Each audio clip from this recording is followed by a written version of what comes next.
Good evening, folks. I hope you're well. We got breaking news.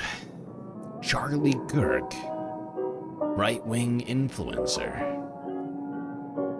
an all-around sort of annoying guy, has been shot and killed at his own Turning Point USA event in Utah.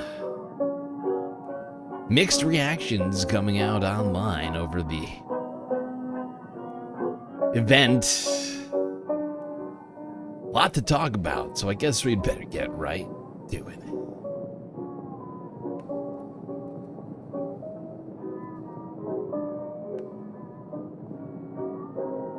Good to see you today, folks. What a strange thing to happen. Hermit Horologist, Bob Carmody, Arvin Trevino, 123 in the YouTube chat. Pitchfork Dragon. Very close fourth. Joe 47771 also here. Vicky. And Charlie Martini. Okay. Good to see you, folks. That's right, Charlie Kirk. And when I uploaded this link, Charlie Kirk was still deemed to be unknown condition moments ago. Literally in the last couple of minutes. At least I found out in about 8 minutes ago that Charlie Kirk actually passed away. America! Fuck yeah! That's America, folks. The only way to have freedom is to have as many guns as possible.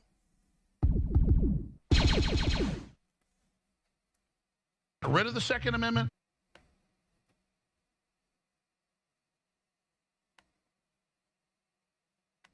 Let's go back. Let's start off with the first. I have a whole list here. Go through.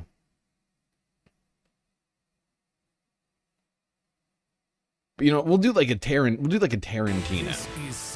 You shut up, CNN. We'll do a Tarantino. Let's start with where we're at right now, and then we're gonna go back.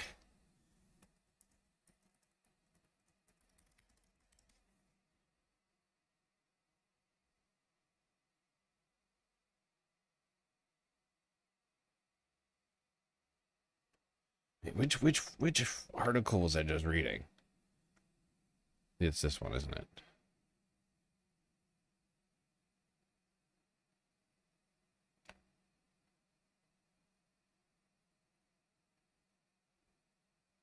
Okay. TMZ.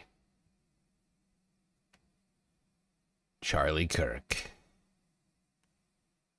Shot and killed in Utah. Update, 2:22 p.m. Pacific time. Turning Points USA tells TMZ, quote, "It is with a heavy heart that we confirm that Charles James Kirk has been murdered by gunshot. It took place during Turning Point USA's The America Comeback Tour." Hey, I don't need drywall recommendations, okay? And also for TMZ to give me notifications. How rude. How rude.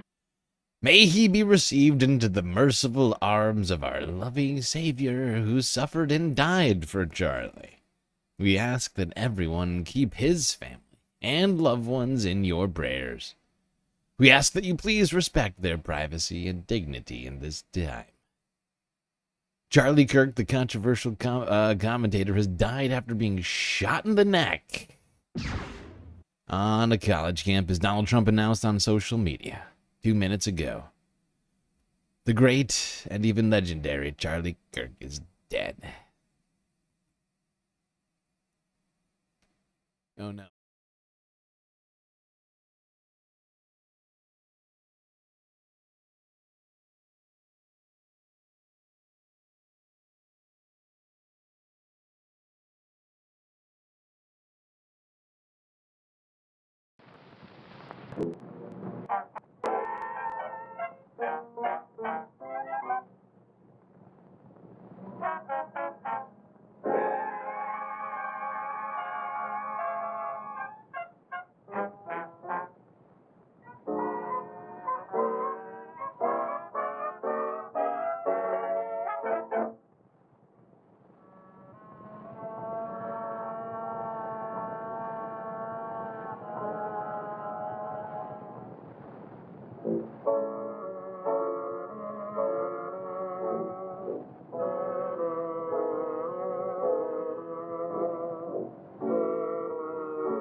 Okay, I'm back. Not sure what that was all about, but looks like we're at least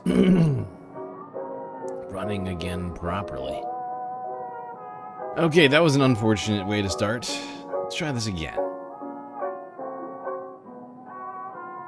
Charlie Kirk, the controversial conservative commentator, has died after being shot in the neck on a college campus. Donald Trump announced on social media, Truth Social, at the real Donald Trump, 2 minutes ago. The great and even legendary Charlie Kirk is dead. You know, I need to give this more reverence. The great and even legendary Charlie Kirk is dead. No one understood or had the capital H heart of the capital Y youth in the United States of America better than Charlie. He was loved and admired by all caps, all, especially me. And now, he is no longer with us. Melania and my capital S sympathies go out to his beautiful wife, Erica, and family. Charlie, we love you.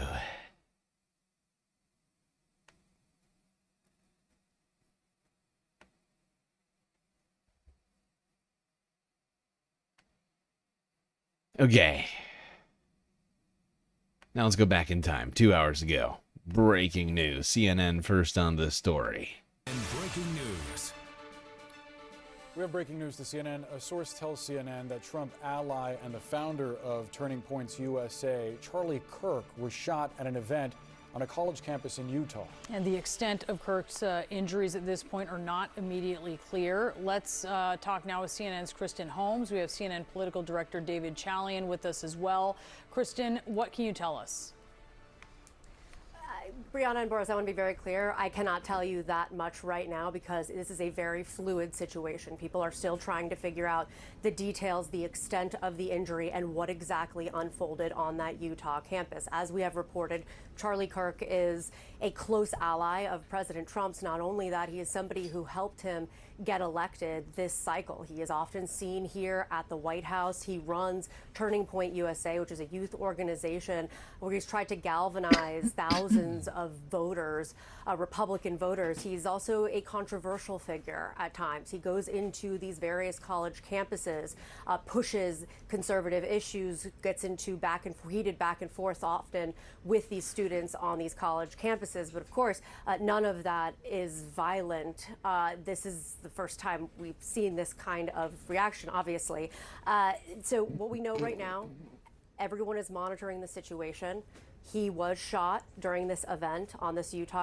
Is this the first time we've seen this kind of reaction? Maybe for Charlie, but I mean, it's America.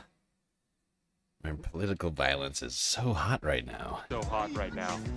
Campus, and they are still unclear what exactly the extent of those injuries is. There are a lot of videos circulating right now on social media that are showing the crowds running away after gunshots went off. But again, we are still going through all of this and talking to sources to figure out what exactly. Are people complaining right now about the amount of Trump on the Trump scene? I actually have a plan. I have a plan. We'll make a second scene where it's zoomed in on my face. You just see the desk and the beautiful flags. That'll be the second. You'll see. You will see. It'll be great. It will be great. All right, just like the Great Gulf of America, it's gonna be very great.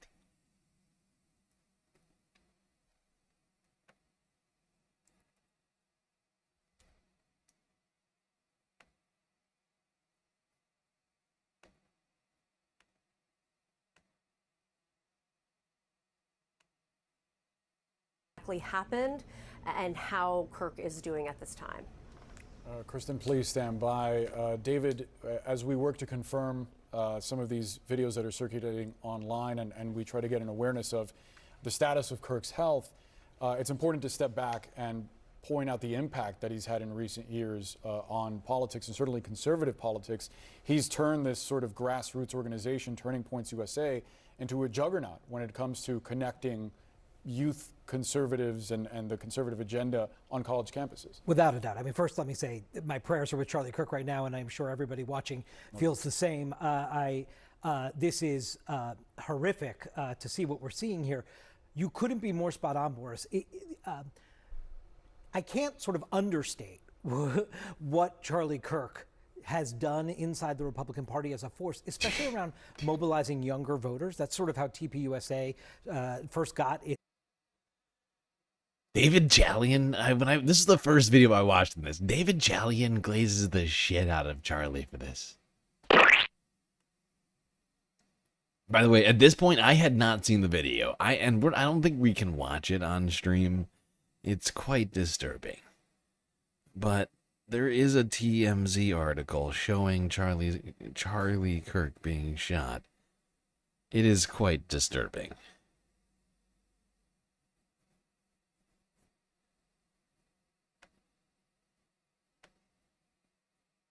Its movement, but he is a talk radio host on conservative radio. He's the organizer of this group, does a ton of speaking publicly around the country. You can't go to any kind of sort of big convening of Republicans, and he is not a force there with an enormous following. In fact, I was looking on social media, on Twitter, at 2:24, so not even 30 minutes ago, 29 minutes ago, he had posted images of himself before this huge crowd at Valley University. Now we'll never know if his forehead was going to win.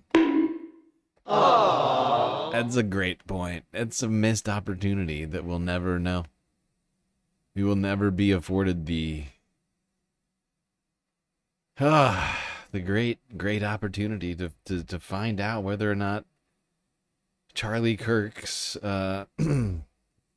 male pattern baldness here was going to complete itself or not, and eggify the rest of his head. R.I.P. Egghead. Do not play it. No, yeah, I'm not gonna play it. He said we're. It's bad. It's once I saw that.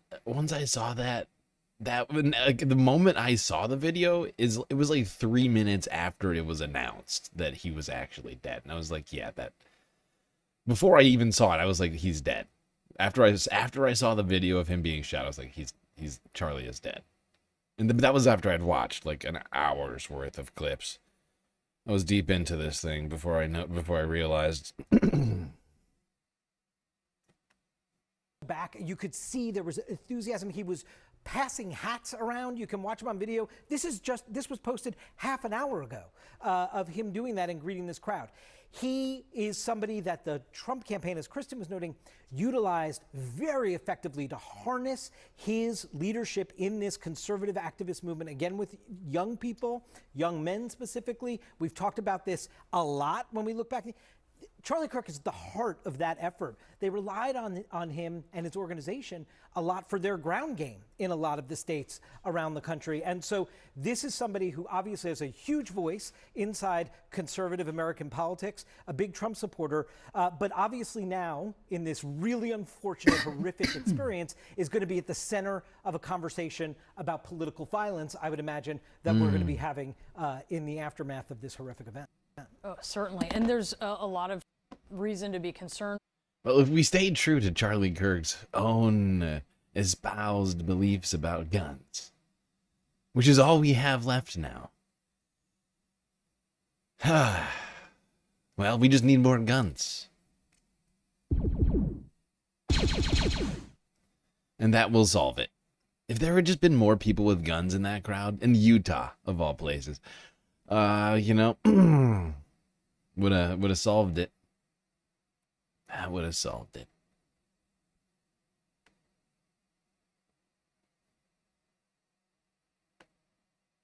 Right now is we do not know his status. We don't know how he's doing, and we're awaiting word certainly of that. As you mentioned, it says a lot about where we are as a nation when it comes to violence in politics. Can you talk a little bit about what he was doing Crumpled Zinc becoming a galactic individual.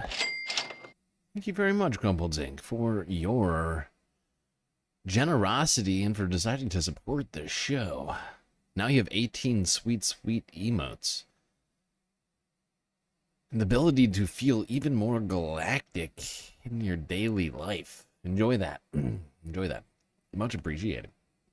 Memberships are always a good idea. Always a good idea to go for that. Utah. He was going to universities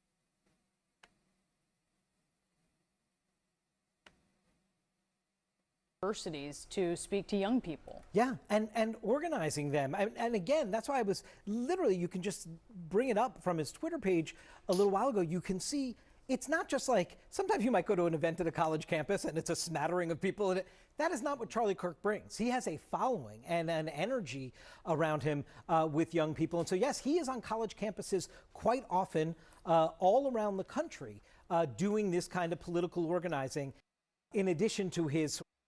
Is that a Charlie Kirk quote? Where are you finding these Charlie Kirk quotes? Kirk, 23, I think it's worth to have the cost of, unfortunately, some gun deaths every single year so that we can have the Second Amendment. Rid of the Second Amendment? Fascinating. It's a fascinating take. Really died how he lived, I guess. Really sticking to his beliefs in the very end of it all.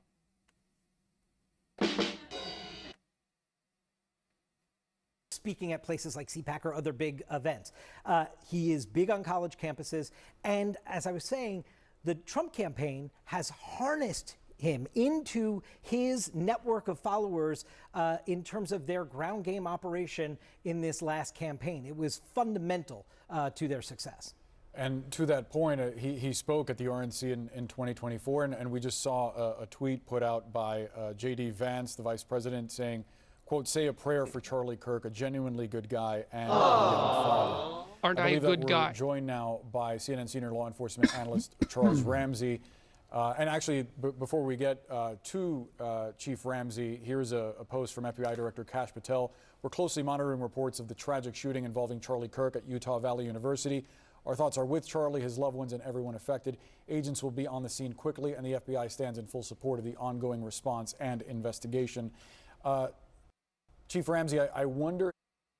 No, this is absolutely what's happening, Columbia, Reek, New York. This is 100% what is happening. The centrist media is glazing the shit out of Charlie Kirk.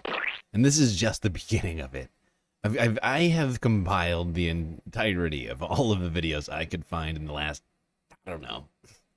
I woke up kind of late today. I also went to, it was a weird day. It was a weird day. And I woke up and this is the first thing I saw. I opened my phone. And often the first thing I do before anything else is just quickly open YouTube and look at my media feed. And then all I could see was Charlie Kirk. I was like, excuse me? What's going on now? It's probably a false flag. False flag. What would Alex Jones say? Rid of the Second Amendment? You can paint for us a picture of what... One thing I've been thinking lately is, Donald Trump. I mean, he's really been trying to, distract us from those god dang Epstein files.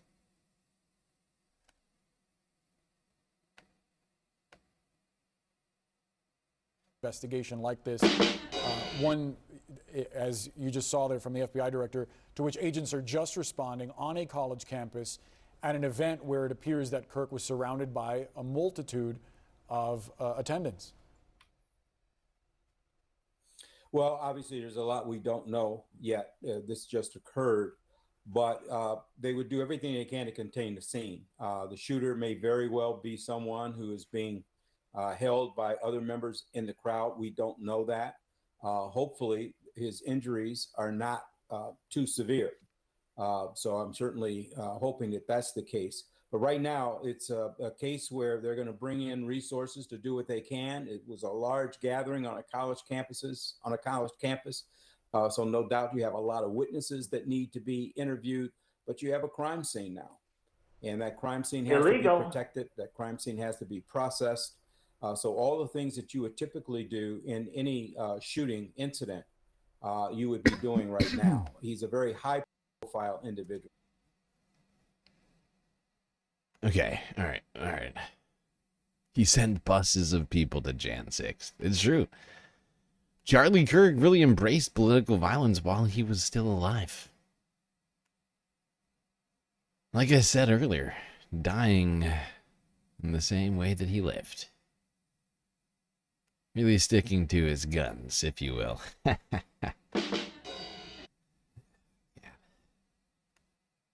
This was the second video that I saw across my feed. Mr. Kolinsky of Secular Talk. 2 hours ago. Hey guys, so I'm literally sitting here. I was recording my show and Crystal interrupted, and she never interrupts the show. It's very rare she interrupts the show. I saw she texted me first and I couldn't respond because I was doing my show. Then she actually walks in and this never happens. And she goes, Charlie Kirk was shot. I'm like, what? And she's like, he might be dead. Like, hit him straight up, like in his neck. It looked like he got hit. And I didn't want to see the video, but I was scrolling through Twitter and I just saw the video. And man, it's bad. Yeah. It is not good. Yeah. It is. I think I saw somebody in chat say that you can't unsee it. That's true. I watched it, and I won't be forgetting that image for a while. As somebody who's followed Charlie's career for many years, not going to be forgetting that anytime soon. Good. I saw they had one guy who's seemingly like some old guy who they have in custody who's the suspect. I don't want to comment too much now on like if that actually is the guy, because this is very early. This just happened. I really have no actual information on it. But it is astonishing. This is absolutely astonishing. And I mean, shit, this is America now, right? Like, this is the political violence that we have. And it's a terrifying thing. I mean, Charlie Kirk is literally like in the same business that I'm in, right? And he was doing this event in public, some university, I think in Utah, and had this giant crowd that was watching him. And I guess he was debating people or something. But same business I'm in. And it just, it reminds you, it's a stark reminder, like, given the current political environment and how fucking off the rails everything is, how unhinged everything is, how divided everybody is, this is a possibility. Like, this stuff happens. And so I've debated Charlie Kirk in the past. I could say for sure that behind the scenes, he's a very different guy, I'd say, behind the scenes. He seems like a very nice guy. He even at one point offered to do some sort of a political tour with me, like do, I guess, some debate tour where it's me and him debating, something like that. Obviously, I didn't pick him up on it, but I think it was Politicon maybe 2018 or something like that I debated Charlie Kirk. So he's a nice guy behind the scenes. And he's got a kid. He's got a wife and a kid. Like, it's rough, man. This is rough. This is bad. And look, you know who else had a wife and a kid? The Minnesota lawmaker who got gunned down, and Charlie Kirk basically applauded it. Or, I don't know, Kilmar Abrego Garcia. Or Mahmoud Khalil. People who Charlie Kirk once again applauded their rights being taken away. But yeah, no, it's sad. It's sad. Everybody's sad.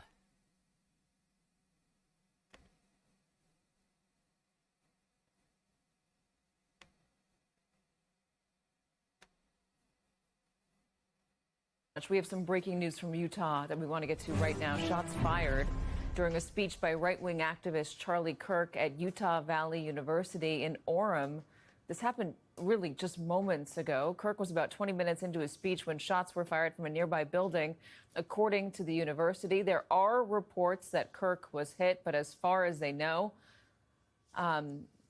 but we're not clear on them as of right now. Joining us now, NBCNews.com politics reporter Alan Smith. We want to be very careful until we get everything confirmed. There are a lot of lawmakers out there right now, though, saying pray for Charlie Kirk.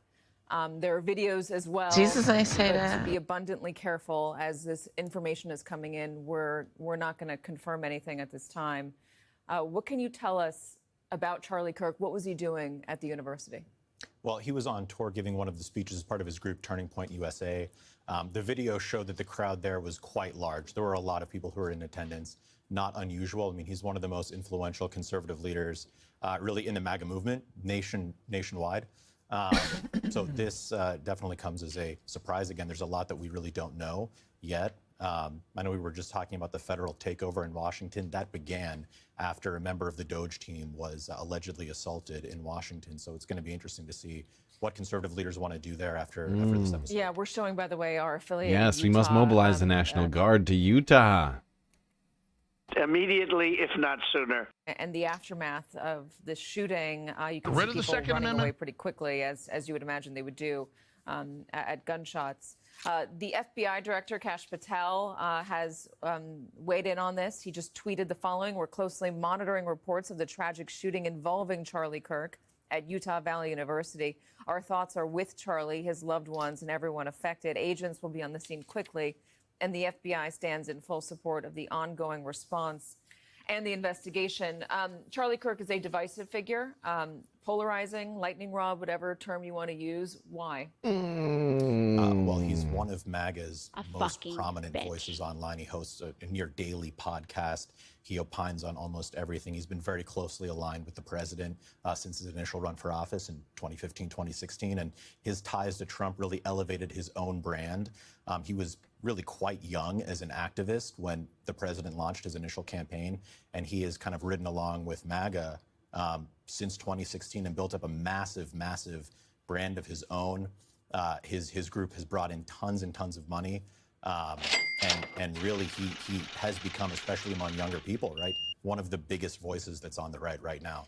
They operate a network of chapters and across he's been the a real country. problem Turning Point person for a USA does while. over 3,500 universities nationwide. Earlier this year, Turning Point hosted a student action summit in Tampa, Florida, that amassed over 5,000 attendees. Why has he gotten so much support on these college campuses? You know, I was talking actually to. Well, he hasn't gotten solely support from college campuses, and really, when you look at it, a lot of Charlie's events, as in recent years, have focused on very much conservative campuses in conservative states. But he gets support from conservative-leaning children, essentially. Or young adults. Oh, Charlie.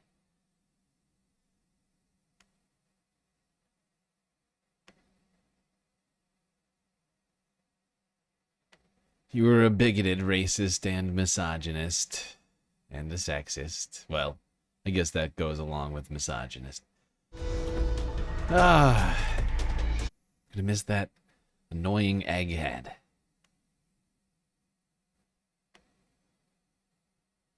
And I'm not saying he's a nerd, I'm just saying his head's shaped like an egg. By the way, if you can't tell, I refuse to feel actual sympathy for this guy. He would not have felt... If this had happened to, anyone on the left, he would not have felt any sympathy. He would not have done any. I would almost bet that if someone on the left died, he would come out and he would say it was their fault because they were constantly, they were pushing communism or something, right? Like, that's basically, I mean, let's be real. If this had happened to Taylor Lorenz or someone else that Charlie has beefed with in the past, he would have held a party.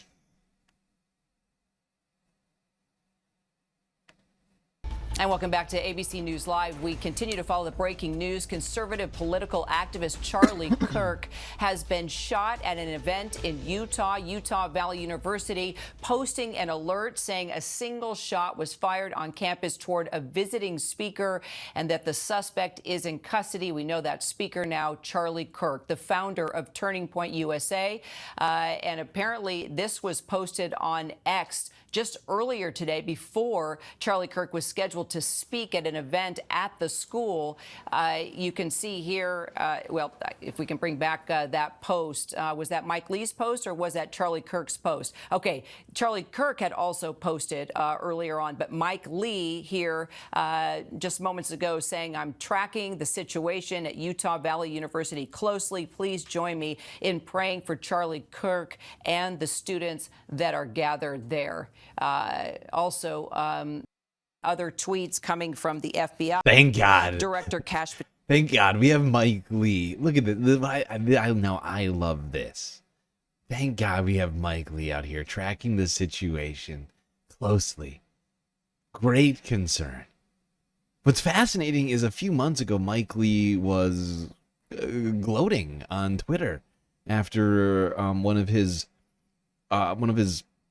co-workers, when a Minnesota House member was murdered. Mike Lee, what was it that Mike Lee said? I'm trying to remember what Mike said about about that. When there was political violence, when a member of the U.S. government was murdered by a psychotic right-winger in their own home. What did Mike Lee say again? I'm trying to remember.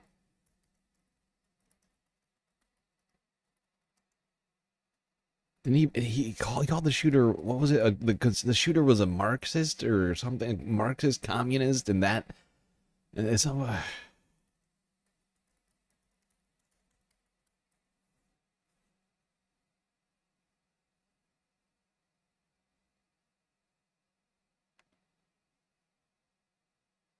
Wisconsin Examiner. Senator Mike Lee takes down ex-posts after widespread criticism. Republican Senator Mike Lee of Utah took down ex-posts Tuesday, making an apparent connection between Governor Tim Walz and the man accused of shooting 2 Minnesota lawmakers and their spouses, and blaming quote-unquote Marxists for the murders. The change comes after blowback from Senator Tina Smith and her staffers, as well as Minnesota Democratic and Republican lawmakers. One ex-post said, quote, "Nightmare on Waltz Street," unquote. Walt Street.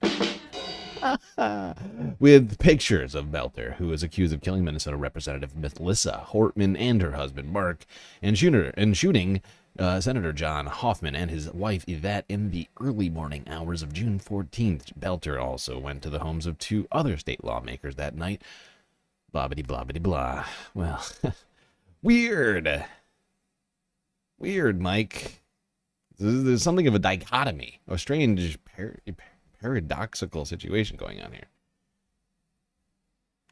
Please join me in prayer. We must pray for Charlie. Reports of the tragic shooting involving Charlie Kirk at Utah Valley University. Our thoughts are with Charlie, his loved ones, everyone affected. Agents will be on the scene quickly, and the Now, I gotta go back to Mike Lee real quick. So in a blue state, a blue House member, a Democrat House member gets shot and killed. Multiple shot, 1 killed. And it's the Marxists. Charlie Kirk gets shot in Utah, in a red state, in a red town, at a Republican event. And it's, thoughts and prayers, everyone. Please, please, please ask Jesus for help. Jesus, I say that. Director Kash Patel saying we are closely monitoring reports of the tragic shooting involving Charlie Kirk at Utah Valley University. Our thoughts are with Charlie, his loved ones, everyone affected. Agents will be on the scene quickly, and the FBI stands in full support of the ongoing response and investigation. I'm joined by senior White House correspondent Selena Wang now, also White House correspondent Karen Travers, and ABC News contributor and former NYPD chief of detectives Robert boys. Okay, Selena, let's go ahead and start with you. What do we know? Well, we're just getting actually reaction from President Trump. He is posting the following on his social media platform, Truth Social. Quote, "We must all pray for Charlie Kirk, who has been shot." He goes on to say, "A great guy from top to bottom. God bless him." This is also coming as we're getting other reaction from administration officials, including Vice President J.D. Vance, who says, "Say a prayer for Charlie Kirk, a genuinely good guy and a young father." And Kira, it's hard to overstate just how massive of a force that Charlie Kirk is within the MAGA community. He has this massive following online, millions of followers, one of the most powerful and influential MAGA podcasters. He has sway over parts of the president's base, especially with young supporters of the president. He has used his influence oftentimes to back the president in various policy decisions, but he's also been critical of the president as well when it comes, for instance, to the president's handling and his administration's handling of the controversy around Jeffrey Epstein. On his show, he has at times urged the administration to fix the mess by disclosing more information. This is a huge... Where's the files?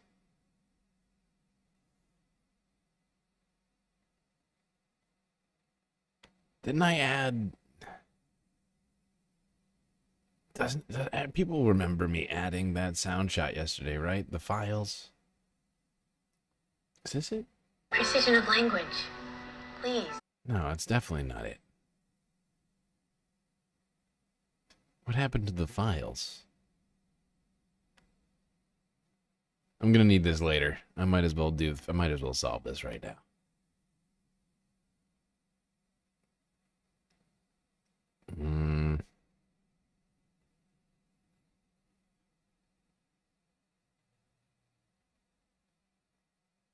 What is happening? I'm losing my mind.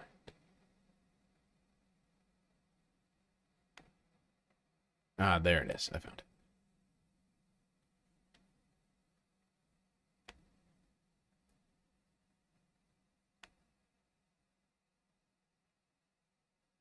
There was just a mention of the Epstein files, and I remembered that I added this sound shot to the board yesterday. Let's get the files and figure it out. Figure within the MAGA circle, within the president's orbit as well. We're continuing to watch that reaction. And in fact, also in Trump's war room on social media, they're also posting, quote, "Pray for Charlie Kirk." Also, Attorney General Pam Bondi now tweeting FBI and ATF agents on the scene. Pray for Charlie. Karen Travers, let's bring you in and talk about just the importance. There's something ironic about the fact that he was part of Donald Trump's war room and that he was just, shot in broad daylight. Charlie Kirk to the Trump campaign. Selena touched on it a little bit, but maybe we can go a little deeper into his sway and influence. Very significant influence in getting President Trump elected last year to the White House. Selena mentioned what a major influential player he is in conservative politics, but he was also a very key player directly in that effort to get people out to the polls to vote for Donald Trump.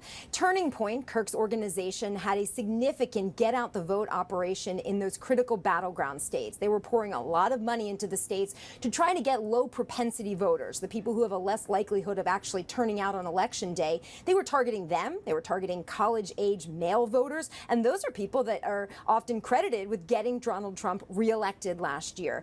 It was notable, Kira, that after the election, the first event that the president did as the president-elect was a rally with Turning Point USA, a big event out in Arizona, sort of a victory lap after the election, showing how important that organization was for Trump's election. He has praised him repeatedly for all the help he has given, and so influential in the broader conservative movement, but also very directly important for Donald Trump being here in the White House. Also one of the youngest speakers at the 2016 Republican National Convention, the opening speaker at the 2020 RNC, a father of 2 children under the age of 5.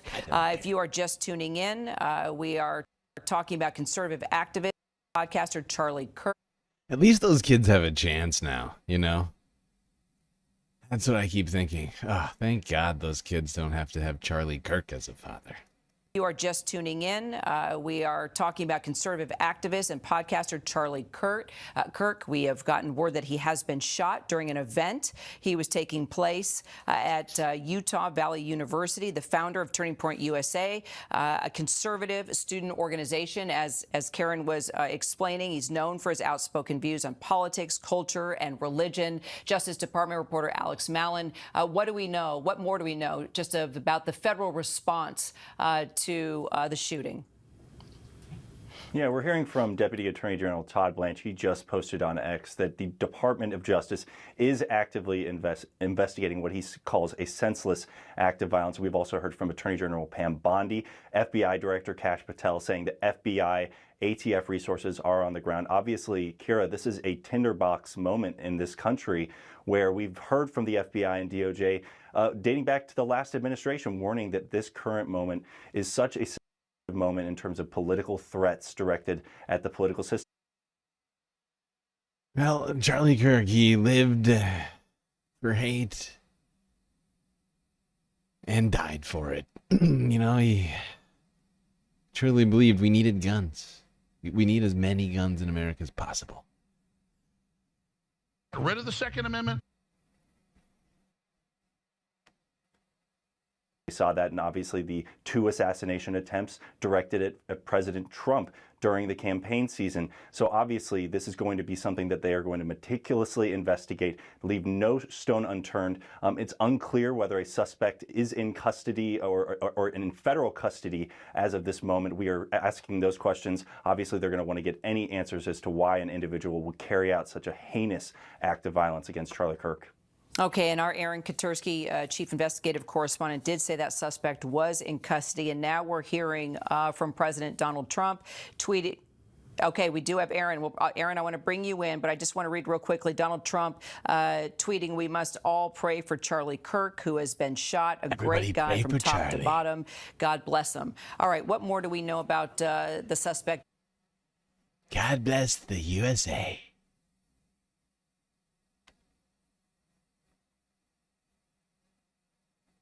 All right, let's keep going through these things.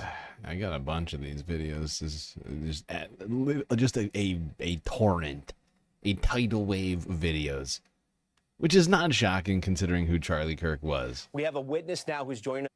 But literally, like a machine gun of videos came out upon the shooting of Charlie Kirk. It was quite something. He had millions of followers on the interwebs. Some loved him, others hated him. Can't say he was my favorite guy.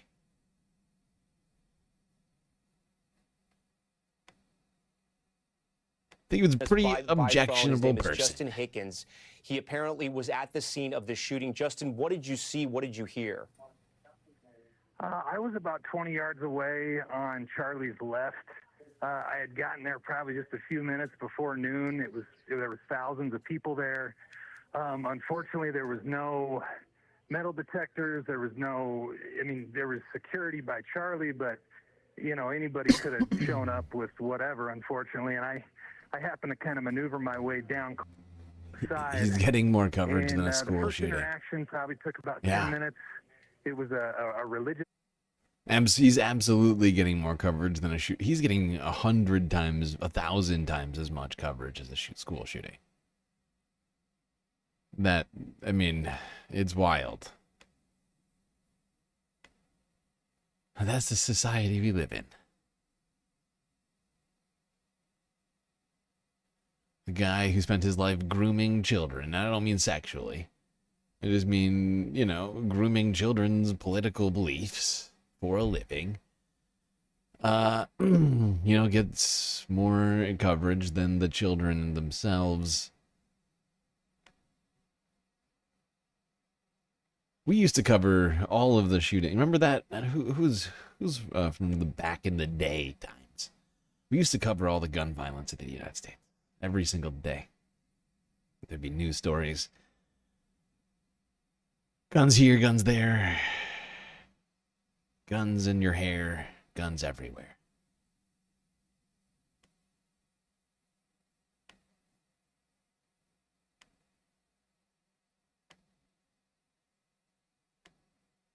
Related exchange, and then there was someone who stepped up, ironically, coincidentally, who asked a question about mass shootings, and about 60 to 90 seconds in, we heard a big loud shot. I saw a bunch of blood come out of Charlie. I saw his body kind of kick back and go limp, and everybody dropped to the ground, and luckily there were no other bullets sprayed into the crowd because nobody was really able to go anywhere. It was just like a big, open pavilion, amphitheater, outdoor venue.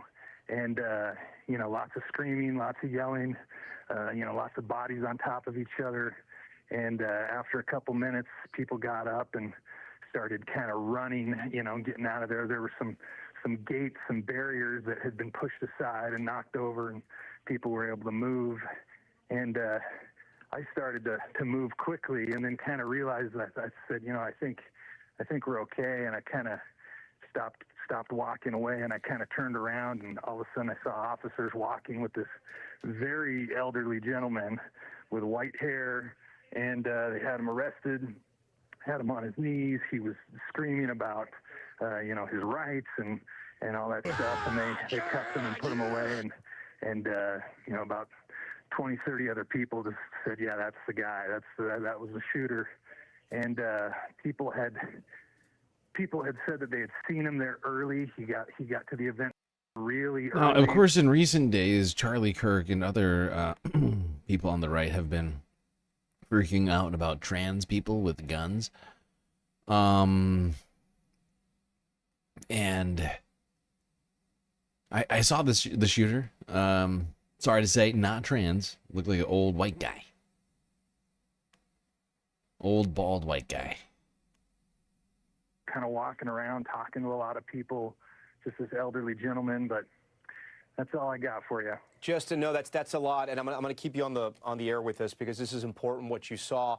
People who haven't seen these events, these turning point events, or these events with Charlie Kirk, people can go up. There's a microphone usually set up, and people can try to debate him or bring up a question or a point.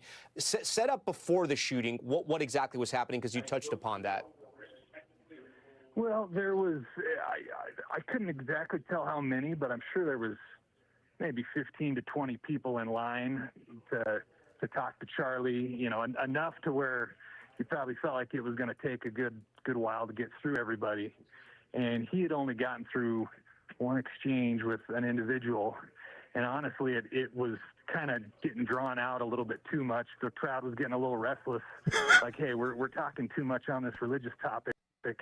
Let's go to something else. And so, oh, the crowd was sick and tired of the conversations at this event. No way.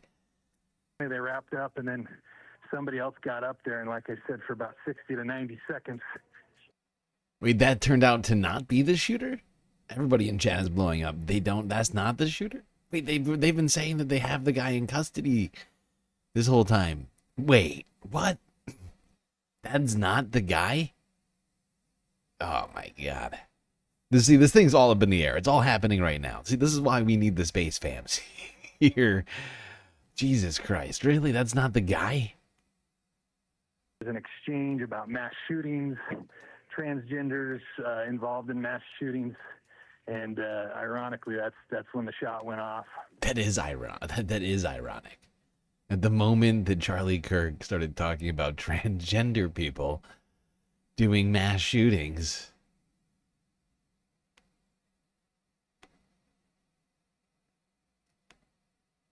and then when you heard the shot, did it sound like it was close, near to where he was speaking, or did it sound like it was coming from afar, maybe in the back of the crowd, or could you tell? No, it sounded like it was the back of the crowd, which was pretty wild. I don't know though. It's like it must have been closer, but then again, it's like if it was that close, how did nobody else, see this man pulling a gun out of his, side or pocket or whatever. So once he was shot, once Charlie was shot, was there any first aid? Could you see? Do you know if paramedics were able to get to him? Was there any type of sort of first responders on the campus? Well, there were about 15 to 20 people, right behind him, whether that was security, whether that was medical, whether that was whoever. But as soon as he was shot, he, just kind of went limp, fell over, and then everybody just dropped and went down. And I had bodies on top of me, and I was just praying. I was just like, I hope there's not, a bunch of stuff spraying into the crowd here, because everybody's a sitting duck right now. We sort of all witnessed what happened to President Trump when he was on the campaign trail in Pennsylvania, and what happened there. When this was happening, I mean, did it kind of register in your head, someone's trying to kill Charlie Kirk? Oh, yeah, immediately. I mean, for a split second. Immediately, if not sooner. Kind of like, wait a minute, is this really happening? And, you saw the amount of blood that came out upon the initial shot, and you knew that was, it did not look good. After he's shot and he sort of collapses back and people are everyone hits the ground and people are... They're saying 200 feet. I'm hearing 200 yards. Yeah, I'm seeing Sasha saying 200 yards as well. And the shot, I watched the video. I couldn't help it. I had to see the moment that this happened. And it looked like he got shot with a sniper rifle. The force of the shot sent him back. It caused like, you could see a shock wave as it struck Charlie, and it sent him back. He went limp immediately.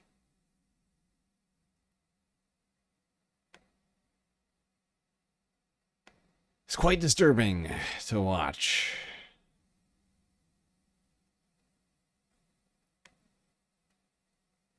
Okay, I'm gonna... Oh, do I do that right now? See, this totally threw me off. I had a whole stream planned. I had a whole midweek report planned today, and then I woke up and this was happening. I haven't even finished researching for the regular stream. Do I do a goal right now? I was like inherently, like an hour in, I was like, oh, I gotta do a goal. How much content do I have right now? I got a ton of stuff to go through.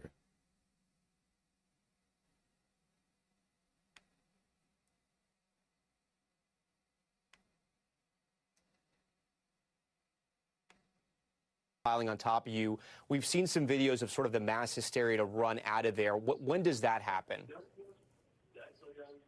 I think that probably started maybe about 10 to 15 seconds after. People give it a few seconds, realize there's no more shots being fired. Now's our time to take a chance and get out of here. And so I was a little, I stayed down a little bit longer, and then finally realized after probably a good minute and a half had gone by that there were no more shots. I was like, okay, I'm probably good to get up and make a move. These things happen so fast, and you said in your head you weren't sure if it was real or not. I'm assuming you live in the state of Utah as well. You've Correct. Likely heard gunshots before, rifle shots, buckshots, whatever it may be. Oh, yeah. It was unmistakable that what was happening as it occurred, right? But it happened so fast. Correct. I'm sure it could also be confusing. Yeah, well, and people were just packed in. People were shoulder to shoulder in there. I mean, it was, when I first got there, I couldn't even see the stage, and I said, hey, let me try to. It was just me by myself, so I thought, let me try to, maneuver my way down closer to the side, and so that's what I ended up doing. I was just completely, to his left on the side wall, but got about 20 yards away. I mean, there was one person in front of me on the rail. Yeah, and did the crowd seem welcoming? I mean, we see some red hats there. We know Charlie Kirk was a supporter of the president, one of his most vocal supporters. I think I might have seen the shooter just now. Is that a person? Maybe not. For a second, I thought I saw a person on the roof here. I don't think that's a person. Red hats there. We know. Oh, it is a person. No, that is a person. I just saw them move. That might be the shooter. That might have been the shooter. One person in front of me on the rail. Yeah, and did the crowd seem welcoming? I mean, we see some red hats. It's possible that's the shooter right there. I think that that's the shooter.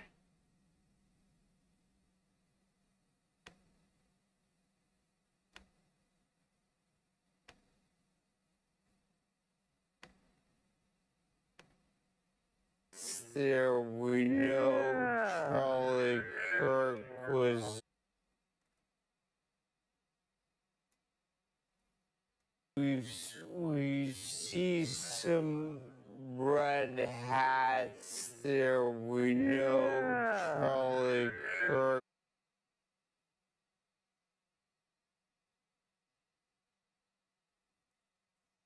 Hat. We see some red hats. There we know. I can't tell if they have a gun. I cannot tell. It is hard to tell. Charlie Kirk was a supporter of the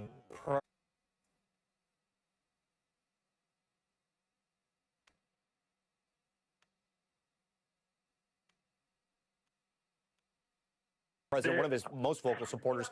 Was it sort of friendly to Charlie Kirk, or was it hostile? I would say about 97. Could he see him from there? Absolutely. Because like, look, all these people here, they're all watching Charlie, right? Just think about it. Like, think about the physicality of it. These people here on this balcony, they can see Charlie, right? They're watching him. You can see the video. It's all being shot from the same vantage point. This video is being taken from this person standing up here. When they turn, I would right? say about 97, 98%. Like when they turn there.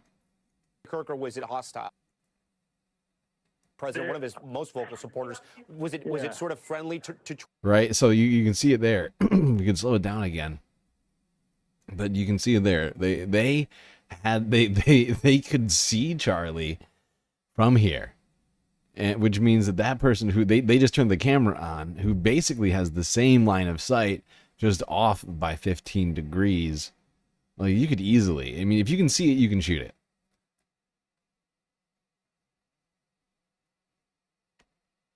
And this is just, there's not that much difference between being here and here when aiming this far, 200 yards. Charlie Kirk, but once again, I couldn't even see a gun. It could have been security. Who knows? About 97, 98% friendly. There was a small faction up on a balcony with a trans flag and lots of different rainbow. The crowd looked behind. Well, I mean, everybody is down low, right? Everybody's in this like pit almost, right? You look at the way that this place is set up. They're like, like, look, the fact that everybody is down in an almost like an auditorium-like setting where they're surrounded by buildings, everything's gonna echo. Everything is gonna fucking echo in here.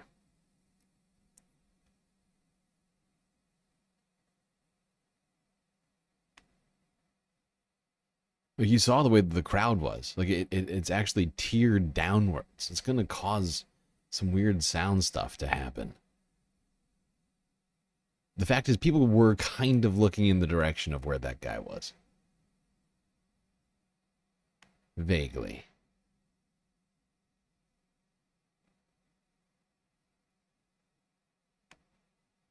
All right, let's keep going through these. Chris Murphy, Democratic senator from... Where is Chris from? I can't remember. Connecticut. He had some things to say about Charlie before it was announced that he was dead. Mr. President. The senator from Connecticut. Mr. President, I'd first note that we are all horrified watching images and following the news out of Utah, and we are sending all of our thoughts to Mr. Kirk, to his family, to survivors there. Mr. President, colleagues. That was it. Charlie got about 7 seconds from Senator Murphy.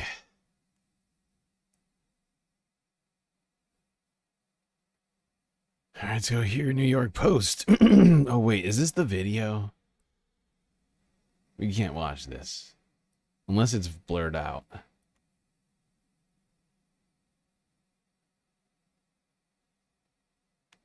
Is this blurred out?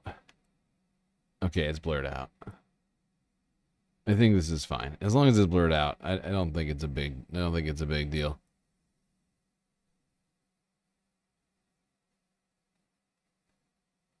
Warning, graphic content.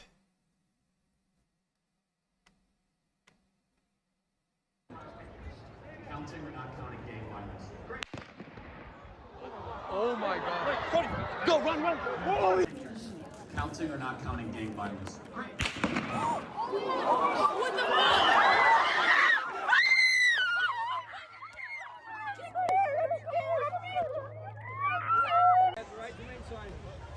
So this is the guy that I thought. This is the guy that I thought was the suspect. But people are saying this is not the guy.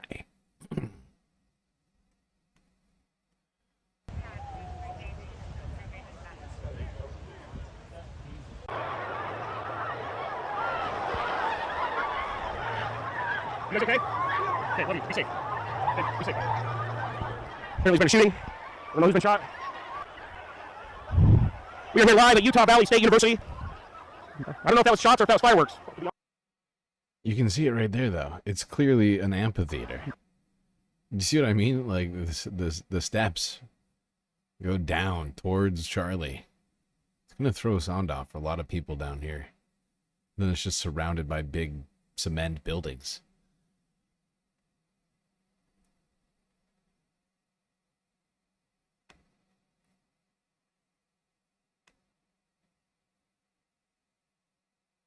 All right, let's keep going. Literally every news outlet was posting a video about this. 6 ABC Philadelphia an hour ago.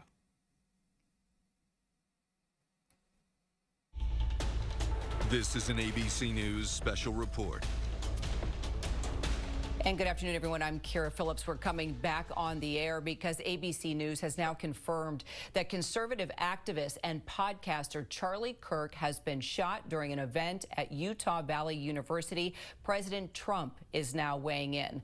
Let's take it straight to our chief investigative correspondent, Aaron Katursky, that's been following this since the news broke. Aaron, what is the president saying?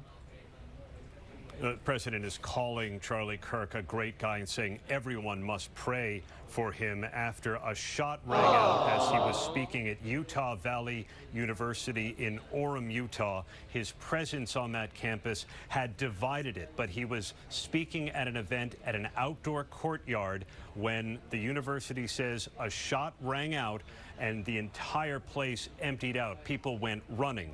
Charlie Kirk's condition is not immediately clear. We are still waiting for confirmation on his condition. Utah Valley University said a suspect is in custody. We know nothing about that suspect or whether it's the actual shooter. You see what I was confused about that guy, the bald guy being the suspect? I mean, at this point, whatever, 10 videos into this, I was watching this again going, okay, they've got the suspect. I see the New York Post video. They show a guy on the ground, clearly under arrest. And I assumed that was the guy. A number of federal officials are now racing to the scene. Orem, Utah has a very small police department, Kira. It shares it with 2 other nearby communities, so the feds are going to be deeply involved and on their way now as everyone from the president on down in the administration asks the nation to pray for Charlie Kirk, who commonly goes out to college campuses to drum up support for President Trump's agenda and was deeply involved in helping to get the president elected. And now the president is asking the nation for its prayers for Charlie Kirk, who was shot on the campus of Utah Valley University. Kira? All right, Aaron, I'm being told that we actually have video now of the moment that Charlie Kirk was shot, and I believe we are going to be able to hear some of the audio as well. Let's pause for a moment and take a look. Counting or not counting gang violence? And of course, we're going to hold the freeze right there when that single shot, Aaron, was heard. You can see Charlie Kirk underneath that tent, taking place with other students surrounding him, involved in Q&A from what I... Hold on, breaking news.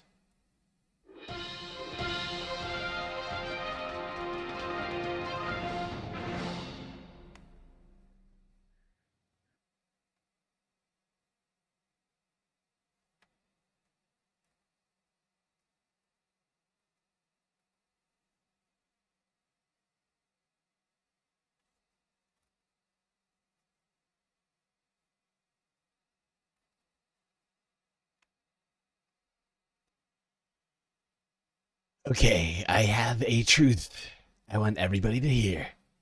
This is directly from me at Real Donald Trump on Truth Social.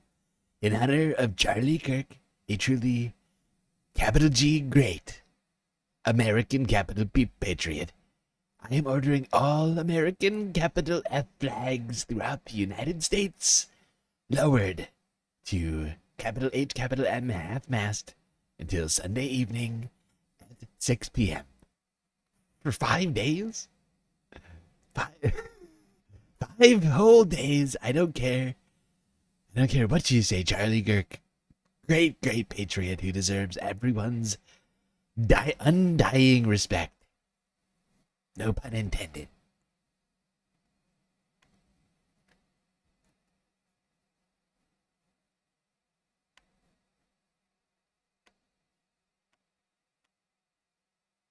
Understand. Aaron, do we know if anybody else was hurt, or right now are we just hearing about Charlie Kirk? The only individual we've heard that was actually shot is Charlie Kirk, Kira. But it's possible that in the ensuing melee, as people bolted from that courtyard, somebody else may have been hurt some other way. We have not heard from the authorities. According to Utah Valley University, it was just the single shot that rang out, striking Charlie Kirk as he was in the middle of addressing the campus there in that courtyard beneath the tent. Anybody else that was hurt, we haven't heard that. And according to police, it seems only one individual was shot. But we're waiting for full confirmation. Also for additional information about the suspect the university says is now in custody. And what more do we know about this American comeback tour that he has been on, Aaron? Do you know anything more about that? We know Charlie Kirk is an ardent supporter of President Trump, a podcaster, and often goes to universities around the country to try and support the Trump agenda. And that's what he was doing. That's all he was doing. He was just he was just out there supporting an agenda of hatred and xenophobia and misogyny. That's all. You're just a regular guy. Awful, awful, awful. Weak, weak, weak.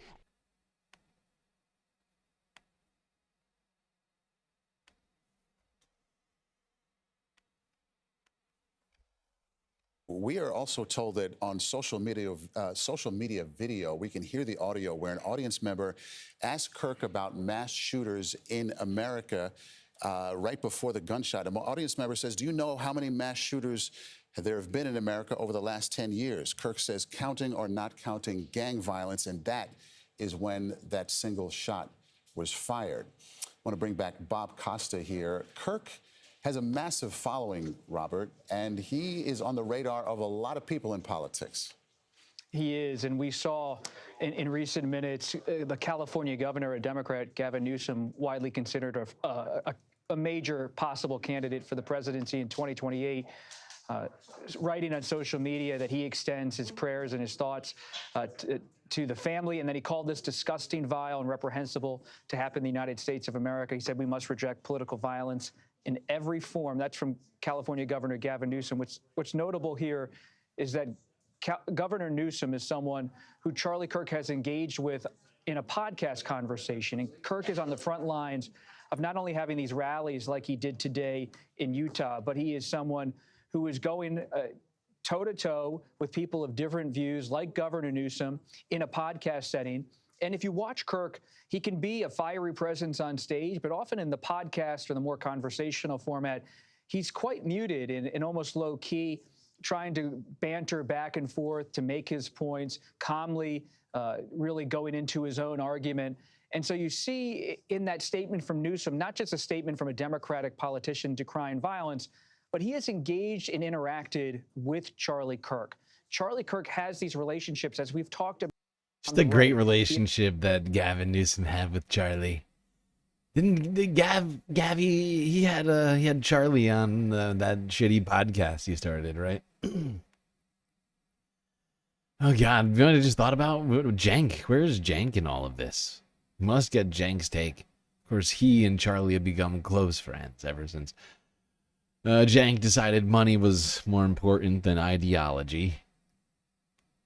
Relationships with his friends. He has his wife, Erica, a son and a daughter. He's a father, an activist. He's a Republican and a conservative. He's also someone who Democrats have talked to in different settings in recent years. And it shows a respect for Kirk from the left. Newsom doesn't just give his time to anyone. He is I disavow. A very powerful, influential figure. I disavow. I don't know what left he's talking about, but I disavow. Gavin Newsom is not the left. Gavin Newsom is the center. He's got like a shoelace on the left. Democratic Party. He took time to talk to Kirk. This guy is super glazing Kirk. Oh, he goes in. This is one of the glaziest ones.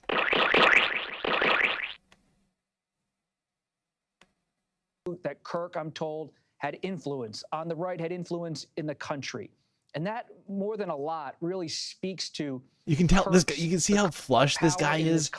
I think he's genuinely upset. I think this guy is genuinely upset about the death of Charlie Kirk. You can see something about it. Something about his face right now is giving me the sense he's like, this guy is like he just got done crying. To Kirk's power in this country. He's a politically powerful person, not only because President Donald Trump has put his hand on Kirk's shoulder and said, this is one of my guys, this is one of my key allies, but Democrats have recognized Kirk as someone who's rising and someone who has to be engaged with if they too want to be major figures. Bob, we're talking about a guy who is 31 years old, and it was in 2000. Yes, everybody on the left thinks they need to engage with Charlie Kirk. Bernie Sanders, Charlie Kirk always hanging out, AOC. Zohran Mamdani. Zohran Mamdani. And 12, so 13 years ago that he founded Turning Point USA, his political organization that has grown to by leaps and bounds, and we're getting Anna is devastated. From the chief marketing officer. Is Anna Kasparian devastated? Retweeting MTG and ugly crying into a glass of boxed wine? Oh, no. Oh. Oh, that is so sad. Oh, God. Not Anna.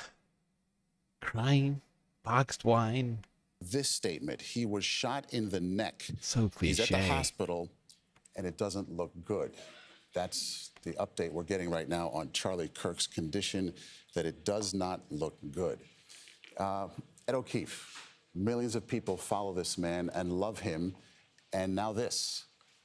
Yeah, this is a really distressing development, obviously, for his fathers and really for anyone who's concerned.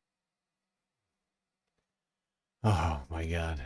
CBS is, like, devastated over the loss of Charlie Kirk. Like a great man. Charlie. Oh, he will be missed, even by the left. Oh, yes, we'll miss him. So I'll miss his smug face at Oxford, yelling at British people a bunch of untruths, claiming that female circumcision is from Islam, even though it's absolutely not. Stuff like that. Ugh, I'm gonna miss it.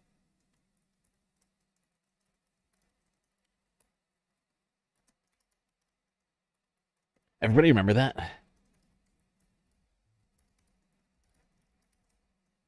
Okay, I'm going to start a content goal. I'm not sure if it's going to be this stream or if I'm going to restart the stream later. But I'm definitely going to do a secondary. I might just pause, like, when we finish the Charlie stuff. If we finish the content goal, I'll just pause the stream. Like, we'll go to break, and I'll come back and do the rest of the stream. There we go. Content goals started.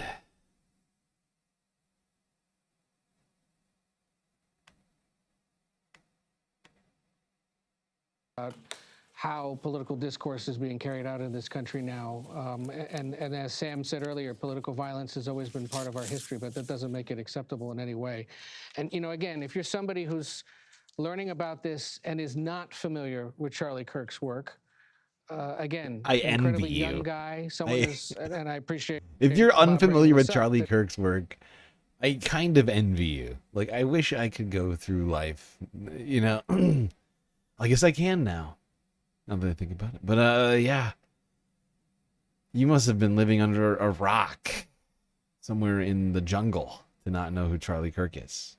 The fact that you're watching this report, but you don't know who Charlie is really kind of shocking to me.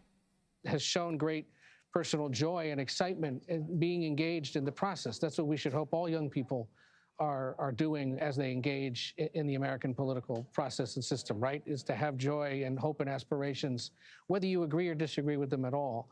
But much like labor leaders in this country, religious figures, civil rights leaders through the decades, this is someone who's been able to galvanize people on behalf of certain political figures or certain parties and to get them to turn out.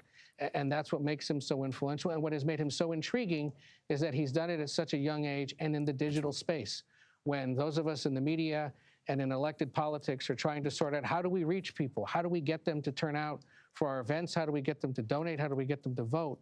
Kirk has done that. He's done it across radio. He's done it across television appearances, through podcasting, and through personally engaging leaders in the Republican Party who he's come to meet and who he's come to influence. And again, for those that have joined us later in this coverage, to reiterate the influence that Kirk has had over the Trump movement, but particularly the second Trump administration.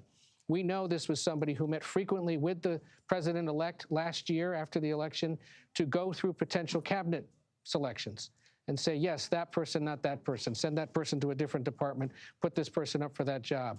Someone who rallied skeptical Republicans to the side of, for example, the Secretary of War, Pete Hegseth, and encouraged or put pressure on them to support him earlier this year when there were questions about his qualifications. Someone with incredible influence at the White House, someone who's visited the White House hundreds of times, and who today is very much in the thoughts of those that work in the West Wing. And so strikingly young, Ed, 31 years old. He's been at this for at least 13 years, founding Turning Point USA back in 2012. Again, from his marketing people, this statement. He was shot in the neck. He's at the hospital. It does not look good at this point. So we will continue to monitor his condition as best we can as we move forward here. We want to bring you the words of another eyewitness on the phone right now, Taylor Dufour. He was at the event with his wife. Taylor, what did you see? What did you hear? And where are you now? I'm in our vehicle. We're still in the parking lot. We can't get out now. We were about 30 feet to the side of him, actually almost directly in line of the shot, is what it looks like from looking at videos. Everything was great. The conversation was not heated or anything, and then next thing you know, we heard one shot fired, and everybody just dropped down and kind of started to go into panic mode. So my first thought was get my wife to the ground and lay on top of her and help those around us if they needed. I can imagine just pandemonium, panic, and so forth. Did you see what happened to Charlie as he got shot and went down? I actually didn't see it actually happen, but I did look over as he was still in his chair falling. I could see a lot of blood coming out of his neck. EMS rushing to the scene? Yeah. I mean, the police, everybody, that works in that industry, they were great. They got right to work. You know, I'm looking right now. I literally just searched this 2 seconds ago, and there's a video confirming. And I have no idea who this kid is. But somebody else saw exactly what I saw. A shooter on the roof. I think we might have actually just, uncovered the shooter just now, people. 30 minutes ago. But I think that person we saw on the roof might have been the shooter.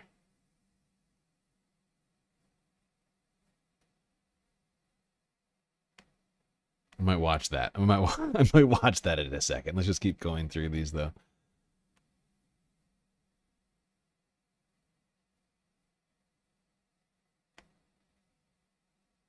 Local 4 News starts now with a breaking news alert. And if you are just joining us, breaking news, conservative activist Charlie Kirk was shot during an event at Utah Valley University. You are getting a look at some file video from past events. Right now, Kirk was about 20 minutes into his event at that university when witnesses heard at least one shot ring out. Kirk's condition currently listed at critical. A suspect is in custody. According to an alert the university sent to students, we will continue to closely monitor the situation and, of course, let you know as we learn more. Now, within the past 45 minutes, President Donald Trump responded on Truth Social, saying, quote, "We must all pray for Charlie Kirk, who has been shot, a great guy from top to bottom. God bless him." Jesus, I say that. Oh boy, here we go. Initial thoughts on Charlie. Here we go. Dan Crenshaw. Oh boy. Dan, what does Dan have to say? Cannot wait for this. Prepare your thoughts and prayers, people. I just want to give my initial thoughts on Charlie and what we're seeing. Obviously, doesn't look good. This is a guy with a 4-year-old, a 1-year-old, a family. I've known him since 2019. Yeah, he's. You can hate his opinions. You can hate how he goes out and awful, tactics, awful. Weak. To engage in violence. He's never done. Yeah, he does engage in a lot of rhetorical tactics that I dislike, I must say. By the way, Dan Crenshaw here, Republican from Texas, he does not believe in gun control. You might be shocked to hear that. But yeah, Republican from Texas, Dan Crenshaw, does not believe in gun control in any way, shape, or form. Tactics, the rhetorical tactics he uses, but to engage in violence, he's never done that. He's never advocated for any of that. And this has become the norm, it seems. President Trump was nearly killed twice. And I don't even, I've known Charlie, let me say this, I've known Charlie to be an intellectual. I know, like, the left would be like, no, of course he's not. No, he is. He's one of the most well-read people that I've ever met. We had our disagreements. We had podcasts together where we debated on foreign policy, things like that, and it's been a while since I talked to him. But the last time I did, I was calling because he had just recorded this amazing debate that he had with a socialist, and he did such an incredible job. Such a good job. From an intellectual standpoint. From an intellectual standpoint. And a very good-natured, well-intentioned debate. I said, Charlie, do what your best. It does not sound at all like Charlie. A very good-natured... A very good-natured debate does not sound like Charlie Kirk. Charlie Kirk is the guy who debates by, using just completely made-up facts. Like when he was in Oxford and was cornered and decided to claim that female genital mutilation is, in fact, a facet of the Islamic faith. Without any evidence, just sort of rested his laurels on that untruth. He tends to, from what I can tell, tends to debate from very,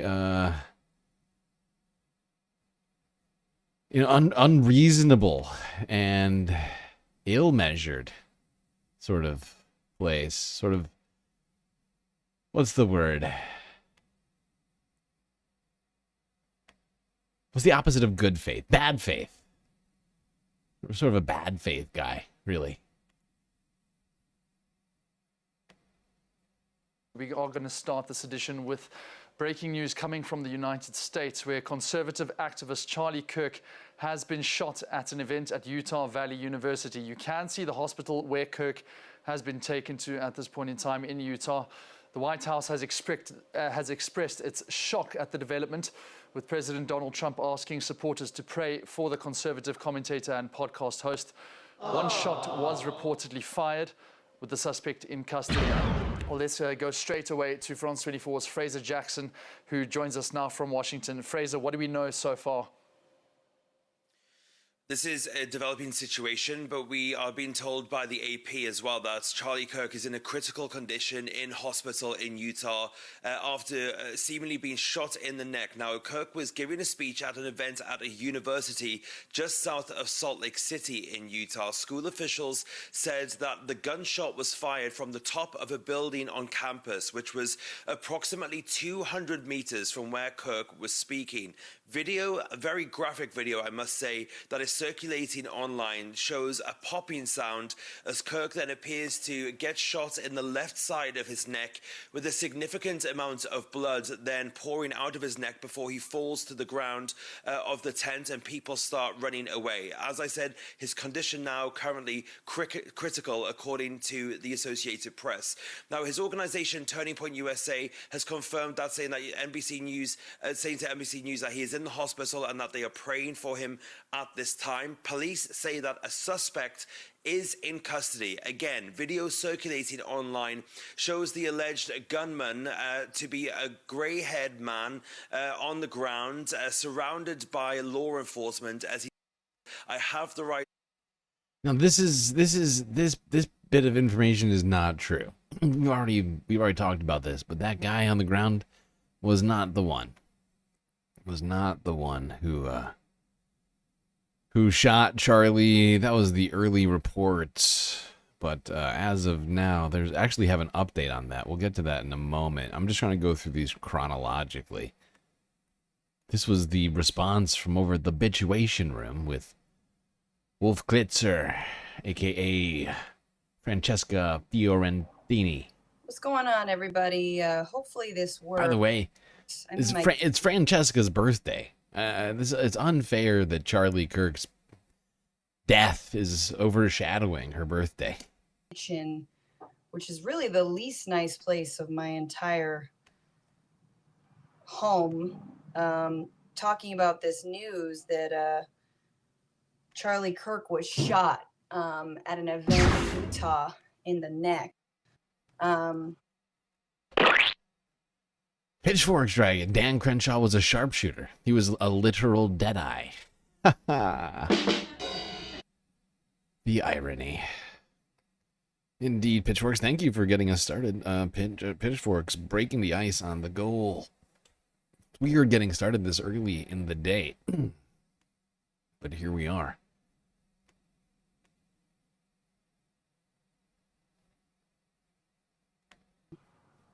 What's going on? I apologize for the framing. This is me on my birthday. No makeup. I really could use a little lighting, something. What's going on, everybody? I was doing some yoga, and then I got this news that Charlie Kirk was shot in the neck, which is insane. Illegal. Thank you, everybody, for the birthday wishes.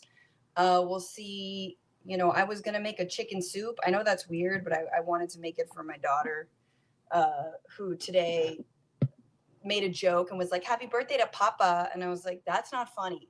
It's my damn birthday. But I wanted to just react to some of this news as I'm like, how can I fix my lighting here? Let me show you some armpits. Let's get them armpits going. Yeah. Let's get some armpits going. All right.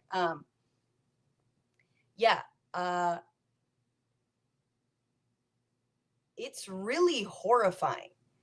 Like, here's the first thing I'll have to say, and there's a few reactions, and now I'm like, I can't cook and talk at the same time because I'm very caught up in all of this. First of all, it seems like he's probably going to not make it because he got shot like in the jugular, was losing a lot of blood. I don't usually watch those videos, so I'm not going to. Don't watch them. I've seen a far away video. He was at an event in Utah. Again, Charlie Kirk is the founder of Turning Points USA, longtime GOP Coke money funded right-wing mouthpiece who has extremely hateful rhetoric in and of himself. Now, I think what a lot of liberals are doing immediately, which is interesting,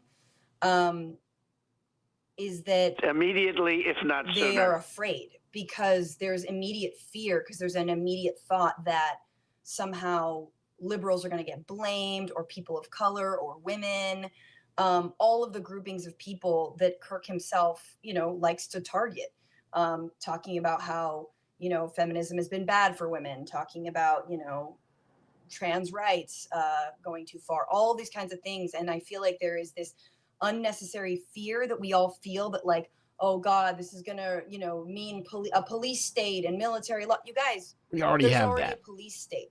There's already, we already have basically martial law. And what's ironic is this happened in Utah. So Yeah, no, exactly. This is the very definition of totalitarianism. Utah is not a blue state. Utah is a red state. So, are we going to see Trump sending in the National Guard to Utah? Who knows? So I guess I just want to say, let's not operate from a position of fear of what this does and whatnot, because I think we believe the suspect is in custody, but we don't know too much about what their motivations are. But I think it's important to name that no matter what, Utah is an open carry state. And not only is it an open carry state, you don't need a background check to get a gun. And by the way, this was fired at him. This is not someone up close range. This is a military grade, kind of sniper shot, similar, to the way that Donald Trump was shot at by a Republican, a young kid. These are the kinds of weapons that anyone can get their hands on, and Utah has an absolute, complete lax approach to gun control. So you don't need a permit, you don't need a background check, even though background checks are wildly popular among Republicans, Democrats. It doesn't matter. Independents, people believe in background checks. So I just want to name that, perhaps these are things that could have saved his life. And I think it is a really important time to remember that Charlie Kirk, and this is from Newsweek, this is 2 years ago in April, Charlie Kirk said that gun deaths in America are in exchange for the preservation of Second Amendment rights, and that's part of America's reality. He said it's worth to have a cost of, unfortunately, some gun deaths every single year, so we can have a Second Amendment. You will never have a society where you have armed citizenry and you won't have a single gun death. That's nonsense. It's drivel, but I think it's worth it. And let's remember, this is the same month that children in an elementary school were killed. Okay, so I believe, or a middle school, young school-age children. We live in a world, in a country. And they took that opportunity to attack trans people. And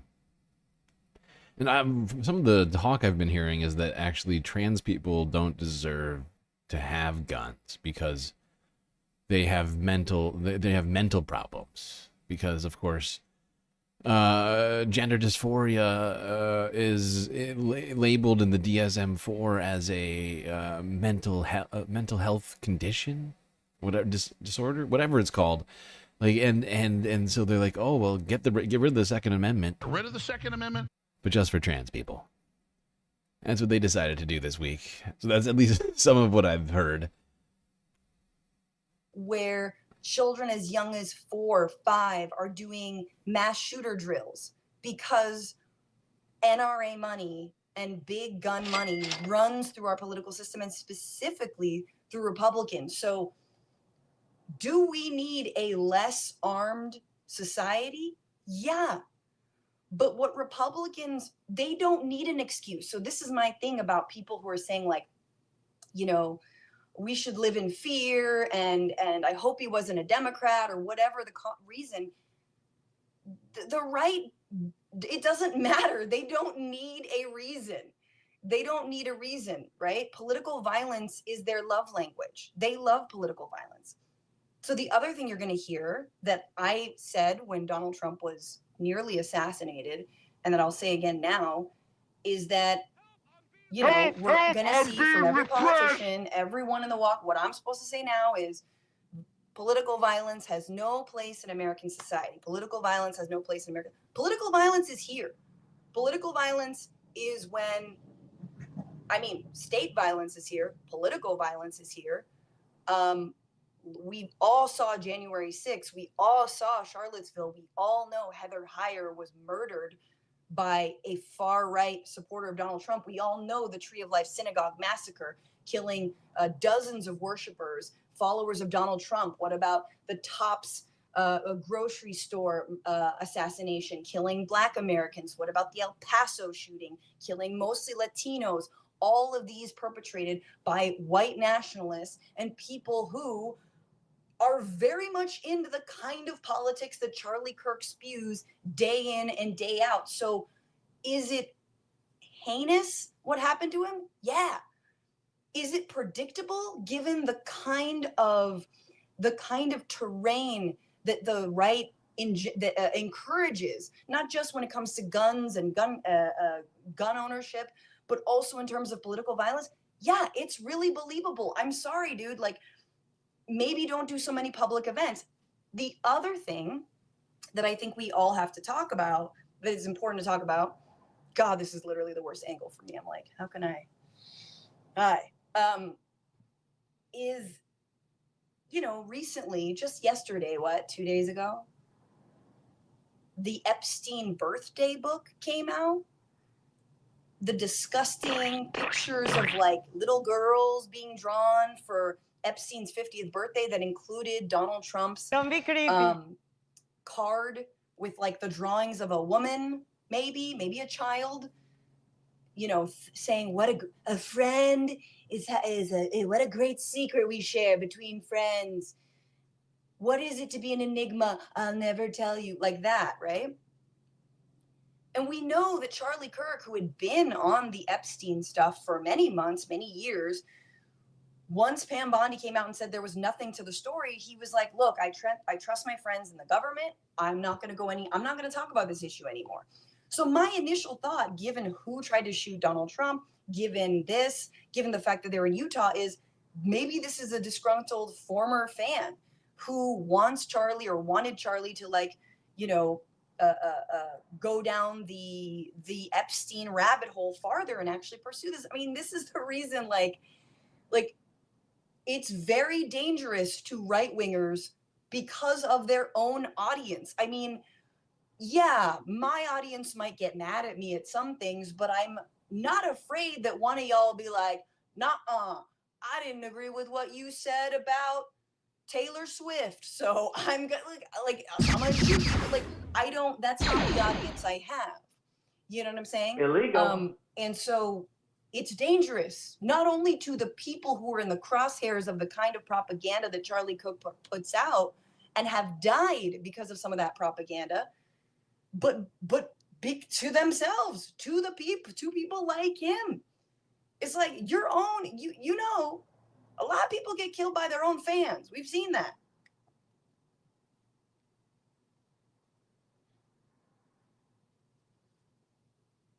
I'm reading some of your comments. Thank you so much for some gifting going on YouTube. Happy birthday thoughts. Thank you, Mr. Quimper. That's very nice of you. Gelatom on Instagram says political violence is ice. Yeah, it is. Political violence is, I mean, this is the thing, is that we are often taught state violence is not.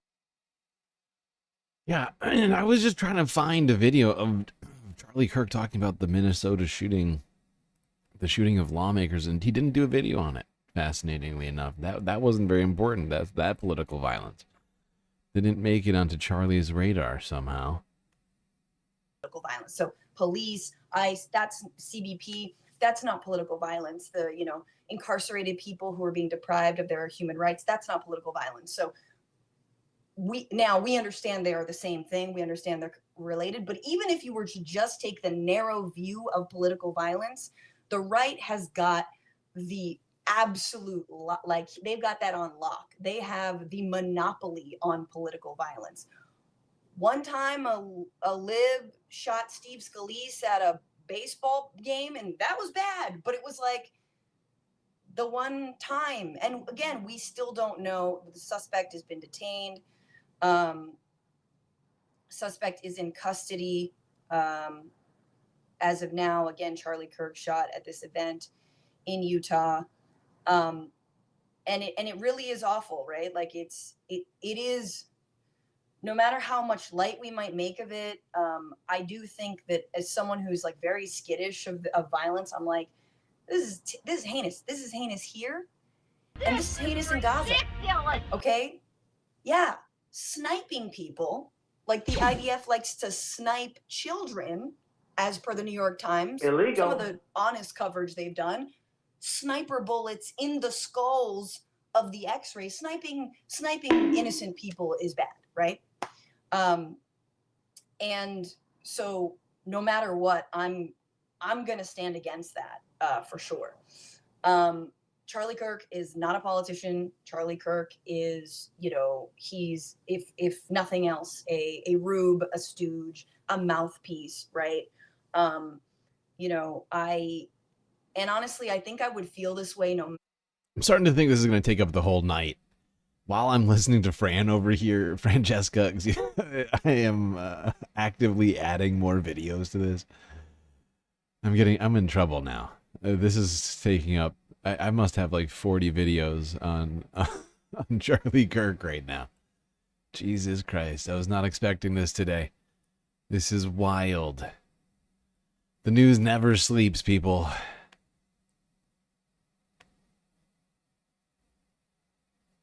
That's why GalacticStreamLord never sleeps. No matter what happens to him. My sympathy only extends so far, but no matter what, it's terrifying, right? But we're not going to do the let's divorce this action from the man's art, No, we understand the man's art, the man's work could be related, again, with the kinds of fanaticism that are in his audience, but also the kinds of communities who he targets, that's all wrapped into one another. And again, lastly, for some people who are worried that this is going to mean civil war, it's like they'll take anything to do the civil war, man. The civil war, they're already in power. They're doing low-level dirty war shit right now, right? Now, I do think this would be different if somehow, if Biden were in office, that could probably change the calculus, right? We saw how the Secret Service was blamed for Donald Trump being shot at. They'll find people, I'm sure, you guys. There is is it University of Utah? There's probably like a black security guard working somewhere on the campus. And certainly they were to blame for whatever did or didn't transpire. Surely there was a woman on campus receiving a degree, and that woman, in an indirect way, is probably to blame for Charlie Kirk's death. So just keeping it real. Don't worry, Piers Morgan right now. It's getting views, so it's news. Exactly. You get it. If it's got views, it's news. That is how news works. Trying to find which woke DEI scapegoat, they can target. He was at a university in Orem, Utah Valley. So, University of Orem in the Utah Valley. And again, there's probably a person of color getting a higher education, and we will find a way. We will find a way to blame them.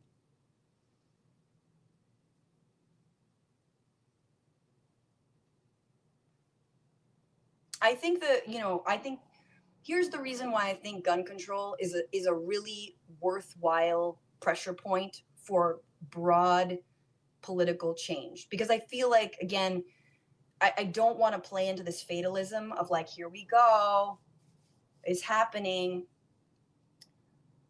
I think even cops can get behind the disarmament of the population, how much more difficult it is as a cop and as someone who has a limited amount of sympathy for cops.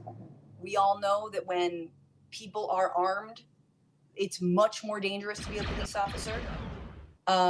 Schools, obviously, our children, people who pretend to care about children, this is a leverage point. It is a pressure point. And so every conversation about this incident needs to be turned back into gun control, gun control, gun control, period. Because they have nothing to say to it. They don't. Yeah, I mean, if anything, they're just going to double down. And they'll just use the words of Charlie Kirk. They, look, Charlie, even Charlie said it was worth it.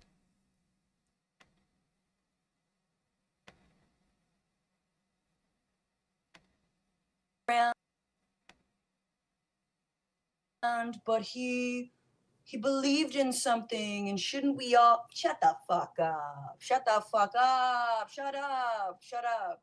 Okay? How rude. Many people are killed by gun violence. All right? And they don't stir this amount of hate. They should all be alive. They should all be alive. Right? Anyway, if he's a white guy, I do think it's time to talk about, white on white violence. Help! Help! I'm being repressed! Yeah, we will see. But, I mean, maybe he has a reverse Fetterman and he makes it and then is a good guy. That's what I hope happens. I hope he makes it and then becomes a good guy and renounces all of the GOP money that he took before and all of his prior stances after his brush with death. Will it happen? Probably not. But that is what I can hope for. Thank you guys for watching this this video that I wanted. I was just gonna cook some chicken soup. So I'm gonna go cook some chicken soup. I'm gonna have some lunch. I'm gonna go see the new Downton movie tonight. Cause Downton Abbey forever. And I'll see you guys again later. Thank you for the super chats. Thank you for the love. Thank you for the comments. Bye-bye. Poor Fran, completely taken away from just enjoying her birthday like a regular person, having to talk about Charlie Kirk. Happy Mew with a sweet, sweet super chat. So when does the free coffee get given out, or is that just y'all using a time-served Scientologist ploy to get us here? Coffee? No coffee was promised at this gathering. I don't know who told you we'd have coffee. They lied. Okay? That's just a fact. They lied to you, and I am sorry. We do not support those sorts of methods of drawing people into this stream.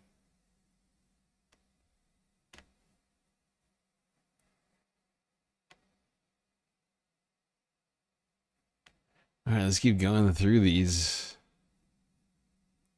KTLA 5. 3 hours ago.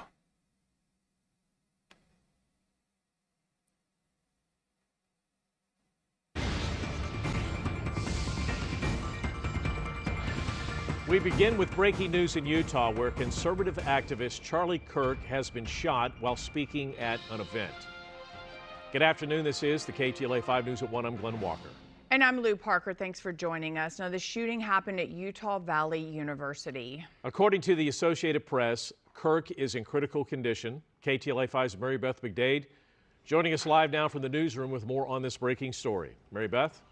Well, Glenn and Lou, it's unclear at this point what the motive was, but we do know that Charlie Kirk is a conservative activist, and he was speaking at Utah Valley University before thousands of people when all of a sudden shots rang out.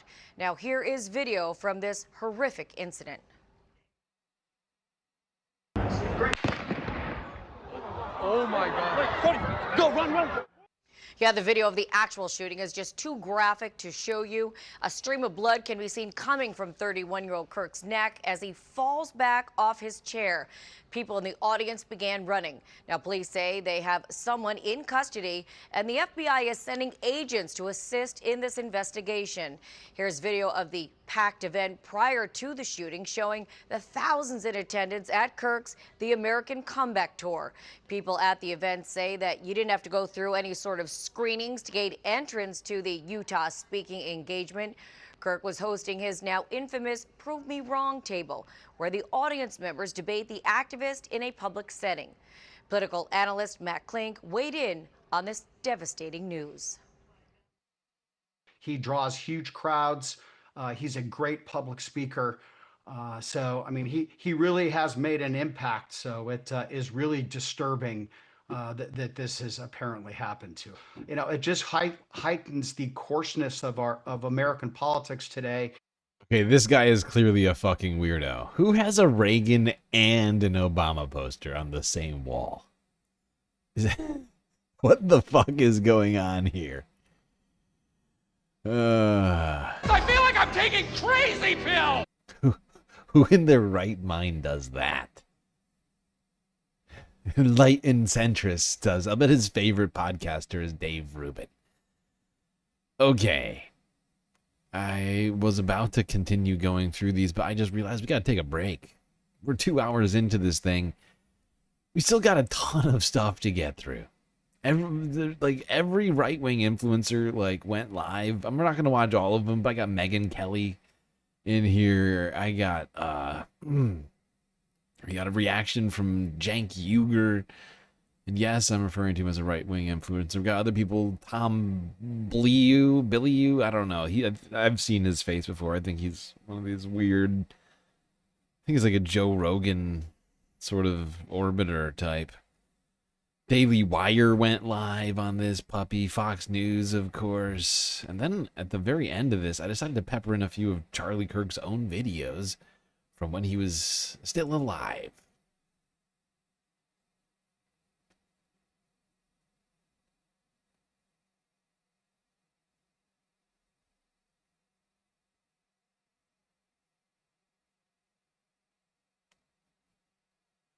But we can't get to any of that until we take a quick break. Don't worry, though, we'll be right back after these brief space messages.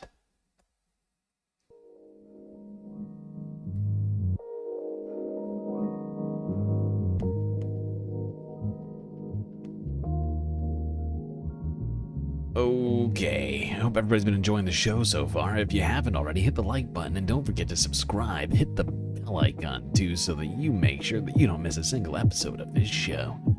While you're at it, do also consider contributing to the Galactic News Network, as we are completely funded by individuals like you. A lot of great ways, of course, for you to show your support: YouTube, super chats, super stickers, and memberships.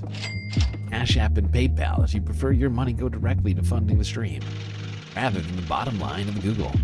But of course, the very best way to get the most base benefits for your Earth dollars is to go on to Patreon and become a Galactic Patron, where for the low price of 10 cents a day, that's right, $3 a month, get you access to a cornucopia of space benefits unseen by the rest of the goddamn Milky Way galaxy.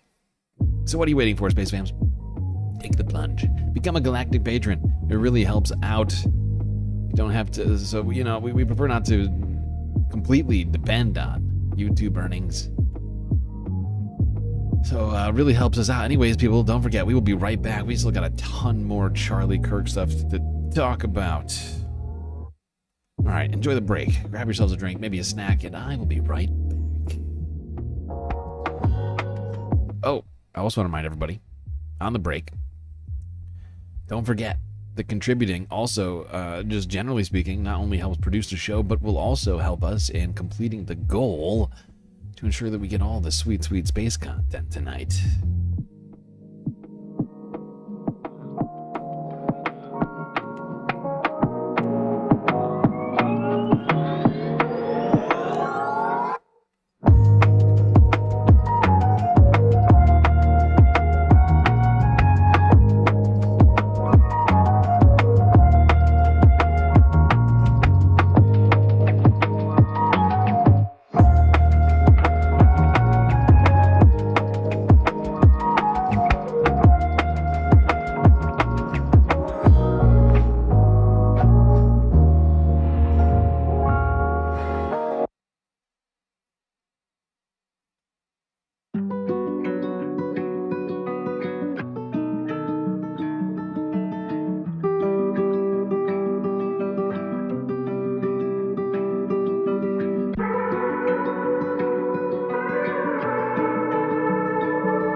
You know what that sound means? It means it's time for you to get back to your seats.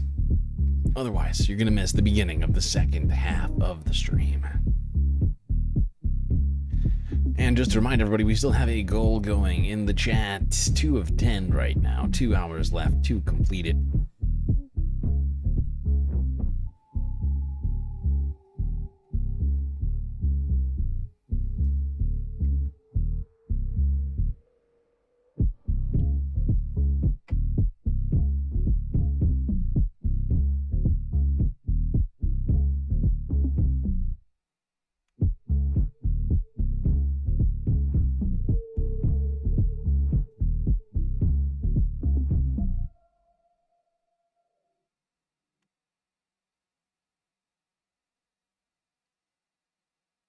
Okay. Let's keep going through these. See what some of the Trump admin officials had to say about Charlie Kirk being shot. This was from 3 hours ago. Forbes breaking news. Pam Bondi, Pete Hegseth, and more Trump administration officials react to Charlie Kirk shooting. On Wednesday, Turning Point USA founder and leader Charlie Kirk was shot while speaking to students at Utah Valley University. Kirk had been reportedly taking questions for about half an hour when the attack occurred. Kirk has reportedly been taken to the hospital, and the shooting suspect is in custody. The attack led to the immediate response of President Trump and many of the members of his administration. We must all pray for Charlie Kirk.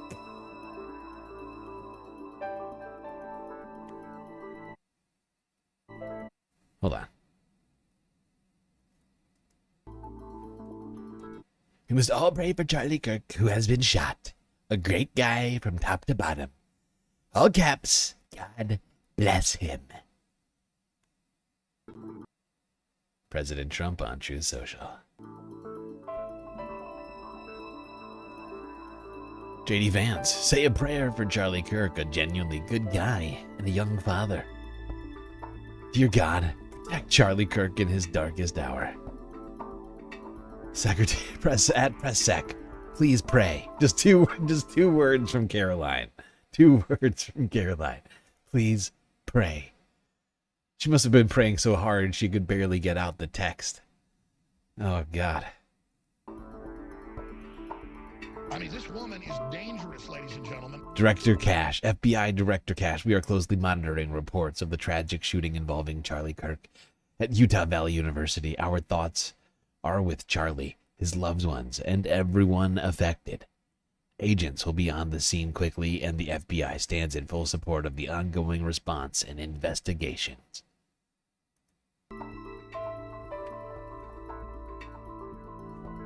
At AG Pam Bondi, FBI and ATF agents are on the way. Pray for Charlie, all caps. All caps, pray for. I love how they all take on Donald Trump's affectations. Pam Bondi, all caps. Pray for Charlie. Pray for Charlie, everybody. I don't know why I'm doing a Melania accent. Everybody pray. Everybody be based. Puppy Killer, Christine Home. R.I.P. Cricket. Puppy Killer says, Brian and I are lifting up... Brian? Is that how you spell Brian? B-R-Y-O... Brian? Brian and I are lifting up Charlie, Erica, and their family in our prayers right now.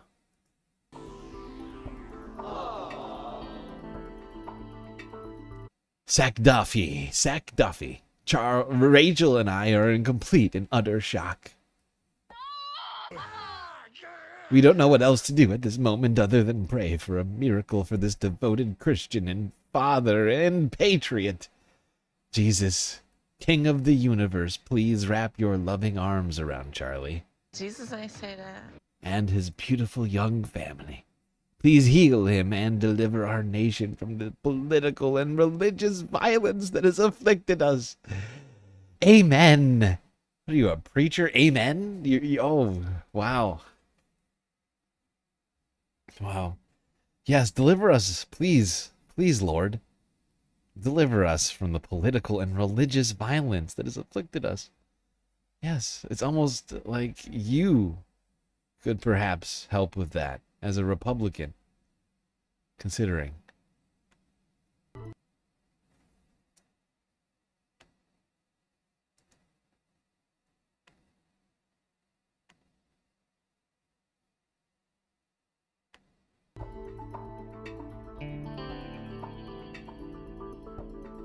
Zach Kennedy. We love you, Charlie Kirk. Praying for you.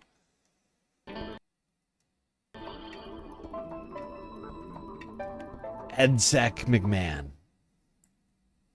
Why does she even have a job? Didn't she dismantle the education department already? Joining Americans across the country and praying for my friend Charlie Kirk.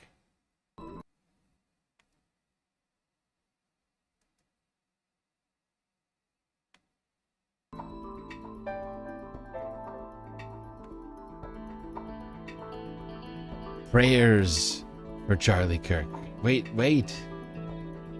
I must read what Sek Hegseth has to say. Pete Hegseth. Prayers for Charlie Kirk, an incredible Christian, American, and human being. May the healing hand of Jesus Christ be upon him.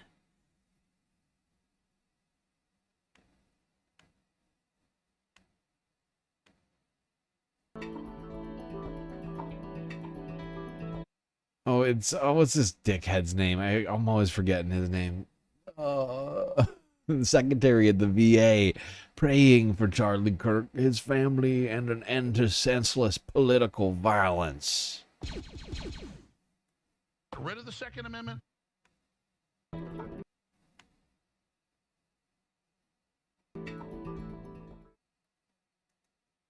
Such an outpouring. I think Jesus was mentioned in practically every single one of those tweets.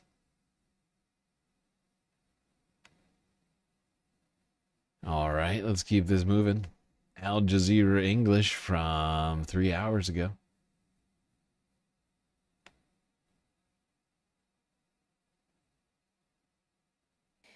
The American conservative commentator Charlie Kirk has been shot at an event he was holding at Utah Valley University. He is in critical condition in hospital. The university said Kirk was giving a presentation when a single shot was fired. Kirk co-founded Turning Point USA, which is a conservative activism group. He's also an ally of President Donald Trump and has spent time at Mar-a-Lago in Florida after Trump's latest election victory. Trump has called for prayers in support of Kirk. Let's get more on this with Patty Culhane. She's live in Washington, D.C. for us. So, Patty, what more do we know about this attack and what happened? Well, what we do know, because it's all over social media, although they're quickly trying to remove all of those posts, is Charlie Kirk was speaking to a group, a fairly large group of people, some supporters, some obviously against, when all of a sudden that one shot rang out. You can see it clearly go through his neck. There was a tremendous amount of blood that came out the other side, which would make you think perhaps the artery there was pierced, but of course now they're saying that he is in critical condition. Obviously, we're going to be watching to see if that continues. His goal, the reason he was on a college campus, is this is what he does. He goes to college campuses because he believes that he needs to spread the right-wing conservative message to college campuses. He has a very large following of disaffected white men who he's been able to very much convince that the right, the Republicans, are basically the way forward for them to get success. So he's incredibly controversial. He has said things that people have described as being racist and sexist, but Al Jazeera's coverage of this has been the most accurate of all of the large mainstream outlets. Yeah, Charlie wasn't that great of a guy, actually. Most of everything he was focused on was getting disaffected white men to be as angry as possible, to give him and his political action committee as much money as possible. And that was basically his entire life. again, very controversial, but now this 31-year-old obviously fighting for his life in a Utah hospital. Yeah, as you hinted there, he was a pretty important Oh shit, the ally volume is to low. Donald Trump. My bad. Tell us a bit more about him. Perhaps one of the most important allies to Donald Trump, because if you look at the election demographics, that Donald Trump was able to just swing in a way that was really unprecedented in modern elections. He was really able to help him get out the vote of young white men. And that was a very key constituency for U.S. President Donald Trump to get back into the White House. Now, of course, the big concern is going to be about the potential for more violence, because many of his supporters are incredibly supportive of him. They very much believe in his message, and the question is going to be, are they going to then turn to violence? So there's going to be a lot of debate now, as there always is in the United States, about toning down the rhetoric. But every day We it must tone seems it all that down. the politicians are really toning the rhetoric. This lady is on fire right now. That's absolutely what's happening already. Everybody tone it down already, God damn it. Can we all remember to think and also pray simultaneously? We need more thoughts and prayers. That's the only way to solve this. The only way to bring this great nation together is to think and pray simultaneously as much as humanly possible. I don't care what you say. Okay? Thinking and praying is the only way to solve all gun deaths in America. It's not, you can't. Get rid of the Second Amendment? You can't get rid of the Second Amendment. That won't solve it. Not gonna do it. Wouldn't be prudent at this juncture. No, the only way is to have measured, thoughtful conversations about those who have died, while not at all pointing fingers or assigning blame to anyone or any particular aspect of American society. That would be wrong. That would be wrong of you to do such a thing.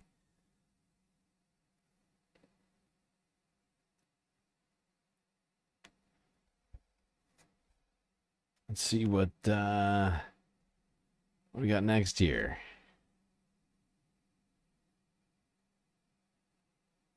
See what Democratic Senator from Oregon, Jeff Merkley, had to say. Merkley. I know somebody who just got Merkley'd. His name is Charlie Kirk. Come to the floor to talk about the Senate process and specifically the challenge we have in exercising our constitutional responsibility to provide rid of the Second Amendment consent on nominations. But I just heard moments ago about a shooting of a podcaster, and each and every assault on any individual is outrageous. And assaults that are motivated by suppressing viewpoints is so horrifically against the vision of our country. It wasn't against Charlie's vision. We believe in the power of free speech. Not Charlie. Charlie didn't believe in the power of free speech. Not even close. Charlie? No. No, Charlie was actually all about people like Ramesa Ozturk and Mahmoud Khalil being picked up and being, deprived of their constitutional rights, overusing one of their constitutional rights. So, no, Merkley. And I'm fairly certain Jeff is not super tuned to the things that Charlie says. But let's never forget that, no, Charlie Kirk did not love free speech. He might have used free speech to his advantage and made a living off of free speech, but did not actually care for it at all.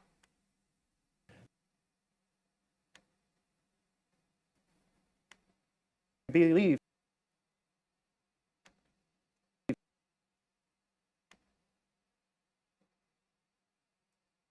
In the power of protest. We believe in the power of assembly. Let the best arguments win the day, not in violence to suppress any viewpoint. So I hope the individual who I have not heard the details yet, I hope is going to be okay. I hope is going to recover. But let's all remind ourselves as we carry on a debate, and often carry on that debate passionately, that the place to decide. Okay, shut up, Merkley. just shut it. Oh my God, he's putting me to sleep right now. The place where things are that have to be in a certain way. Jesus Christ.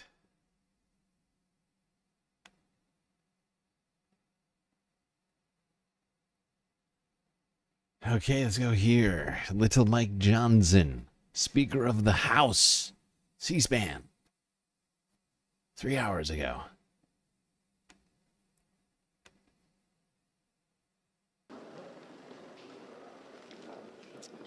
We just want to make a brief statement here, and I'm going to go and ask my colleagues to join me in a moment of silence for our dear friend Charlie Kirk. We ask everyone to pray for him and his family. It looks like, has Mike been crying? Is it just me, or has Mike been crying? Is it just me, or has Mike been crying? Look at his eyes. They're sort of reddish and glazed, sort of glassy, even. Sort of flushed in the cheeks, but the rest of his face almost sallow. Oh my God, I think Mike has been crying. He is broken up about all of this. Oh, poor Mike. Oh, look at him. This guy, he's lost America. America has lost a great man. Why? Detestable what's happened. Political violence has So become detestable. all too common in American society, and this is not who we are. It's not who we are. This is not who we are. This is not who we are, says Mike Johnson. Fascinating, Mike. Really? This is not who we are. You know, we got a story. I added a story to the very end of this because I noticed something that we're not talking about, but this is absolutely who we are.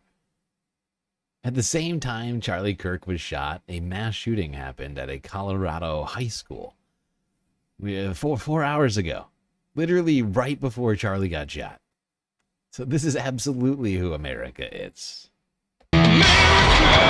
Fuck yeah! Rid of the Second Amendment?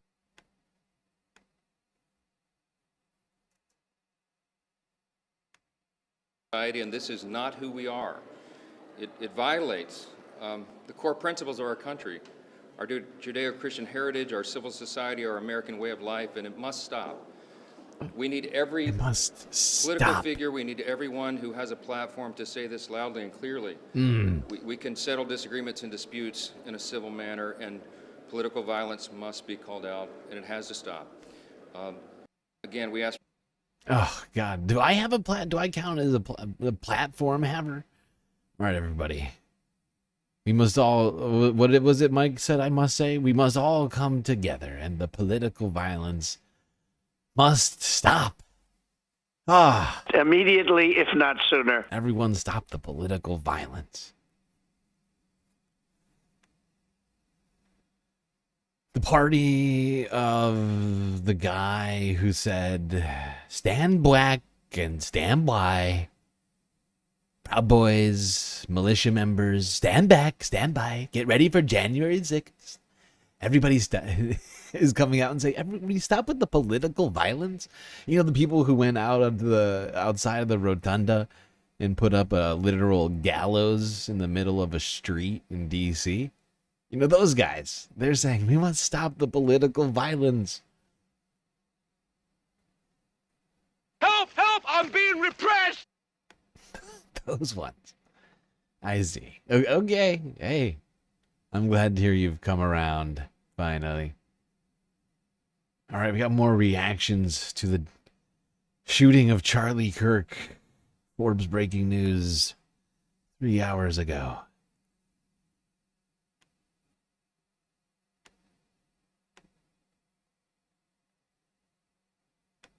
It is, you know, a horrendous thing to see. Mark Kelly. And it happens Senator of Arizona. all too often. You know, I'm thinking about him and his, you know, family, and, you know, I hope, you know, they makes a recovery from this. Shocking. Shocking. Tragic. And tragic. And we're all John Cornyn praying Charlie's going to be okay. Oh, are we? I missed that memo. Oh, God. No. Suzanne Collins. You can barely hear. There is no justification for this. A terrible thing. I'm 98 years old. And we're all praying Charlie's going to be okay. There is just no justification for the political violence that we're seeing in this country. It's terrible. I am How dare very people? upset at the so sad. Charlie Kirk. Charlie Kirk. Children. He traveled to college campuses to interact with young people. Oh, he just loved young people. He was like Mother Teresa. He just loved the young people, and he just wanted to save them from going to college, especially the women, and those poor women in colleges. They should be in the homes cooking meals, just like I should be in the home cooking meals, just like Charlie thought we should all be at home, just making babies until we're too old. And I guess I should just be dead because I'm an old and ugly woman with no purpose. I'm resigning in the wake of Charlie Kirk's death. I am resigning, and will be committing harakiri. He's a wonderful person, and this is just appalling. When you think of The audio is low again. No, the audio is low because Suzanne Collins is fucking whispering right now. The audio is low because Suzanne Collins is very, very quiet. She's taking a long time. It's hard to get the breaths out.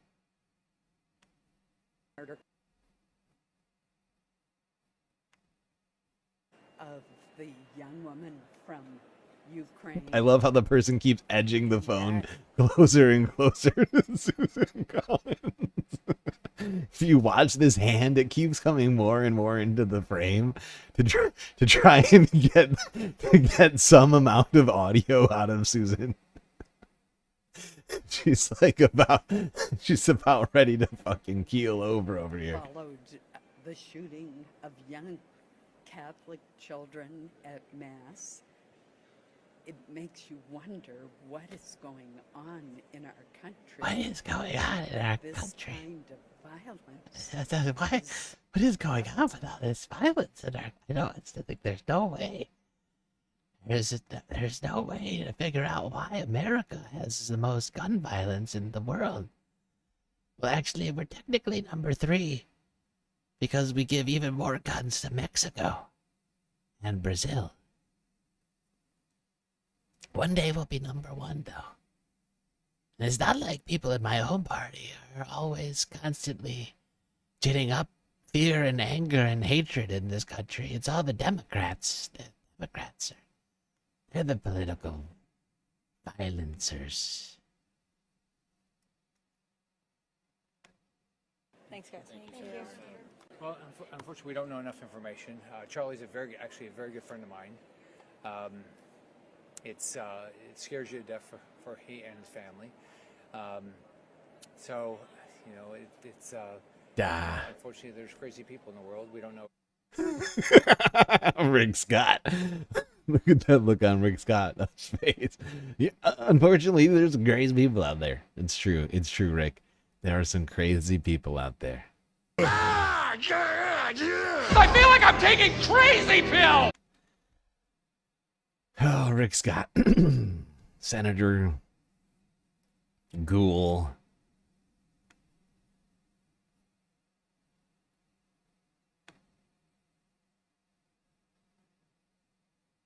All right, let's keep going through these. Charlie Kirk carried away after being shot at a vent. Storyful news and weather from 3 hours ago.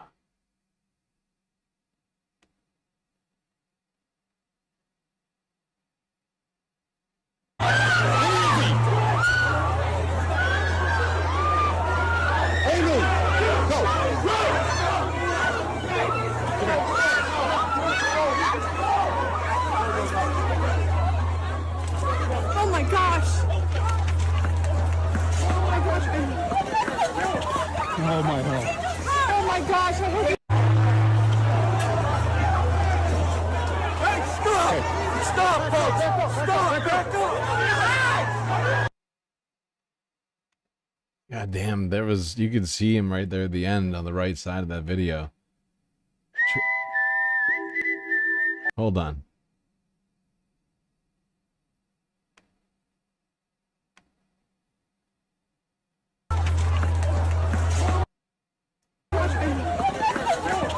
Oh my god. Oh my gosh! I hope Yeah, you can see this over here. This is a gurney. I'm not even sure there's a gurney. I think it's just 8 people just carrying him. Hey, stop! Stop, folks! Stop! Back up! Jesus.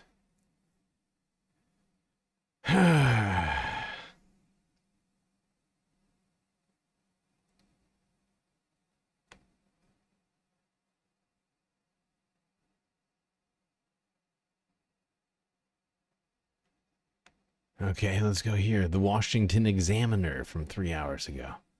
Leftist TikTok reacts to Charlie Kirk getting shot. Oh, I'm sure leftist TikTok is just beside themselves in mourning.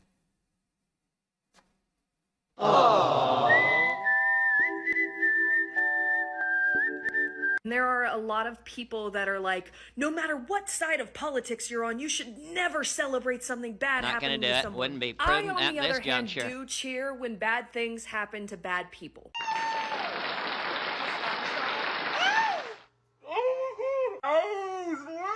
Well, breaking fucking news, folks. Seems somebody just took a shot at one of the Fanta-Fastest favorite 5-mile-wide mouthpieces, Charles Chucklefuck Kirk.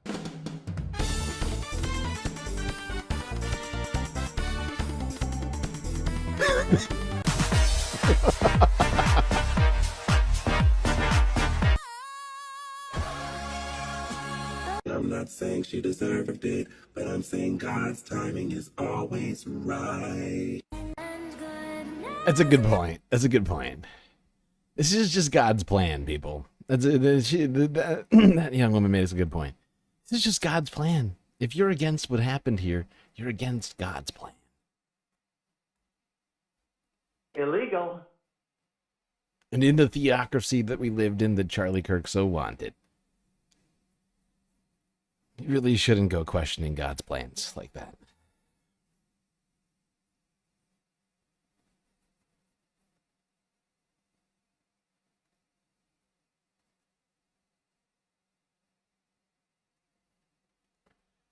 All right, let's go here. The Vanguard boys, 1 hour ago. They were going in. 3-hour stream. Jesus Christ, Vanguard bot.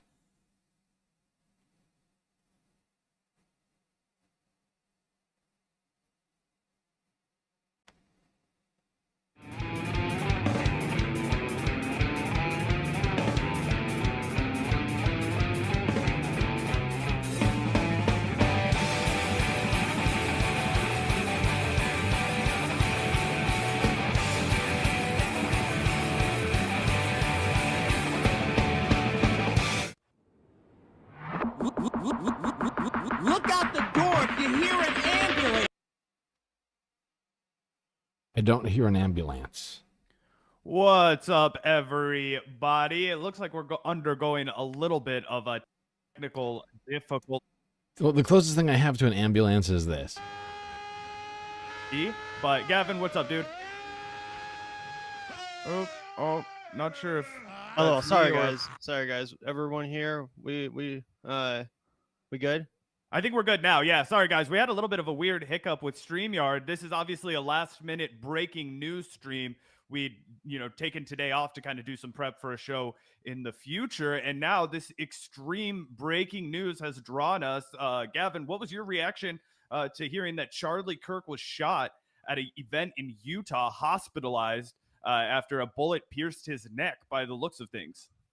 Yeah, so this is absolutely insane breaking news. It doesn't, it's not really apparent at the moment as to Charlie Kirk's condition, but we do have official confirmation from the media, from articles in, The Guardian, and here's a tweet from Fox News. Charlie Kirk has been shot. There was some confusion about this on the internet, obviously in the age of AI and stuff. People were questioning the validity, but it is 100% official.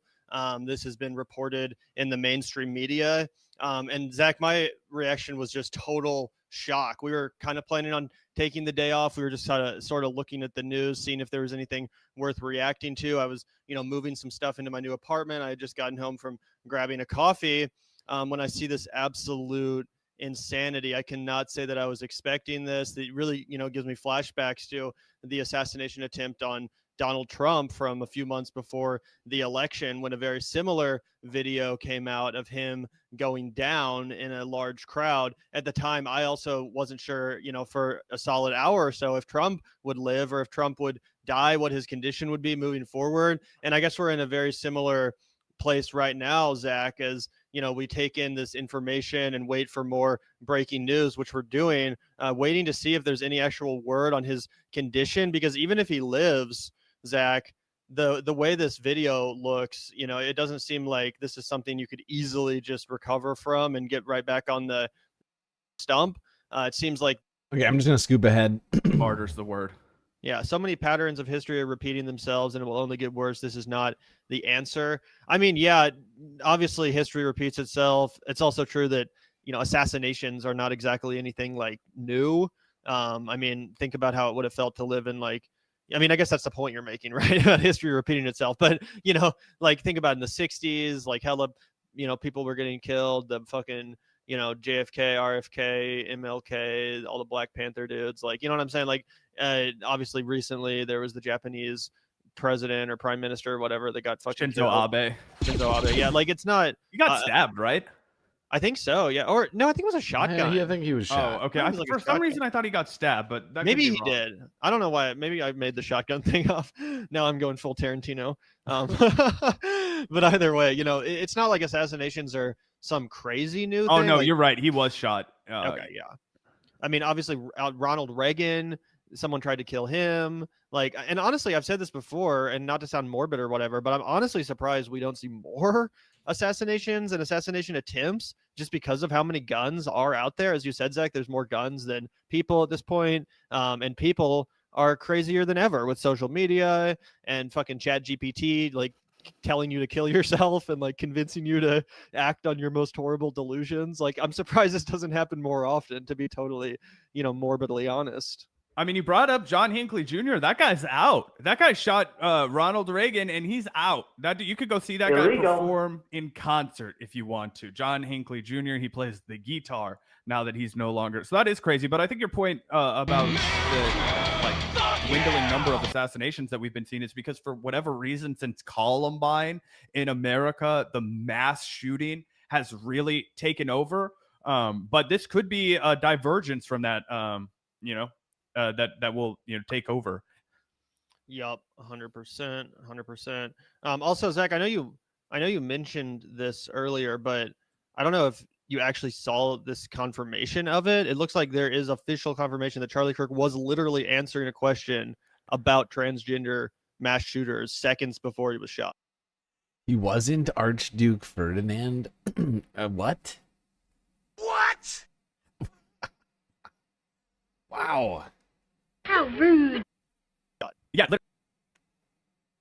I think he was actually in the midst of talking about a lie, saying that the last 7 mass shooters had been trans, and which was one of the first things that I'd seen tweeted out when he was shot by a counter protester who had been at the Utah Valley College event up on the rooftop, where they had a bunch of signs that were like "Trans Lives Matter," like trans healthcare, trans rights are human rights, things like that. The kind of the works that you see. And yeah, according to them, he was plowing into that common lie that we've seen, going around recently, that the last 7 mass shooters were trans. And it's totally unoriginal because he's just plagiarizing a lie that Joe Rogan was saying. So pretty crazy stuff. Again, I really want to be careful with my wording. I'm not trying to act like in any way I'm, like approving of this violence, but it is like, I don't want to say poetic, but it is like, it's ironic. I don't know what the right word is. It's crazy that, the circumstances of this. Again, I want to be careful because obviously it's a tragic act of violence, not something that we in any way approve of, obviously. But either way.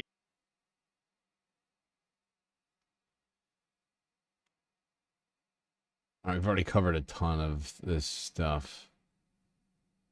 And we're almost 3 hours into the stream, people. Just want to remind you, the goal is going. We got an hour and a half left on that puppy.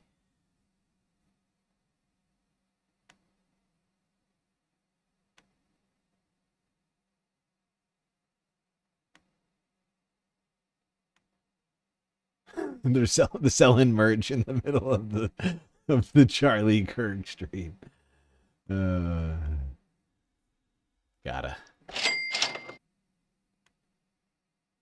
This is what I've been saying this whole night, though. Where was the sympathy from the right when Melissa Hortman and her husband were murdered? Did you miss that? No, there was no sympathy. In fact, it was just claims that the shooter was a Marxist. We already covered that one. Mike Lee blaming communism for the deaths of those Minnesota lawmakers.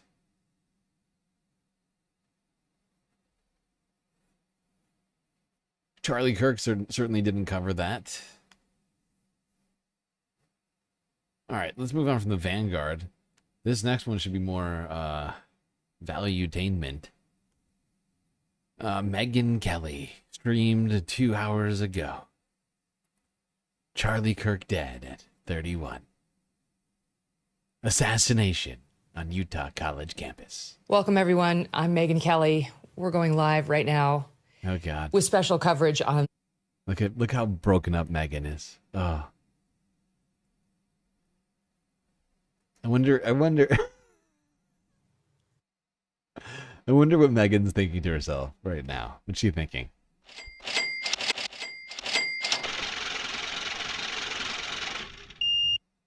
Because I'm fairly certain that's what she's thinking right now. I mean, this stream that we're watching right now, 3 million views, 2 hours. What? 3 million views, 2 hours. Like, in her head right now, she's like picking out like picking out like the next house she's gonna buy off of this, especially considering now Charlie is not going to be getting any more views. Suddenly she's her stock in the right-wing influencer space has gone up by like 10%. It's gonna be a race to fill the Charlie Kirk vacuum amongst the right. Welcome, everyone. I'm Megyn Kelly. We're going live right now with special coverage on the shooting of Charlie Kirk. Charlie Kirk's been shot at an event in Utah, one of his student events that he does all over the country, and we are awaiting word on his condition. It happened earlier, and we got word. We did not want to come to air with the news until we knew whether it was true. We knew that a shooting had occurred. But now everyone from President Donald Trump on down has confirmed he's been shot. Charlie's been shot. He's been shot. It appeared in the neck. There is video of the event, of the shooting that took place from far away. We're going to show you that. Utah Valley University. This is graphic. It's not as graphic as some of the film that is being represented as out there right now and having been taken more close up. So we're going to look at just this one, which is from a distance. Here it is. Counting or not counting gang violence? Oh my God. Go, run. Whoa.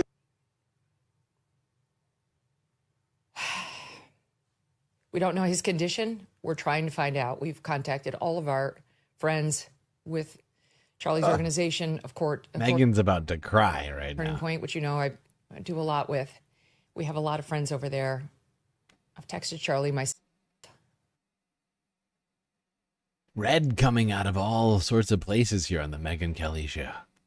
Crotchy using their galactic membership message highlight Republican aims for ear and misses.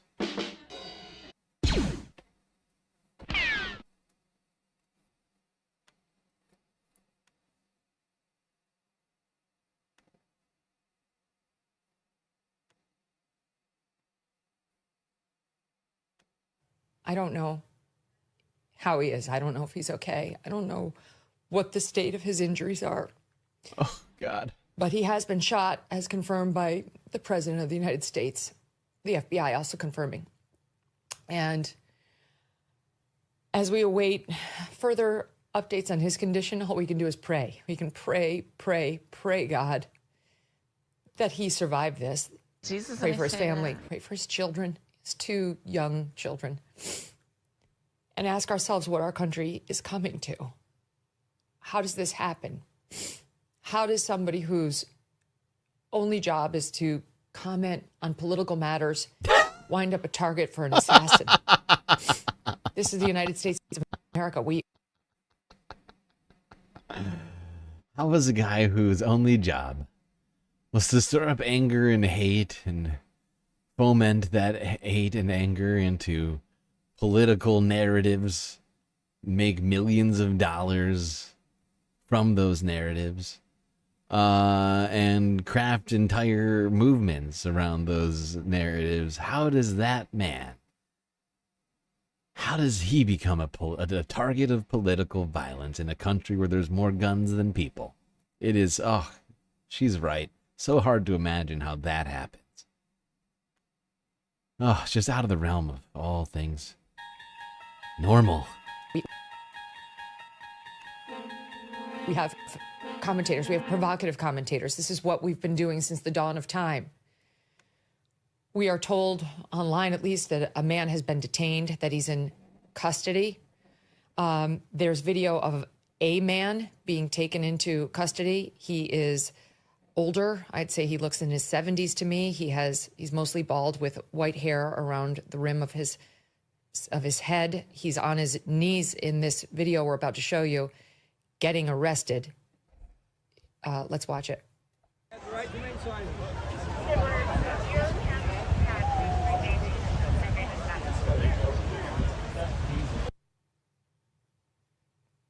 We don't know whether that man is in fact the shooter, but we do know we are told someone is in custody. Megan Basham, who was on this program earlier today, who works for the Daily Wire, and also has many friends at Turning Point, just tweeted out, sources tell me the situation is critical. Pray hard. There is video circulating online, which we are not going to show. And my only prayer is that it's fake. I pray to God it was fake, what I saw. And there is no way I am showing it on this channel or on this feed. If it is real, it will be a miracle if Charlie survived. I can barely get my arms around the enormity of this. Charlie is such a dear man, and he's such an important cultural figure. He is one of the bravest people I know. He's been so unfairly... Listening to these right-wing influencers like this, oh God, something about this is just fucking hilarious to me. And maybe that just makes me a cruel and terrible person. But listen to her talk about what a great guy Charlie Kirk was. It's hilarious. Because, I mean, Nothing has changed from yesterday to today about how I feel about Charlie Kirk. And I vehemently disagree with the claim that he was just a great guy. That is a bold, spurious claim. Demonized by his detractors. At every turn, he's been villainized by people who disagree with him politically. Oh, God. And that messaging can sink in.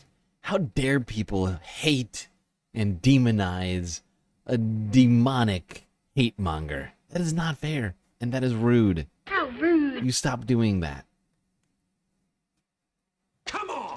I'm not blaming anyone. I don't know exactly who did it, and I don't know the motivations are, but I know that a lot of hate has been stirred up for Charlie. Oh, God.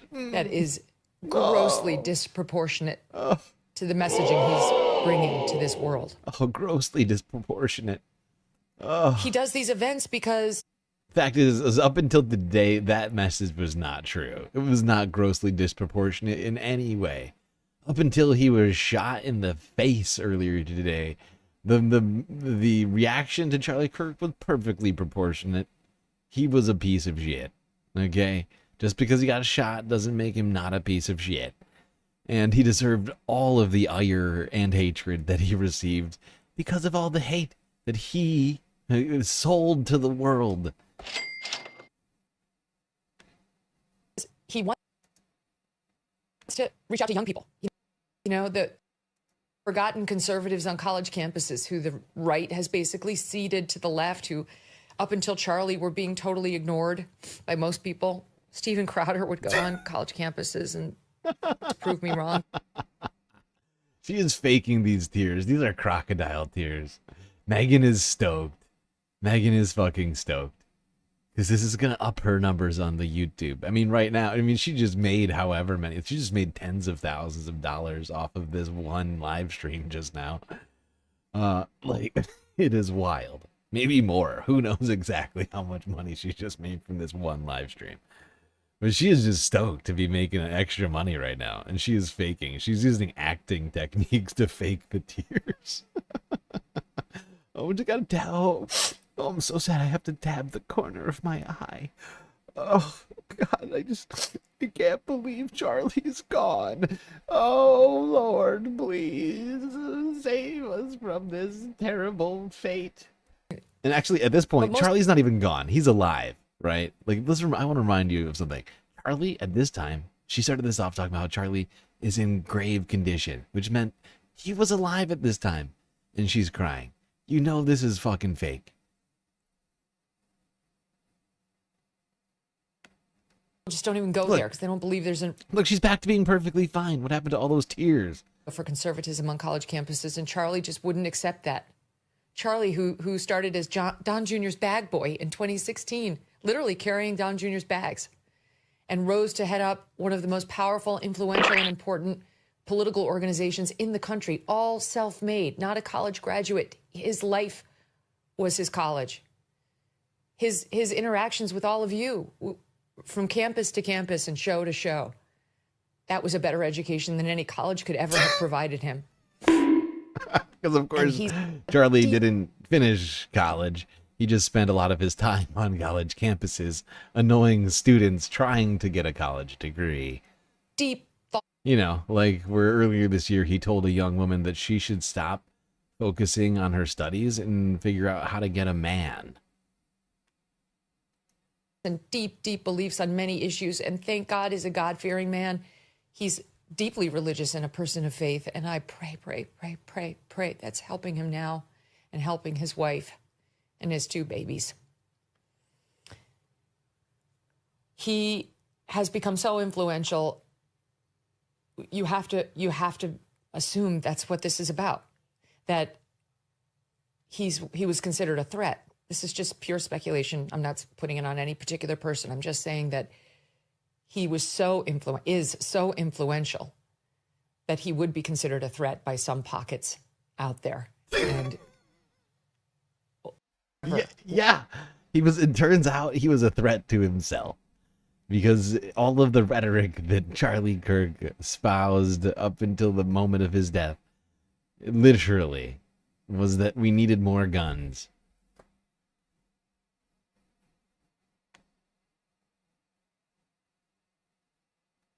Whatever the outcome is here, this perpetrator must be held to account. There must Well, be justice. we don't have a perpetrator yet. She got way ahead of herself on that one. Turns out that man that she showed earlier in this video as being the supposed suspect, just a guy. Just a guy. What happened today? We cannot live in a society where, whether you're a pundit or a president, you cannot appear in public to say how you feel, to say how you think the government should be run.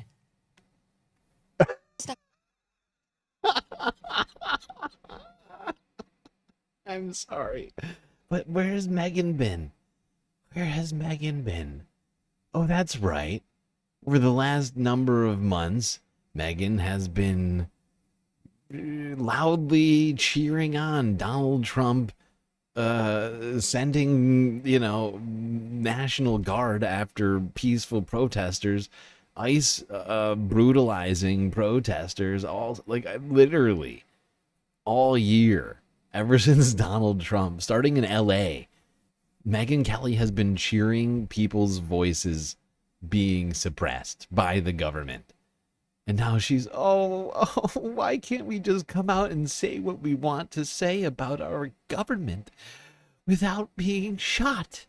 I don't understand what led to this moment in history. It's like, what are you talking about? You have been literally here for all of it, all of the leading up and cheering it. And now you're like, wait a second. Why can't we just air our grievances in public without fear of retribution? Third world banana republic. This is the United States of America. What is this, 1968? Are we back there? Where it's... What?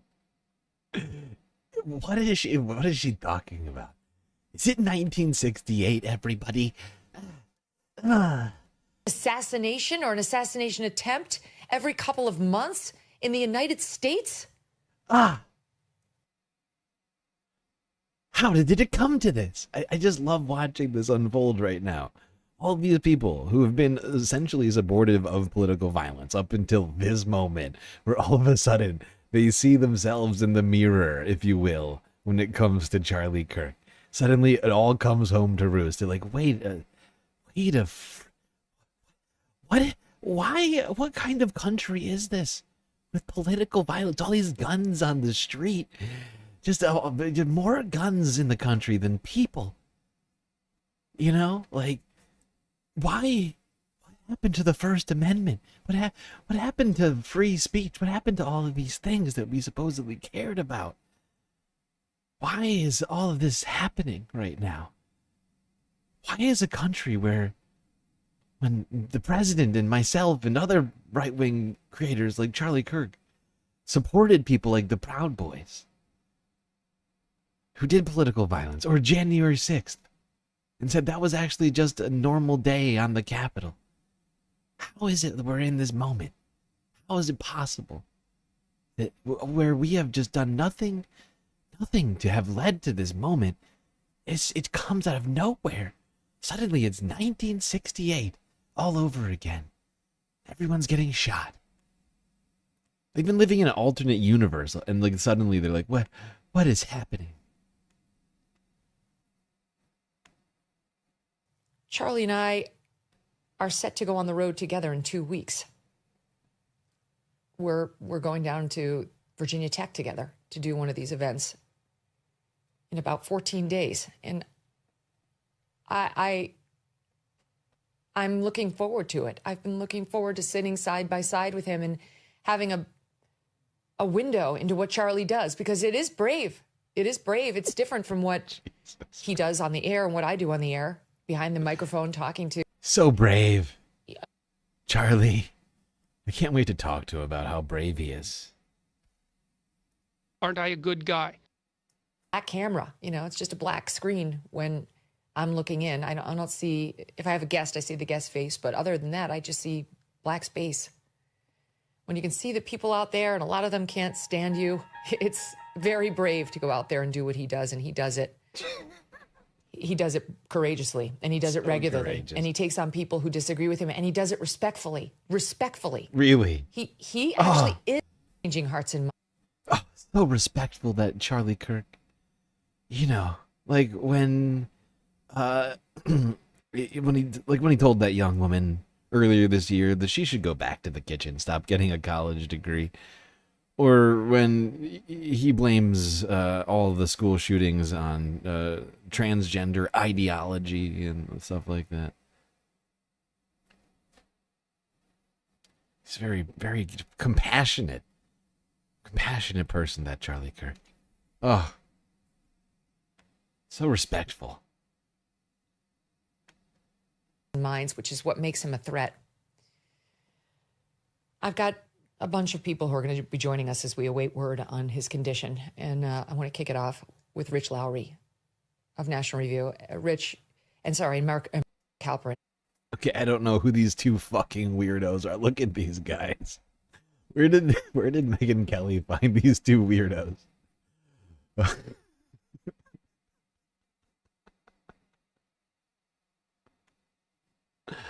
Okay.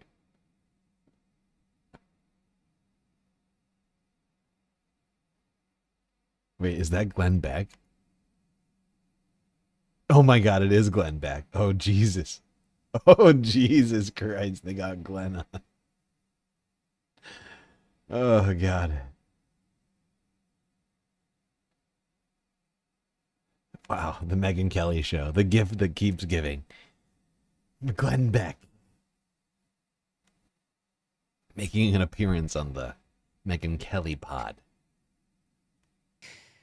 We have Victor Davis Hanson coming on. We have Glenn Beck here too. Both. Why does Megyn always speak in this whispery sort of way? It's very frustrating. Everyone, we would like to welcome Glenn Beck. Is there like a noise ordinance at the studio or something? Friends of Charlie and friends of the show, and this is just everyone's feeling what we're feeling. Just absolute devastation at this news as we know it. Charlie Kirk has been shot in the neck at an event on a university campus in Utah, taken away to a hospital. Glenn is beside himself. Look at this guy. He's very sad right now. You can see it on his face. He's all broken up. AP is reporting he's listed in critical condition, which is something because we worried that he was dead on the spot. If you take a look at the videos, it certainly looks like that could have been an outcome, but it's better. It's better than that, at least. Glenn, start with you. Thank you for being here. I just read your tweet to the audience. Are you hearing that from people who are in a position to know that Charlie I am. is in, that he's alive and that he's in critical? I am. Spoke to somebody in a position who knows, who said he has a pulse. Jesus Christ. Glenn starts it off crying. I think they're all faking it, honestly. Glenn is even more stoked. I think Glenn is even more stoked than Megyn might be. You know? Like he has even more of an opportunity than Megyn because, of course, you know, a great deal of the young male audience that Charlie had are very misogynist. So really, this is Glenn's opportunity to shine right now and make it a big bucks. Pick up that Charlie Kirk audience. Maybe even take over Turning Points USA. I mean, suddenly there's a power vacuum in the right wing. He has. By the way, I love the George Washington framed photo in Glenn Beck's man cave. I assume this is not his normal location of shooting the show. I mean, I've seen the normal location of the show. So this is in Glenn's man cave or bunker or somewhere. It's probably his bunker. Actually, now that I think about it, this has got to be Glenn's bunker. He's worried that they're coming for him next. Pulse.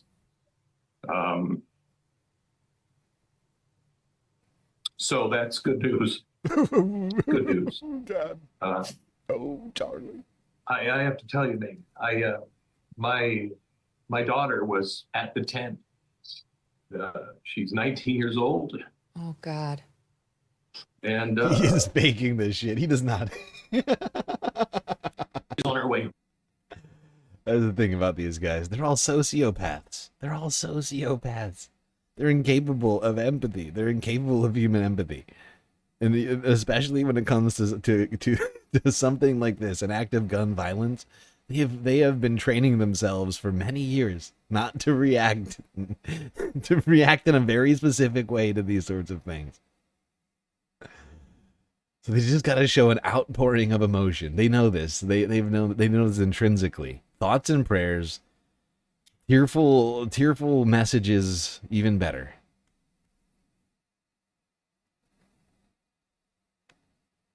Home now, but this is you know, I know you can relate to this. I have two friends now that have been that people have tried to assassinate. We don't live in those kinds of times. You have to go back to the 60s to live in those kinds of times. I think the reason Glenn Beck is looking over to the right rather than directly at the camera is because he needs some inspiration. So he's just watching a Muslim, an Arab person, urinating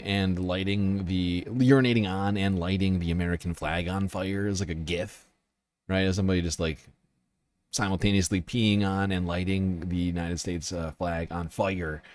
And that's what he needs. That's the sort of that's what to get him in the right mindset so that he can really have a good cry right now. That's why he keeps looking, just focusing in on that right-hand corner. It's not just because he's being weird. No. Don't be creepy. No. And quite honestly, I am, my first reaction to this, besides the profound sadness of Charlie and his family. Oh God, I'm sorry. I gotta watch that one more time. Action to this, besides the profound sadness of Charlie and his family. I think I might be right. I think I might be right. I really think there is I think he's looking at something that makes him sad. I don't know what it is, but he's got something. I mean, I don't think I'm too far off. It's somebody lighting the flag on fire, or like a trans person. Although it's probably the Bud Light ad of what's her name, Mulvaney. Oh God, Dylan Mulvaney.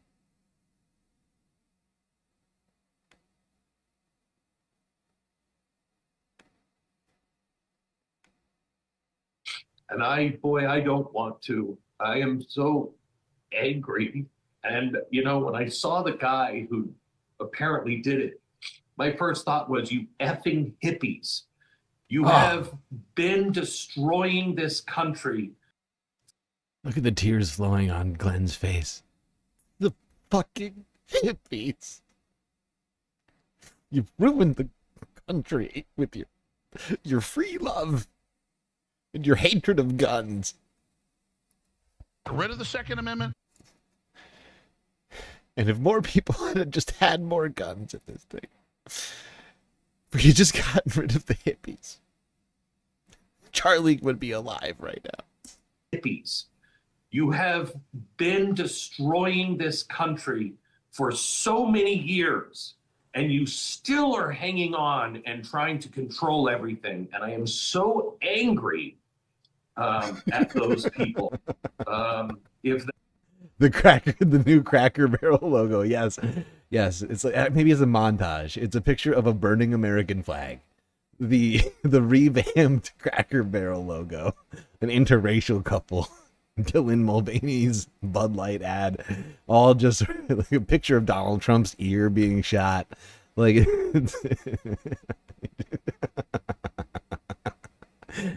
just a montage of things to give him some emotion right now. crack loose some emotions in this old sociopath. That is the shooter indeed, but we have got to get serious about the significant enemies that are within our country. Yeah. And we need information about this man, and we need it immediately. Immediately, if not sooner. And we'll get it with this FBI, Victor. Thank you too for We being will. here. We'll get it with this FBI. Victor will. Davis Hanson. Yes. With this FBI, we'll Awesome. get it. Don't worry, we won't get the Epstein file, but we will get immediate justice on this shooter. Immediately, if not sooner. Who is this old guy?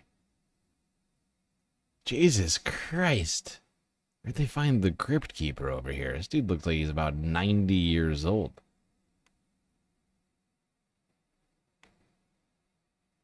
Is this Charlie's dad or something?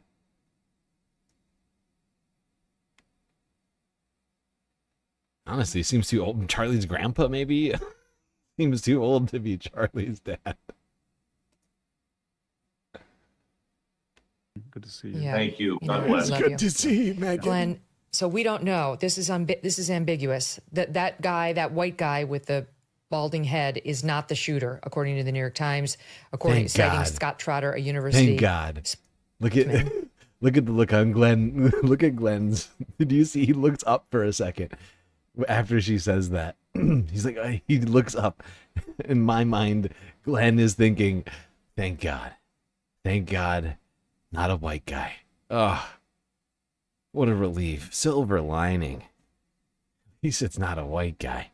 This is ambiguous. That guy, that white guy with the balding head, is not the shooter, according to the New York Times. Citing Scott Trotter. See him look up? Right there. Right there, he looks up. I'm fairly certain Glenn is going, "Thank you, Lord." A university spokesman. But the university had earlier said a suspect was in custody, not just a person. So we don't know whether they were speaking of this man who they've now determined is not the shooter. So we have no fucking clue whether the shooter is in custody or not. And we have no idea how Charlie is. All we know is he's been shot, and that it was a brutal shot to the neck that we saw too much of. Megan, when I was talking today about Charlotte, on the video. I love how Glenn has to pivot immediately. He just got done blaming that goddamned hippie. He was crying. He was crying on camera, talking about how he's goddamn. When I saw that old guy, oh, goddamn hippie. And now he has to completely pivot. He's like, okay, all right, what do I do now? When I was talking today about Charlotte, on the video, you can hear the killer say, I guess I killed that white woman, or whatever it was, that white girl. Mm-hmm. And I was in Washington, D.C. Just a couple months ago, and my wife and I are walking down the street, and there was this big black guy on a bike, and he kept circling us, and he kept pointing right directly at me and looking me in the eyes and said, "Today's the day I'm going to kill me." Yeah, right. Bullshit. This did not happen. He just made this story up. He just prove it. Prove it. Prove it, Glenn. And he kept pointing right directly at me and looking me in the eyes and said, "Today's the..." Where was Glenn that this happened? I would love to know in what city, and where in the city he was that this happened. He was circled by a black man on a bike pointing at him. I mean, wow. Wow. Really, Glenn, this happened? What was it? Shyamalan movie? Where was M. Night? Was M. Night nearby? I'm going to kill me a white man. Oh, I'm going to kill me a white man today. And he finally he saw my security, and then he was circling you. He was incessantly circling you, and then finally saw your security. A what now? That's weird. It couldn't have been much of a circle when you think about it, right? Like, what kind of circle exactly?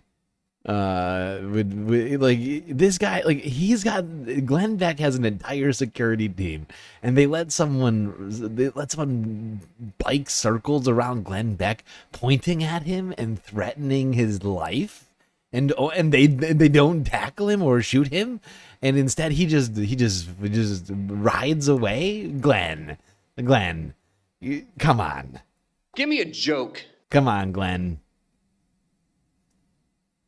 And he finally he saw my security, and then he went away. We are not addressing the key issues here, and the media is making everything.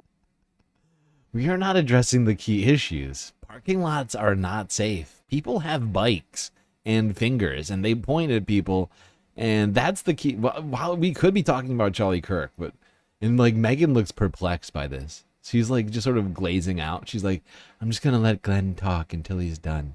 I don't know what he's talking about right now.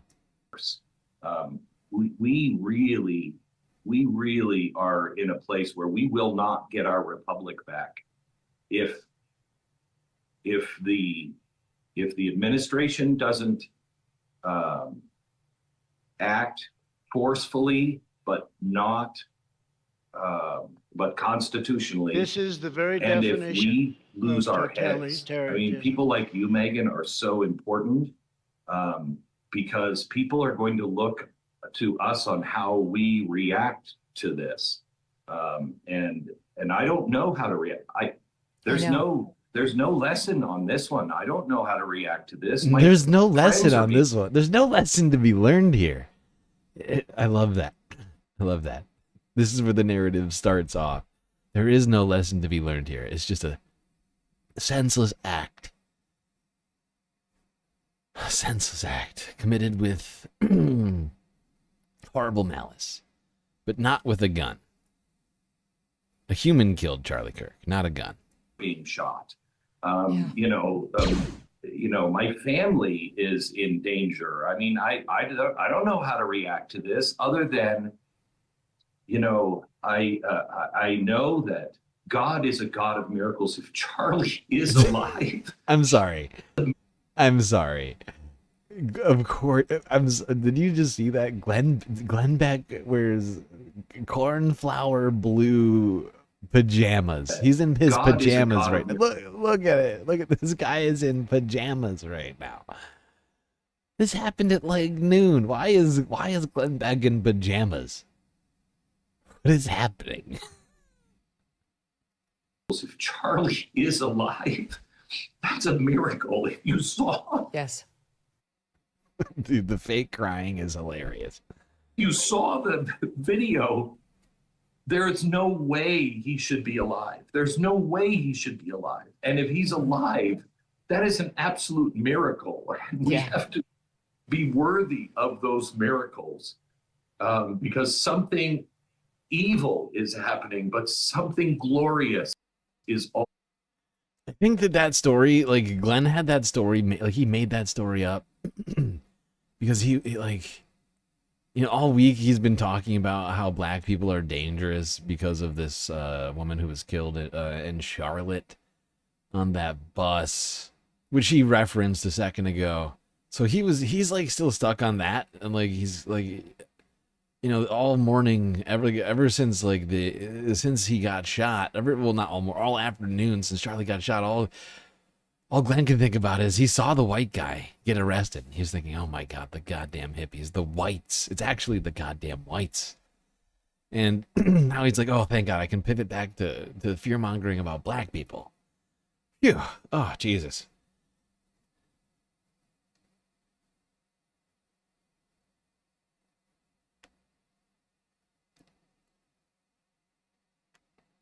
Also going to come out of this. You know, you can't help but look at it in our position and say, he does to a large extent what we do. You know, we're all largely in the same business. We comment on the news. We try to help people understand the news. And yes, now in at least my new iteration. That is such a lie.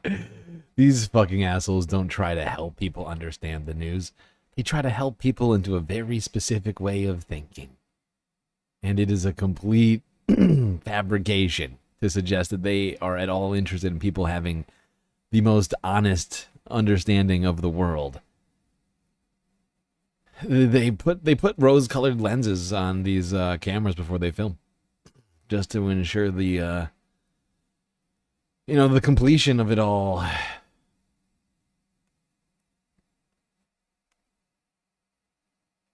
Okay, I'm going to scoop this up a little bit, because at some point they're going to realize Charlie's dead. I don't know how long it's going to take them to realize Charlie's dead, but at some point they will realize it.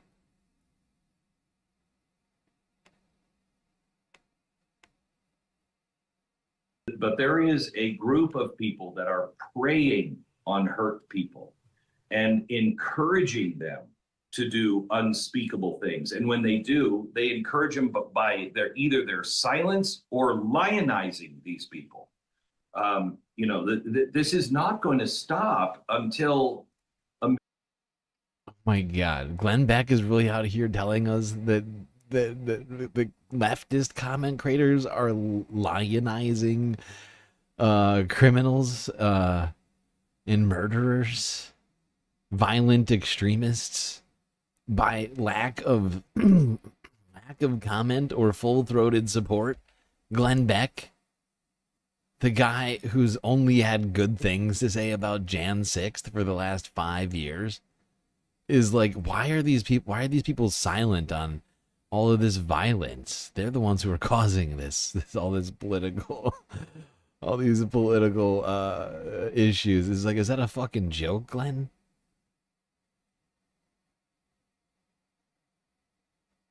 How many videos did you do about Ashley Babbitt? You haven't done any lionizing, Glenn? Really? Americans on both sides stand up and say, enough. This is not acceptable in our society. Seriously, if these guys want to come out and say all this shit and be like, it's unacceptable that people are getting shot in society, and they want to make these claims that somehow the left has been perpetrating all of this, all these content creators have been just so pro-violence, and come out and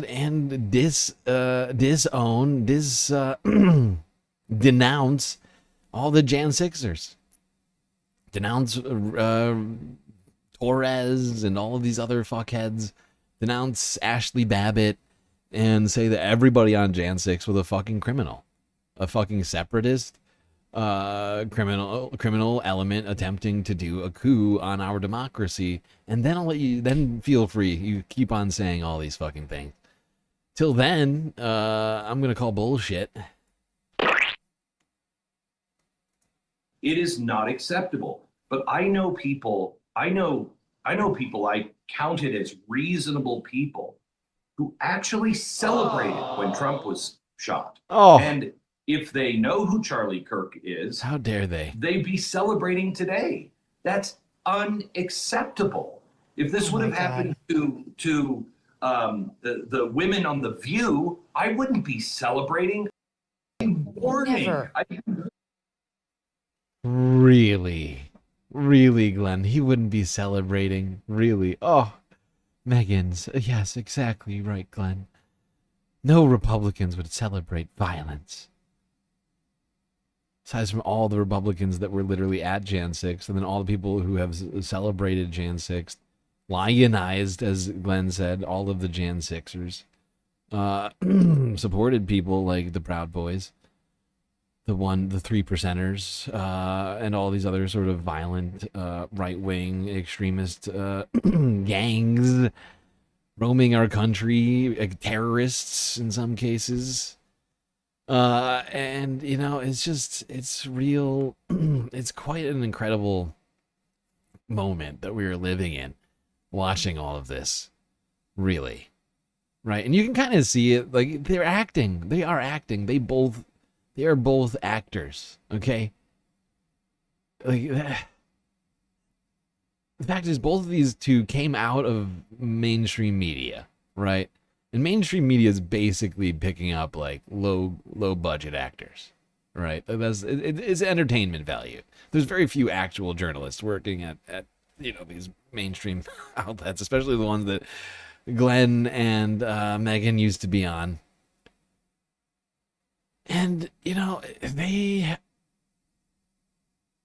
are fully complicit in the violent element of politics that exists in this moment. If anyone is to blame, it is people like Megyn Kelly and Glenn Beck for this violence right now. People who have been actively saying we need more guns, we need to stir up more hate, more conspiracy theories, more, just like half-baked, just xenophobic solutions to everything.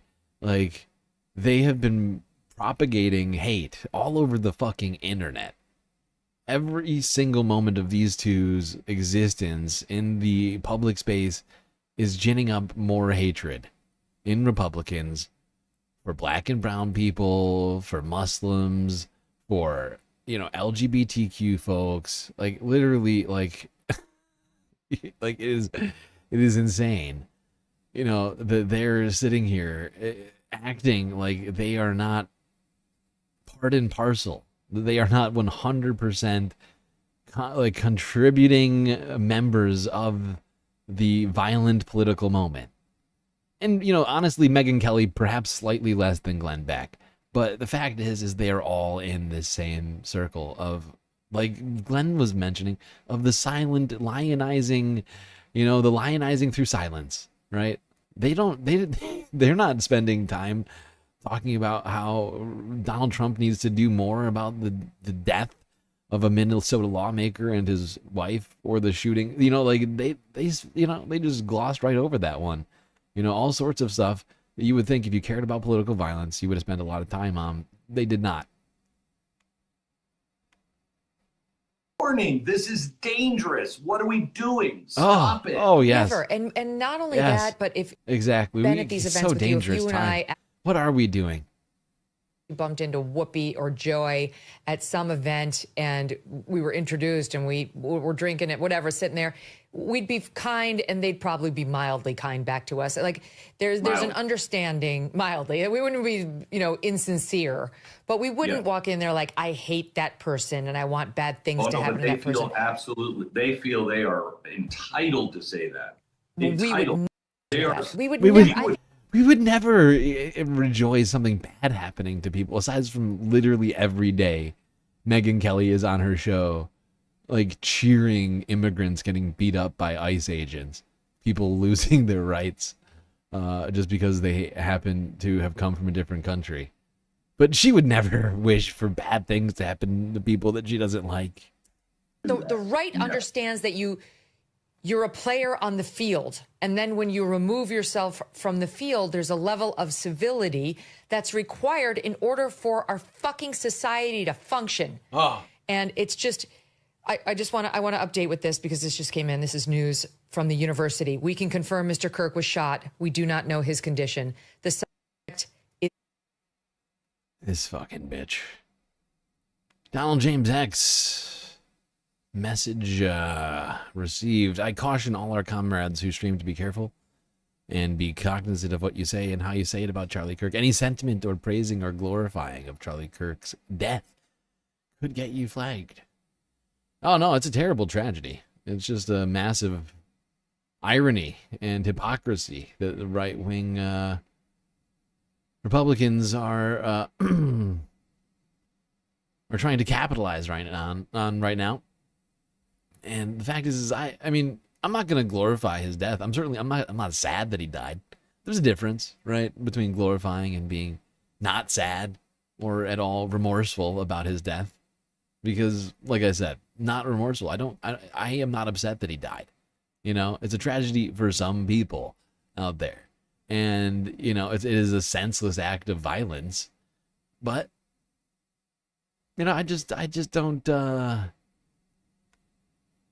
don't have any sympathy for a man who had no sympathy for anyone else, right? Charlie Kirk went through life having no sympathy for much of the population. And there is no sympathy clause on the First Amendment.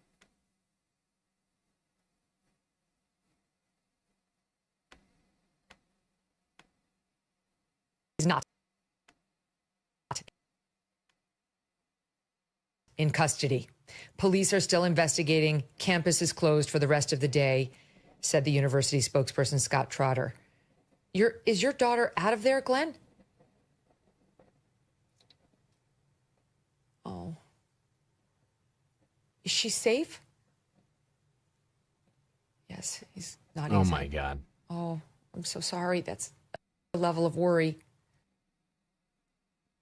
He is such a fake. And obviously the extra level of worry is she's Glenn Beck's daughter, and you have to worry about that. I understand that acutely myself. It makes us targets and it makes our kids targets, and I really hope Charlie's wife and his 2 children have security on them right now because the level of threat is higher.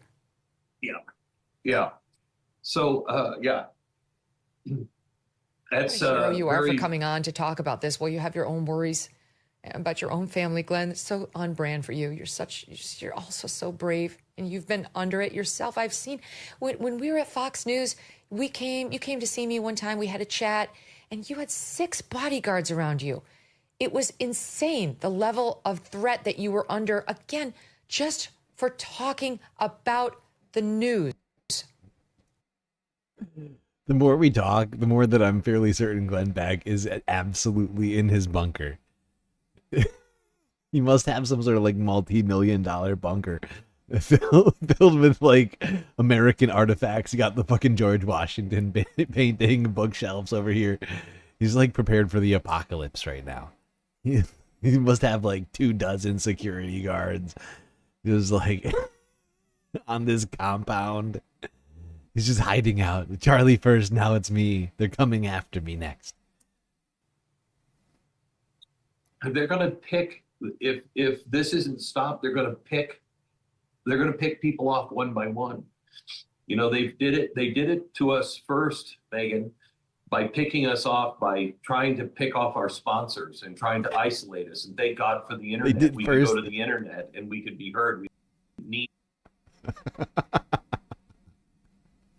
The first volley was the sponsors.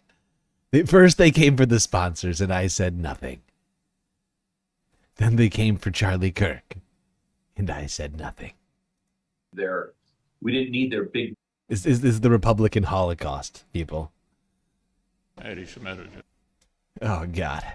Republicans are in danger in Trump's America.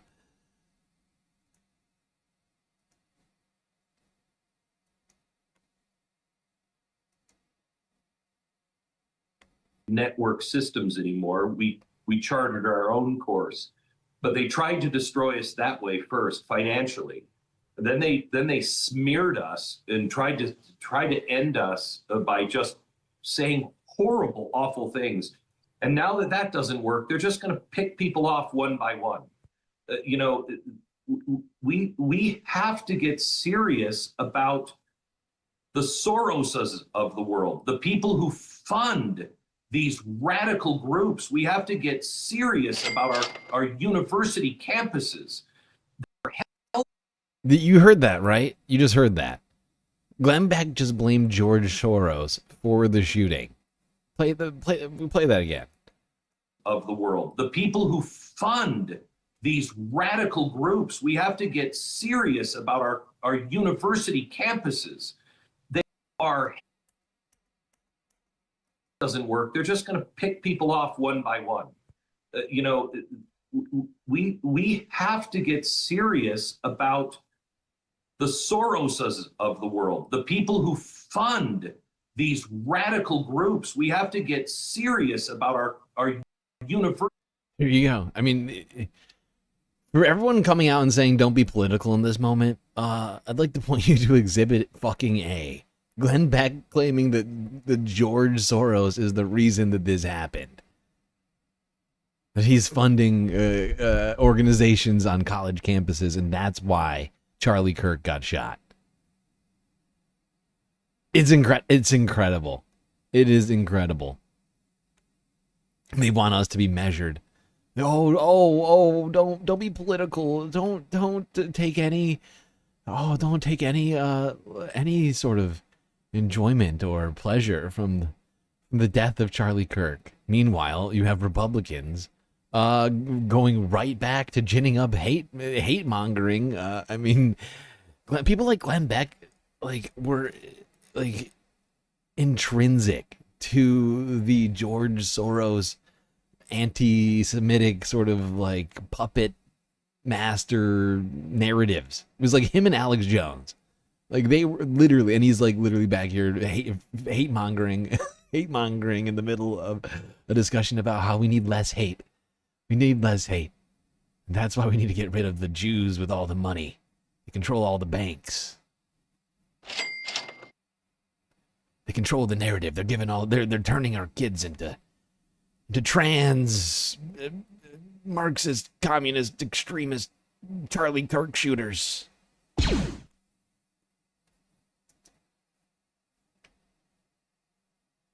University campuses, they are hellholes.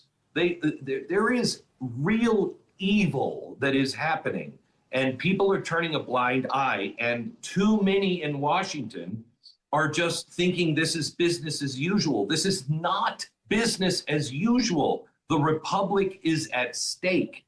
And I'm sorry, I do not want and I do not like extra constitutional powers. I do not want any of those. But every single tool at our disposal that is constitutional should be employed.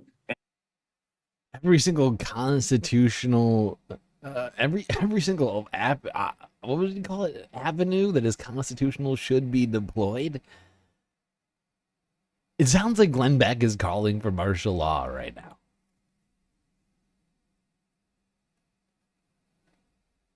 Right to jail, right away. People who are breaking the law, people who are trying to overthrow, people who are trying to influence, to overthrow, or to get people to kill, they must price. Wait, I'm sorry. So people who influence should be... I'm sorry. You two are fucking influencers. Charlie Kirk is an influencer. Are you kidding? Are you fucking kidding me right now? I feel like I'm taking crazy pills. Literally, these two are influencers saying, "Oh, we can't have these influences. All these people paying for influence." Literally, well, all of these Republicans, all these right wingers on the internet are getting funneled right wing money from PACs like Turning Points USA. Another in group that's literally its entire goal was to influence people, and the problem is all the influencing that's going on. Really, all the political influencing. That's the problem. All this money in politics. Really, Glenn. Really. I mean, think about that for a second. Charlie Kirk ran a 501c3, Turning Points USA, which his entire espoused goal was to influence young people, to mold young people into being conservatives. They received billions of dollars in right-wing money, and and actually it's the problem, but that's not the problem. The problem is left-wing people doing it. George Soros, the Jews, who are trying to overthrow, people who are trying to influence, to overthrow, or to get people to kill, they must pay a price by law, not from us, not through violence. They must be arrested and stopped. George Soros, at the very least, his NGO should be banned from doing business in the United States. He's banned in several countries. I don't know why everybody else. Look, he's not getting off of it. He is not getting off of it. This is all George Soros's fault. This is the tact that Glenn Beck is taking. The death of Charlie Kirk is the fault of George Soros. It's incredible. It's such incredible irony. I don't even know what to say. This is one of the oldest he's like trotting out their oldest and most tried and true narrative. It's the fucking it is George Soros. It's incredible. They are such a meme of themselves. I don't even know what to say or do. Like, it is honestly a little shocking. Oh, and they go on for a while. Oh, Jesus Christ. Is that Emily from Turning Points? It is Emily. Oh my God. First time I had ever heard of it. It's an old Soviet group that tried to do things during the Soviet. I just want to remind everybody that now he's blaming the communists and the Soviets. I want to remind everybody that we still have a content goal going. We only have 38 minutes to complete it. And we're 2 of 10. That puts us in a dire situation. This stream might end suddenly. And we still got a bunch of shit to go through here. Hassan reacting, the Daily Wire reacting. Daily Wire did an entire fucking live stream. Fox News. We still got to talk about the mass shooting that happened right before Charlie Kirk was shot in Colorado in a place called Evergreen High School. So do consider contributing right now. I might extend the goal a little bit, but gotta pay the bills over here. I'm not a millionaire like most of the people we've been hearing from over here.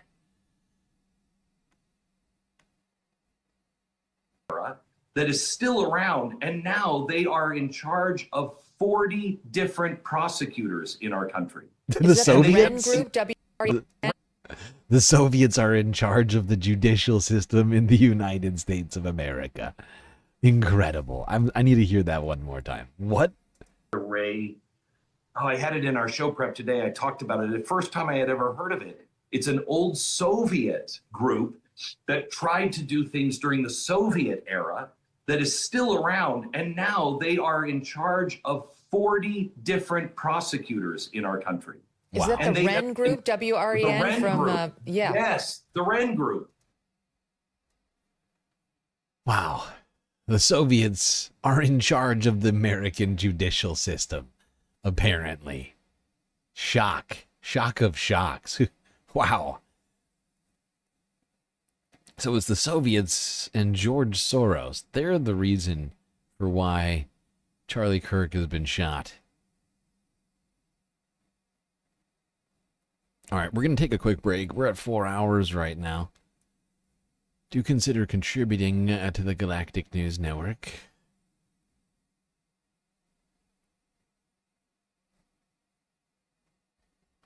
PB getting right on it. Super sticker. Moodang locked and loaded, ready to go. Is that Moodang about to do some sort of base jump? That PB looks ready for war. Thank you, PB. That gets us a little closer.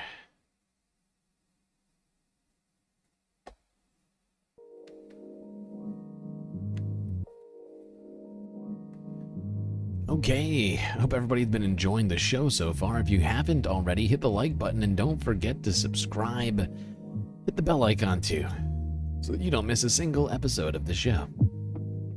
While you're at it, do also consider contributing to the Galactic News Network, as we are completely funded by individuals like you.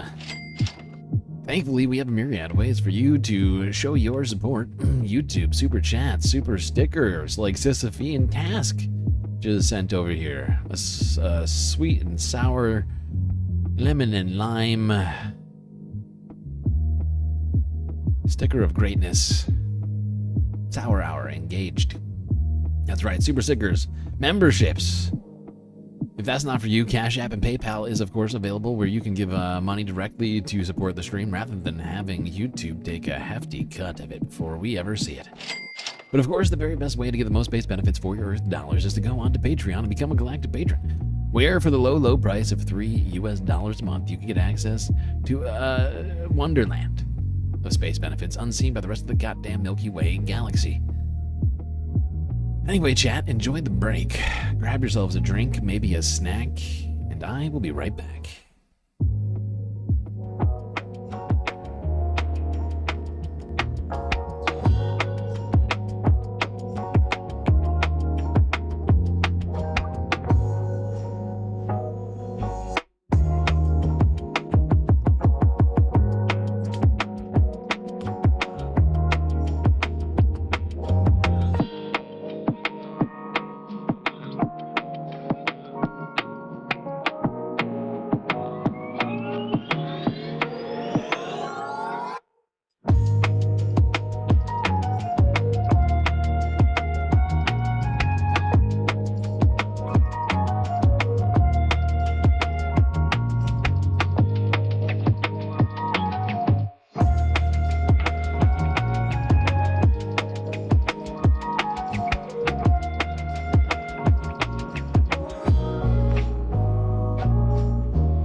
Okay, everyone, you know what that sound means. It means it's time for us to get back to the stream, so get back in your seats. Otherwise, you're going to miss the beginning of the third half of this stream. That's right, Charlie Kirk's shooting and demise taking up the entire night, it would seem. There's a lot to cover here, a lot to cover, and more keeps coming out as the stream goes on, adding even more content to this. I just want to say thank you to all the people I saw gift super stickers in chat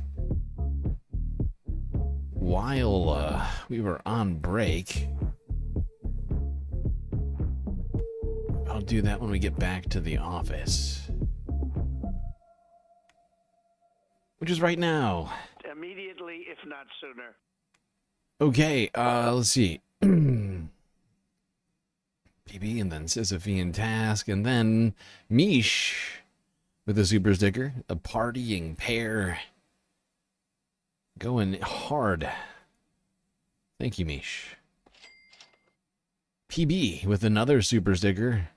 Fist, bump. Fist, bump. Fist, bump. Thank you, PB. And Epimew with a pair that is determined to get their physical prowess up to par. I am trying to keep it up, Epimew. I'm trying my very best. Okay, real quick, let me just count these. I'm going to keep the stream going. I'm going to extend the goal another hour, because this is important content to get through here. Biggest news of the day, that's for sure. But we have actually an extra, we still have 23 minutes. So I'll extend the goal if we don't complete it. I'll just say that much. But that gets us to, I think it's either 6 or 6.5 of 10. Puts us in shooting, or we're in close range of completing the goal. Even though it says 2 of 10, that's a lie. YouTube is lying to us. I still need to recommend that they just start accepting super stickers. I don't understand what the difference is. They take just as much as the super stickers as the super chats, 30% each. Why it doesn't count them, I do not know. Okay, should we go back to Megyn Kelly? I think we'll go back to Megyn Kelly for a moment. I'm going to leave. Yep. Shut up, Glenn. Don't talk. Oh my God, you two are going on and on and on forever. God protect people that are in our police departments in Salt Lake. God protect those who are in our DOJ. Oh my God. His fake hyperventilating is so annoying to me. I don't know what it is. Sasha G with a pear pun. Up to pear. Yes, good point. That's what I meant. Up to pear. Well played. Well played, Sasha. That's the sort of fruity pun that I can approve of around here. It's a galactically approved pun right there.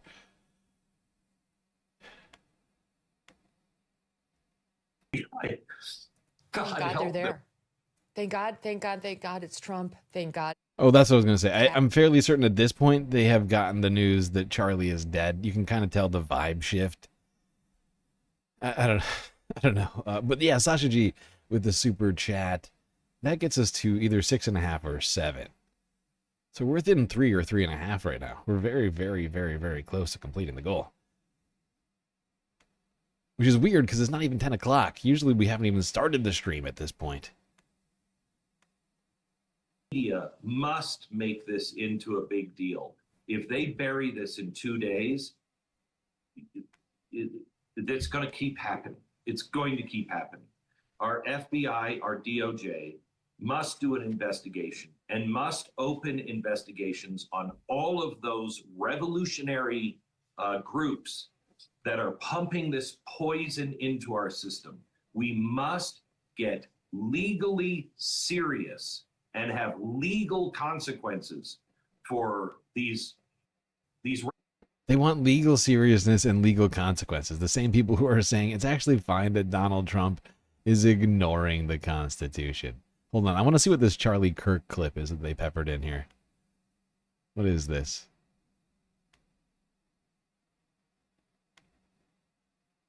Look, I love. They're still playing the Megyn Kelly gifs at the bottom. Gotta do it.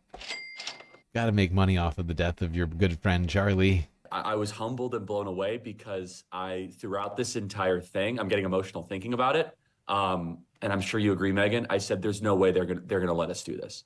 That something's gonna happen, right? And again, call it paranoia, call it just trying to be ahead of the curve. And I'm sitting in the seat right here where I saw Trump got shot, and like they tried to kill him and indict him, and it's like at every turn I'm like, here we go. I did everything the regime right, is and they striking back, indicted right? me. And it's just you don't think you're actually going to get there because we've been programmed to just say that like powerful people get what they want, right? And yeah, he was 1 millimeter from this whole country just going into bedlam. And what if one of these trials would have went differently, right? What if Jack Smith would have rushed his cases and like a million different things, right? And there you go, and you hear the words that Donald Trump is president-elect. I just, again, glory be to God is all I can say, because I believe there's a divine element. I asked the question, Jesus, I is say God that. done with this land? I don't think he is. I think that the evil that what we would see that you've covered of this butchery of children is going to come to an end. This evil of allowing men. He's talking about he's talking about trans people. I knew it. And I was like, what? Who was being butchered? We were blessed to play a small role. Right. Well done, good and faithful servant. Gotta He's leave got that. I don't think he is. Gotta leave that so. part of the clip Says in Charlie, here. having no idea about the true sacrifice that he was making in order to make this happen. That the true sacrifice, becoming a public figure, putting himself out there, taking these risks. What a sacrifice Charlie gave us all. Made tens of millions of dollars, at least. You know, just telling the people about the butchery of children. Oh, God. What a martyr. He's like Jesus. He died for us, so we could stop sinning by allowing trans people in sports. Breaking Point's Emily apparently came on to talk to Megyn. I didn't realize they had a relationship in this way. Right? Emily? That's her name, right? Melania and my sympathies go out to his beautiful wife, Erica, and family. Charlie, we love you. Emily Jashinsky's with me.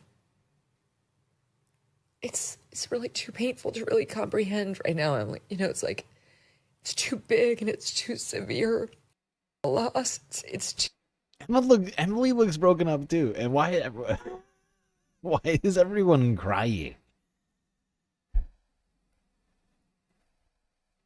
It's like, it's too big and it's too severe a loss. It's too profound a commentary on who we are as a country.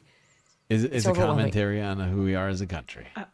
Megan, I've been watching your whole broadcast, and I don't know how you've done it. Ugh. You've been watching the whole thing? Is Emily a right-winger? I never realized this. I don't watch enough Breaking Points to know. That's part of the problem. I just don't watch Breaking Points that much. I watch it from time to time. But she's like an ardent Megyn Kelly watcher. I mean, okay. We can find comfort in Romans 8:28. All things happen for the good of those who are called according to his purpose. All things happen for the good of those who are called according to his purpose. That's God's plan. And that's not always immediate. This is what I was saying earlier. It's just God's plan, everybody. Quit crying. Obvious to us, but we can take comfort in it now. You know, I didn't know Charlie as well as you did, but we did come up together. Charlie was 31. I was 32. Or I am 32. I can't believe I'm using past tense to talk about Charlie Kirk right now. But you know, Glenn Beck just said something right before he left that I thought was really important. He said Charlie had been on his faith journey. He had grown in his faith journey. Is Emily from Democracy? No, Emily's not from Democracy Now. She's from Breaking Points. That's like Crystal and Sagar, Ryan Grimm, and I feel like I'm missing someone right now. Cannot think of who it is. Something that's really abundantly obvious as people have watched his career. Not only did he evolve with the culture, and I think start to really dial in to the deep and evil roots of some of the cultural sicknesses that we experience, in fact, that we're experiencing right now. But I think also he nudged our culture along with him. And he did it. He's been a part of this revolution. Literally the worst. Technologically. In literally the worst possible way. And nudging is quite a way to put it. He was funneling millions, his 501c3 was funneling millions of dollars into all sorts of convoluted campaigns to try and push kids further right. He was a groomer. He was a groomer. Not for sexual purposes, but for political purposes. He was grooming children to have specific ideology and beliefs. It's creepy, really. When you boil it down, it's creepy. Don't be creepy. It's weird. We all knew Charlie in a way. It's true. It's true, Bob. All right, I can't listen to Emily anymore. She's she's killing me right now. Who else we got? We got a why? Who the fuck is this guy? Isn't this guy like a televangelist? Who is this guy? I've seen this weirdo before. He's like a televangelist, right? What's up with this cut rate John Hamm looking motherfucker right here? Fake budget John Hamm.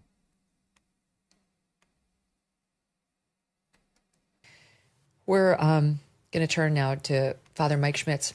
You may know him from A Bible in a Year. He's been on the program before, and our audience absolutely adores you, Father. Thank you for being back, a Catholic priest based in Minneapolis or Minnesota. Out in Bozeman, right? Yeah. Thank you for being here so much. Please help us understand. Please. I don't know how to process it. I don't know how to. Wow, Megan is struggling so much. Look at her, not processing it. No tears coming down her well-made-up face. You're not seeing any running of the mascara, but she's just so broken up. Gotta get a Catholic preacher on. That makes sense. That makes sense. It makes perfect sense. All right, let's go here. Emergency broadcast coming out of the Young Turks.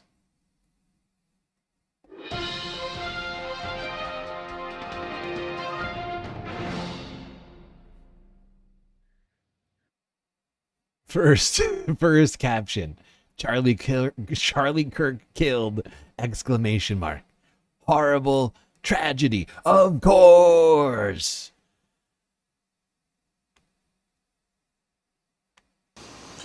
Charlie Kirk has been shot. He was in Utah giving a speech at a college, and unfortunately, I just found out that he's passed away. It is beyond tragic. It's disgusting. It's terrible. It's the worst thing that has happened in American media and politics in a long time. So this violence is... This is the worst thing that's happened in politics and media in a long time, says Cenk Uygur, a guy behind one of the most horrible things to happen in politics and media in a long time. That's fascinating. Because before today, if you'd asked me what's the most horrible thing to happen in politics and media in a long time, I would say it's TYT's slide into the right wing and its embracing of people like Charlie Kirk. What was I doing? I was going to say something. Oh, right. I was going to say this. I noticed somebody signed up on Patreon. Just want to remind you that to check your Patreon messaging box, because I have sent you a welcome message, including a questionnaire asking you what you want, how you want to be recognized on the patron shout out, which happens at the end of every show. You know, this thing right here. Yeah. You're going to be here, but you need to tell me what you want me to write. here. As well as telling me what you want your avatar to be. In American media and politics in a long time. So this violence is not the answer. It is the very worst possible answer. We don't know who did it. And Weak. If some of you might have seen an older guy getting dragged away by the police, it turns out they released him. He's not the guy. So they haven't caught the guy yet, but I can't believe he passed away. I can't believe it. So he's gone. And violence is surrender. It's saying that you can't win in the battlefield of ideas. What a terrible, terrible message to send. And that you have to be barbaric, and you have to be violent, and you have to be a savage, and you have to just shut that person down physically because you can't defeat him with your ideas. What a cowardly form of surrender. What a disgusting thing to do. How deeply immoral. This is a terrible, terrible day. Because, so not only do I know Charlie, and you could say, hey, he said bad things in the past. Who cares? That's not the point today, okay? It doesn't matter what people said. You never do violence. Never. That's the exact opposite of being a progressive. It makes no sense at all. We're against violence. If you do violence, you're not one of us. You're disgusting, you're immoral, and you're deeply counterproductive. Terrible. Anytime one side does violence, it makes everyone else hate them, rightfully so. So, I mean, here's the facts, though, right now, and I get what Cenk is saying, and, you know, to some degree, he's kind of correct about all of this, but the fact is we live in a moment where democracy is under threat, where, you know, you see Jubilee debates with people like Mehdi or Sam Cedar, etc., where the current narrative that's getting pushed by, essentially, I mean, the top of the pyramid of the narrative that these kids who are going on to Jubilee, the right-wingers specifically, is starting with people like Charlie Kirk. And I'm not trying to justify what happened, but I'm just trying to break it all down. And the fact is like, right now, the argument that Cenk is using right now only functions within a democratic system where everyone respects democracy, right? And everyone respects debate, right? And respects ideas, right? And don't have prejudgments about this or that thing. But we don't live in that world right now. We live in a world where you see kids going on to Jubilee and telling Mehdi Hassan to his face that he should go back home and that he doesn't belong in this country because he's a Muslim, and getting claps from the rest of the people there to do quote unquote debate Mehdi. People coming and say, actually, I don't think democracy matters. I don't think it's bad that Donald Trump is ignoring the Constitution. I think he should ignore the Constitution when it comes to this and this and this, right? Like, multiple people during the Mehdi Hassan debate came out and said that. At least one person said that in the Sam Cedar debate, right? Before there was really any, like, Constitution violations to speak of, really. Right? Like, that's the moment that we're living in, right? The only way that what Cenk is talking about exists is if people respect democracy, respect the debate, and respect the supposed marketplace of ideas. Right now, like, you have a right wing that has been fed by Charlie Kirk that's been basically outright fighting against that very system that Cenk is talking about. Does violence, it makes everyone else hate them, rightfully so. So none of our side should ever do that. Plus, he's a human being. I met him and his wife behind the scenes, etc. They're human beings, no matter how much we agree or disagree with anyone. This is just the terrible, guys. This is going to lead to worse and worse violence. I hope to God it doesn't. I hope that America regains its senses and gets back to peace and civility. Wow, Cenk wants us to get back to peace and civility. Aw, thanks, Cenky. You know what would help with that is having an actual active left you know, and Cenk ruined that. Took all that crypto money. Decided to, you know, get on board with Anna yelling at the homeless and trans people. You've actively undermined the left and the thing that should have existed to stand in the way of all of this. You know, and you've actively, you know, he embraced people like Charlie Kirk, people who were in fact actively helping to dismantle the democratic system that Cenk is saying that we need to continue to uphold. And it's honestly, it's getting so tired to hear Cenk talk about himself like as a progressive, constantly claiming that he runs a progressive network. It's just not true. Like many others before him, Cenk, you know, many people left the left, leaving TYT, and now TYT, the entire organization, has left the left. And yet they keep continuing to claim that they're on the left. Let's see what Fox News has been up to.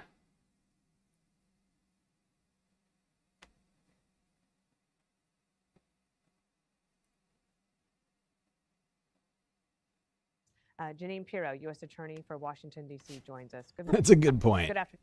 That's a good point. Cenk has basically lost his right-wing connect, so this is horrible. This is horrible for him.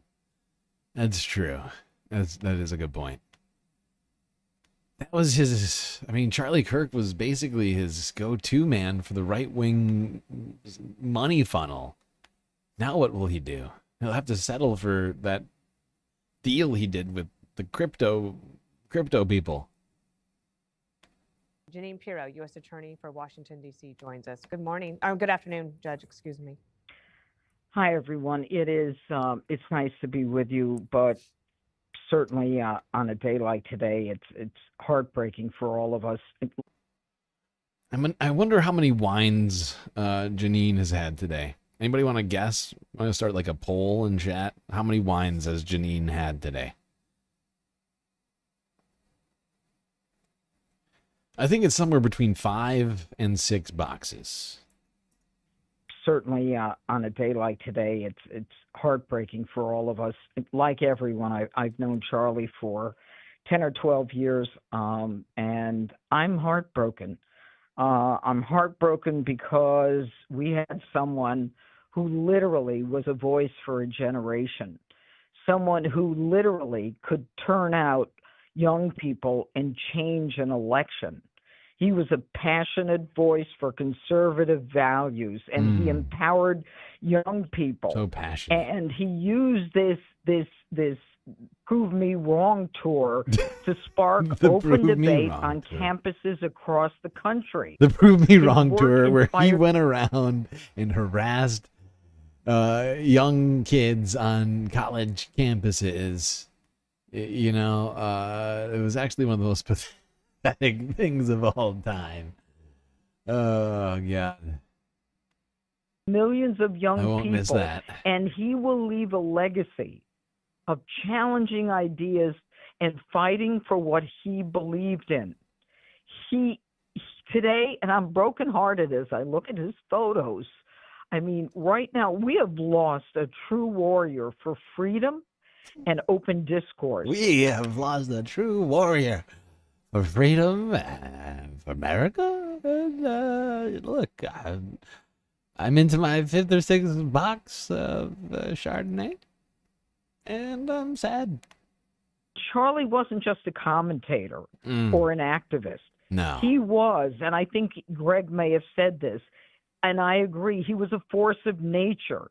He built Turning Point USA from the ground up, and he gave young conservatives a platform in a world that often tried to silence them on university campuses, preventing them from saying what they believed, getting people to write papers that they didn't That is not what Charlie Kirk was on campuses doing, but okay. agree with just to get a good grade. His move. Yeah. What, like recognizing, like recognizing scientific theories in science class? It's terrible. The kids, I don't even understand why these kids, they have to accept all these woke ideas in science class. Like, how are they even supposed to get degrees like that? It's not embodied fair. everything that he believed in. He invited the tough questions, and he debated ideas head on, and he proved what.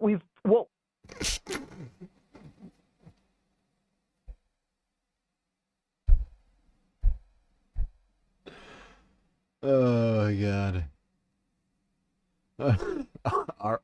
All right, P. Charlie.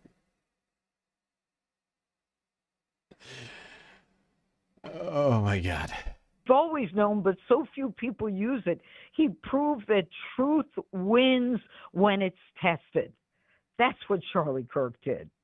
And look, I knew that he was a bold voice many years ago and a man of deep conviction. And I got to tell you, Dana, you're right. I mean, his belief in family, his marrying Erica, his 2 children, his unwavering loyalty to his friends. I mean, he leaves behind an incredible legacy, a movement that will only become stronger because of this young man who made a decision to take a different course. He created it, and he had all of us following him. And, you know, they talk about, you know, fascism and all that. The ones that are trying to silence the dialogue, they're the ones who are the true fascists. The ones you know the ones who are the real fascists are the ones who are trying to silence the dialogue. Those are the real fascists. What do you know? Oh, it's hilarious. I love that. Especially coming from Jeanine Pirro, a woman who was just appointed by Donald Trump. You know, the man in charge of the administration that's been actively cracking down on free speech on college campuses. Or in America more broadly.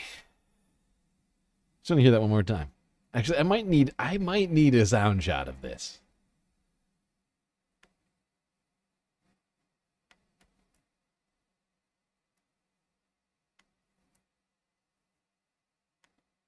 Talk about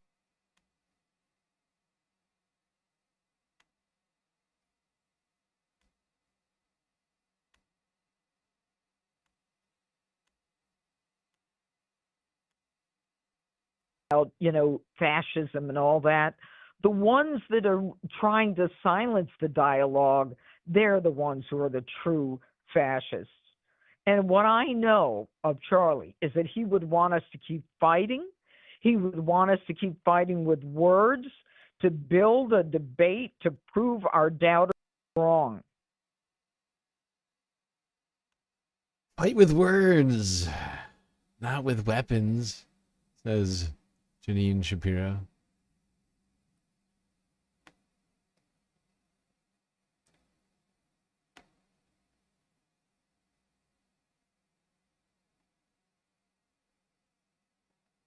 The ones that are trying to silence the dialogue, they're the ones who are the true fascists. And what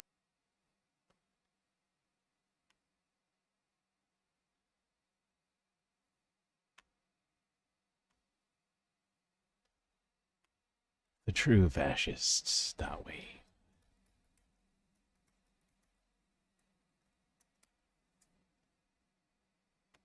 Okay.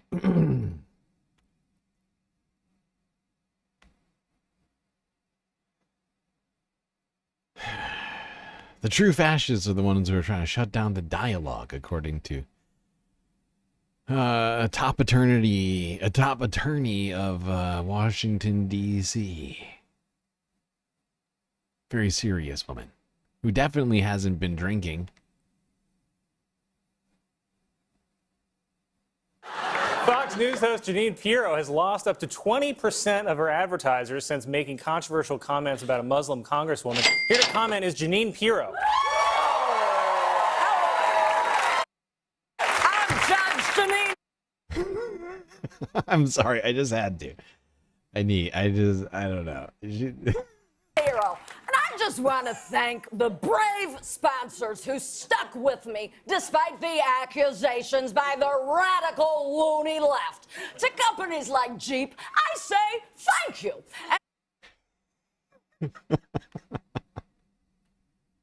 That's not the one I wanted. I wanted the one where she just has the giant glass of wine.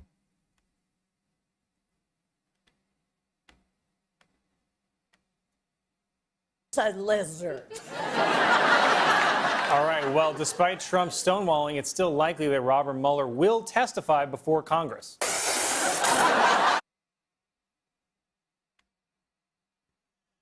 Oh, God. Honestly, that's maybe one of the best political characters on SNL. Her Janine impression is... it's spot on.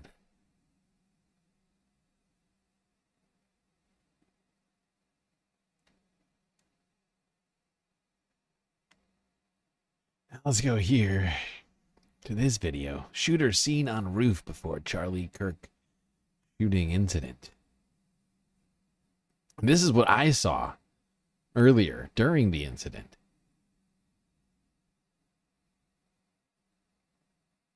I haven't even seen Get right up. Yeah. You think he'd already be in place? You would think that. So there's somebody on the roof right there? Just saying. It could be somebody on the roof. I mean, we saw something else, actually. Has anybody else... are we the only ones who've noticed this? I'm at this point feeling like I gotta end the stream and put this clip out. I'm starting to think that literally nobody noticed this shit yet.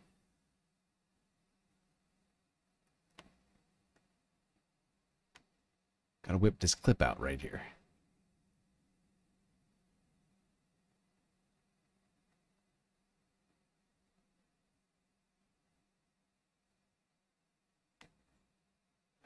But it did appear to be some sort of mound on top of that building. Let's go back to Fox News. Trump orders flags at half-mast to honor Charlie Kirk. Greg, one of the things that Charlie did, I don't know what happened early on in his life, but at 18, was when he enthusiastically created Turning Point.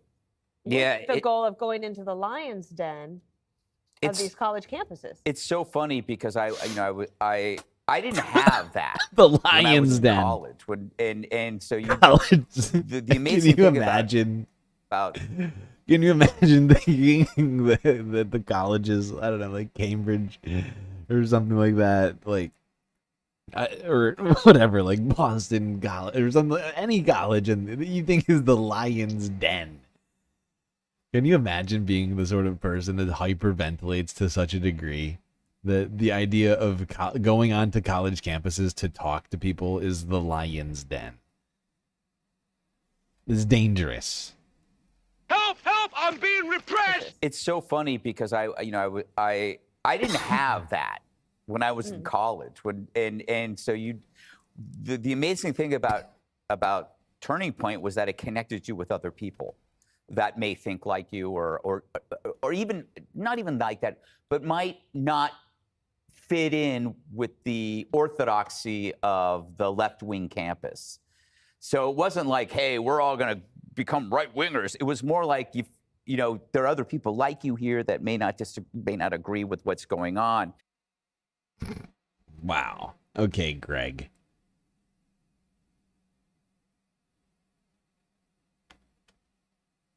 Liberal ideologies. That's really an incredible thing for somebody that young. Yeah, he would smile if I said that he was the greatest community organizer in American history, but he is. I mean, you name the chapters and the amount of people that he inspired at that level.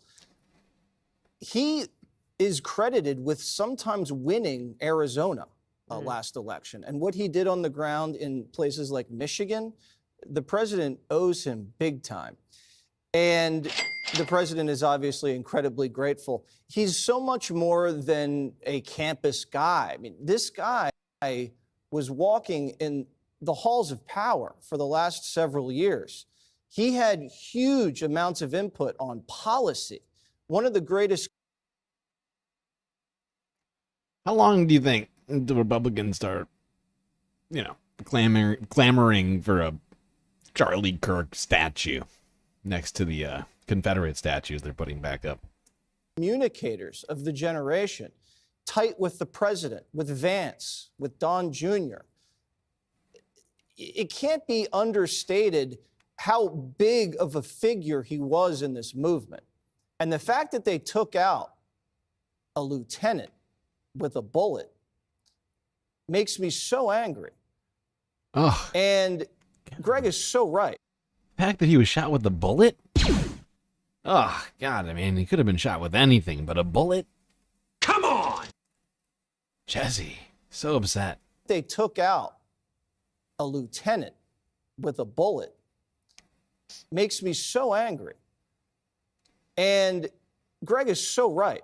Two men, Breitbart and Kirk, were taken way too early. And it feels like a piece of America was taken.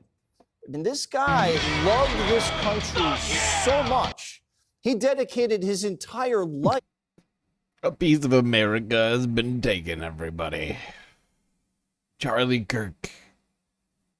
Too soon. To this job. Charlie never took vacation. I never knew him to take vacation. He always was working. Such a hard worker. And the fact that he went in, as you mentioned, to these college campuses, he went into the belly of the beast. And he knew these campuses... The belly of the beast. The lion's den. The scariest of scary places. Is it Afghanistan? No. Not Afghanistan. Is it Iraq? No. I don't know. Colombia? No. It's college campuses. It's the most terrifying place on planet Earth for any sensible white man in America. College campus is filled with horrifying Marxists and communists. The lion's den. The belly of the beast. He looks good, and he looks hard. Cauldron of anti-Americanism. And he went right in, and he watched the professors. And he went right in, and he galvanized the students to stand up for themselves. He galvanized those students. And use logic. He went in, he got all those students to unwoke all those campuses. And their gut instincts to change the course of history. And he did. And now it's cool to be conservative when you're young. I mean, completely flipped. It's actually becoming very, very uncool very, very quickly, as it turns out. We saw the polls with Gen Zers recently, and that is not looking good right now.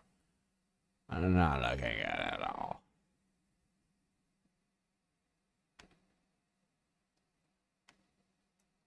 To promote the principles of freedom, free markets, and limited government. And we are watching here live, Kennedy.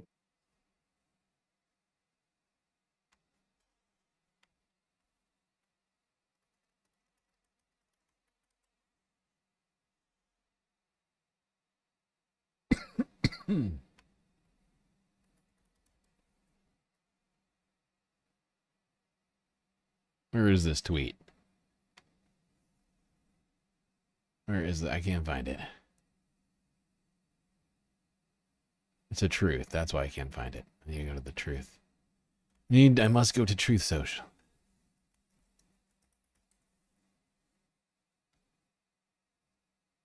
Why is Truth Social so shitty? Such a terrible platform, really.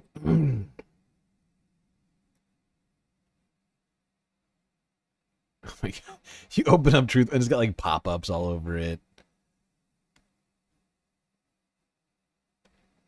There's no way for you. You can't decline the cookies. Like, you have to accept the cookie. And then, like, they're selling Ivor. Like this is the president's Truth Social page. You cannot decline the cookies. You can either accept or learn more, but you cannot say no, thank you. And then the first thing on his page is a giant ivermectin ad. $2 a capsule. Oh, it's a bargain. Wow. And then premium My Pillows. They're selling my pillows. So they're selling ivermectin. Two My Pillow ads. My God. That's too much, man. Two My Pillow ads.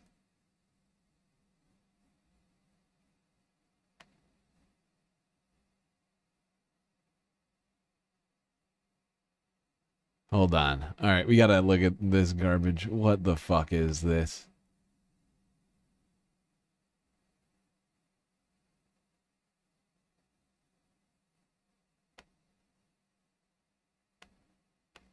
To my great fellow Americans, I am filled with grief and anger at the heinous assassination of Charlie Kirk on a college campus in Utah. Charlie inspired millions, and tonight, all who knew him and loved him are united in shock and horror. Charlie was a patriot who devoted his life to the cause of open debate and the country that he loved so much, the United States of America. He fought for liberty, democracy, justice, and the American people. He's a martyr for truth and freedom, and there's never been anyone who was so respected by youth. Charlie was also a man of... There was never anybody so respected by youth. Just youth. Just the idea of youth. The idea of youth.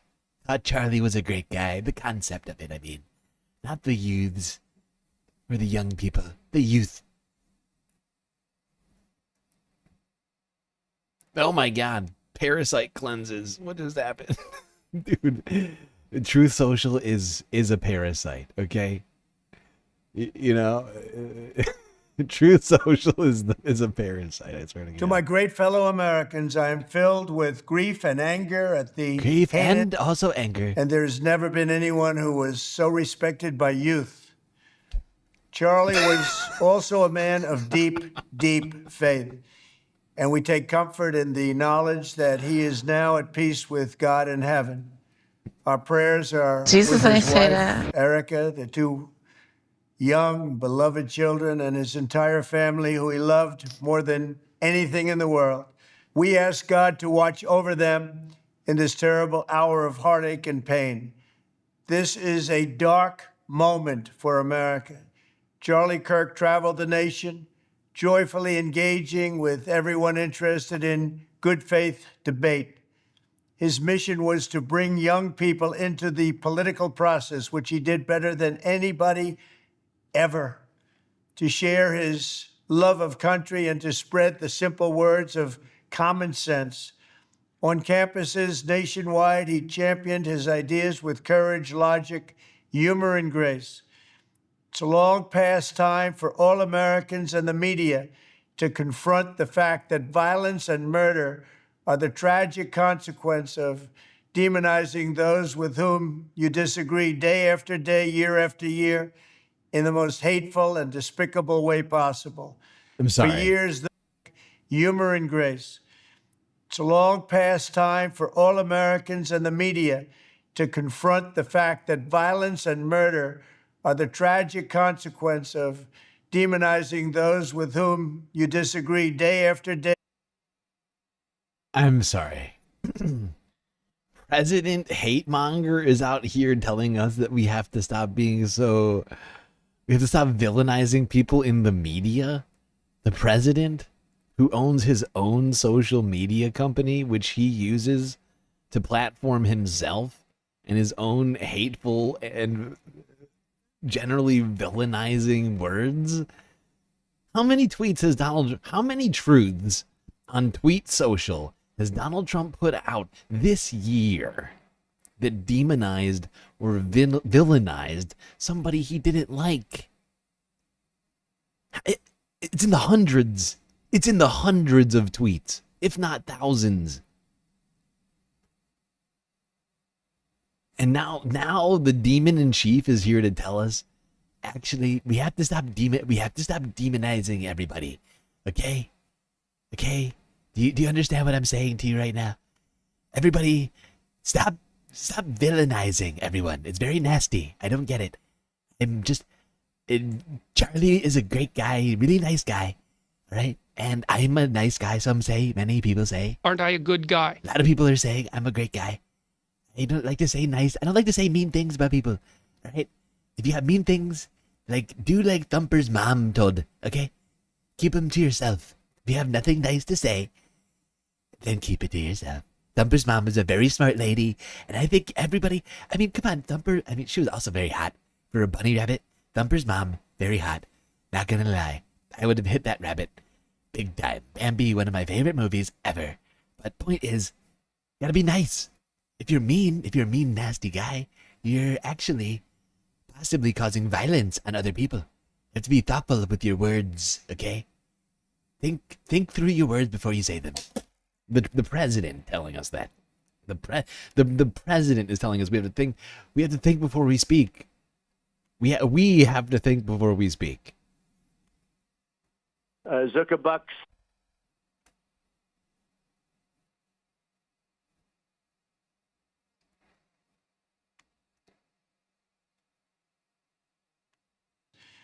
It's a long past time for all Americans and the media to confront the fact that violence and murder are the tragic consequence of demonizing those with whom you disagree day after day, year after year, in the most hateful and despicable way possible. For years, those on the radical left have compared wonderful Americans like Charlie to Nazis and the world's worst mass murderers and criminals. Charlie was a Nazi. Okay? He was. He was a white supremacist. Fascist. This kind of rhetoric is directly responsible for the terrorism that we're seeing in our country today. Wait, calling people fascists and Nazis is wow. Holy shit. Wait, nobody can see what's happening right now. For the terrorism that we're seeing in our country. So correctly pointing out that we have white nationalist ideology being spread in this country by people like Charlie Kirk and Donald Trump is the reason for terrorism. Okay. I guess free speech is about to be fully over. And it must stop right now. My administration will find each and every one of those who contributed to this atrocity and to other political violence. And here comes the McCarthyist purge, everybody.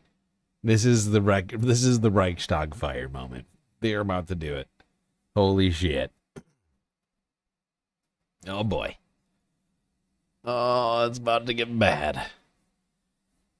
We will sweep through social media, find anyone who's ever said the word fascist or Nazi, and they're going to jail. Right to jail, right away.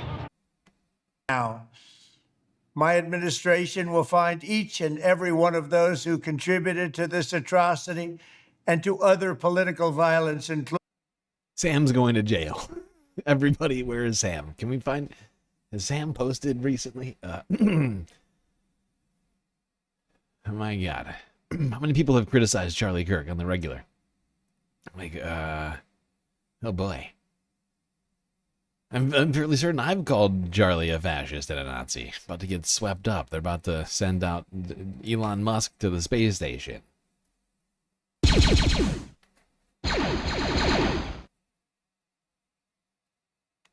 The organizations that fund it and support it, as well as those who go after our judges, law enforcement. Those who go after our judges. Is Donald Trump going to lock himself up? People who go after judges, very nasty. Very, very nasty. It's a disgusting thing to do, to go after a judge. As well as those who go after our judges, fund it and support it, as well as those who go after our judges. I am losing my mind. I feel like I'm taking crazy pills! I am losing my mind. What is happening? Donald Trump has been actively going after judges. He's attacked like a dozen judges, at least a dozen judges on Truth Social this year, if not more. Fired 24 judges the first day that he got into office. fired like whatever it was, like 20 something immigration judges. Anybody who does anything nasty to a judge will have to go straight to jail. Right to jail, right away. Fund it and support it, as well as those who go after our judges, law enforcement officials, and everyone else who brings order to our country. From the attack on my life in Butler, Pennsylvania last year, which killed a husband and father, to the attacks on ICE agents. It's like the amount of like projectioneering that we got going on right now is fascinating, right? I think that's my new word for it. It's projectioneering, which is basically just Darvo, right? They're like reversing like victim and offender, like on every single thing. It's like coming out and claiming that all of these things that he himself has been doing, but is really blaming on other people, is what has resulted in the death of Charlie Kirk. Like so many of the things that Donald Trump is claiming are like contributing to this, like he has done himself. It is insane. This is wild. And they're about to use this to justify going after. I'll bet they're going to try and go after people now for having criticized. This should mean that this is the moment, people. This is really this is the moment where the rubber meets the road of fascism here. Because now we're talking about members of the media who are essentially all under threat now for having criticized people like Charlie Kirk. And I can think of like a dozen creators who have said exactly the fact that Charlie Kirk is a fascist. I'm saying it right now. Vicious murder of a healthcare executive in the streets of New York, to the shooting of House Majority Leader Steve Scalise and 3 others. Radical left political violence has hurt too many innocent people. And sure, some radical left violence has hurt some people. But if you look at the statistics, which of course the president has not done, the vast majority of deaths caused by political violence in the United States are, of course, caused by right-wingers. People like the Proud Boys. The Proud Boys. Stand back, stand by. Proud Boys, you're my guy. Like, no more political violence aside from the guys who like to do political violence for me, like Jan 6. Like, it's fascinating. The man who has benefited from political violence and politically violent people for so long, coming out against political violence, yelling at us about how inflammatory rhetoric is causing things to be too dangerous. Donald Trump, inflammatory rhetoric, really. All right, I'm adding another goal on here. I'm gonna give it a full hour. I'm honestly a little shocked that we're still going. I thought this would maybe take 3 hours. We're at hour 4, almost 5. We were at 6 of 10. Oh, I just realized something. Hold on. Removing the goal.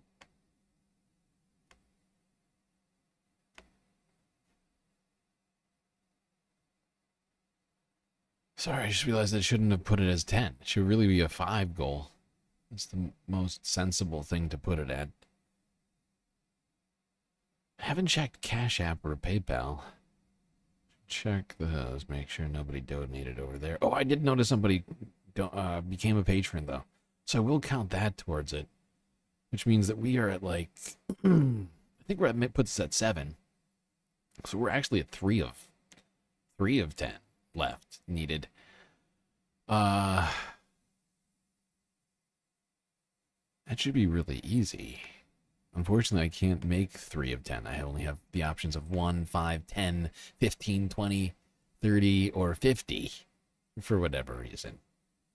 They should just make it a sliding scale. Just make it, why would, doesn't make any sense. Okay, new goal started.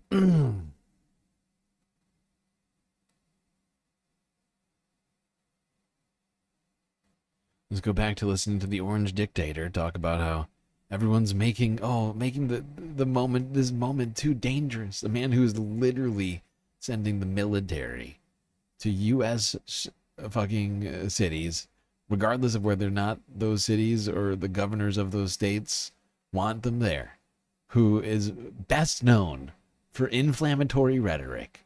Like, literally, Donald Trump's most notable quality that everyone knows him for is being a hothead, a loud hothead who says whatever he doesn't, regardless of the consequences of who gets hurt, right? Whether it's feelings or potentially their physical well-being, is here browbeating us about, all of you radicals on the left who have called Charlie Kirk a fascist and other mean things. You're the reason why he's dead. It's insane. Taken too many lives. Tonight, I ask all Americans to commit themselves to the American values for which Charlie Kirk lived and died. The values of free speech, citizenship, Give me a the joke. rule of law, and the patriotic devotion and love of Charlie believes in citizenship. Yeah. Believes in citizenship for white Europeans and not citizenship for literally everybody else. It's insane. He just loved citizenship and free speech so much that he thought a lot of people didn't deserve them. God. Charlie was the best of America, and the monster who attacked him was attacking our whole country. An assassin tried to silence him with a bullet, but he failed because together we will ensure that his voice, his message, and his legacy will live on. Oh my God. What did I say? They're going to put up a goddamn statue right next to those Confederate statues they're putting back up. It's starting to sound like he's going to it's going to be like a Charlie Kirk. They're going to take Turning Points USA and turn it into some sort of like children's educational, like a gulag, like education camp, re-education camp for us. His message and his legacy will live on for countless generations to come. That's one of the most terrifying sentences I've ever heard. Charlie Kirk's legacy will live on for generations to come. I could not more ardently want the exact opposite. I've never wanted the opposite of that, of something so very much to be true. Like right in this moment. Like, holy shit. The legacy of Charlie Kirk. What a horrifying thought. Today, because of this heinous act, Charlie's voice has become... I mean, what did Charlie Kirk want? He certainly died, according to his legacy. He died because there was too many guns in this fucking country. But that's what he wanted. He wanted more guns. Wanted, everyone to have guns. Babies and grandmas. Teenagers. Everybody. He wanted women to go back home, leave the workplace, leave school. He wanted those women to listen to their husbands and forget about themselves and what they may want. That's his legacy.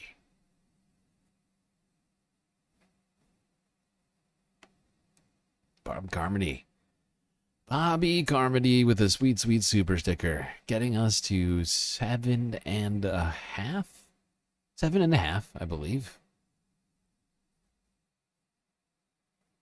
Of 10, which means we're only 2.5 away. We are so super duper close right now. I am so disturbed by what Donald Trump is saying to me right now. Like, I don't even know what to say.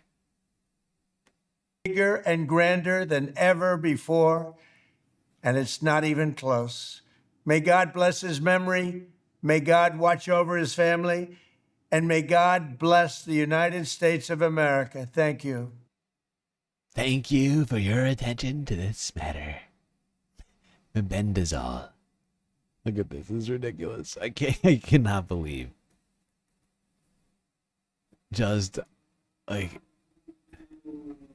look at my great platform where we sell parasite cleanses, my pillows, and ivermectin. Where we have more ads than tweets, less truths than we have paid for content. In honor of Charlie Kirk, a truly great American patriot, I am ordering all American flags throughout the United States lowered to half-mast until Sunday evening at 6 p.m. What in the hell is this a picture of? Featured ad, Pure CBD, the most powerful CBD gummies for joint relief pain. Finally legal. Illegal.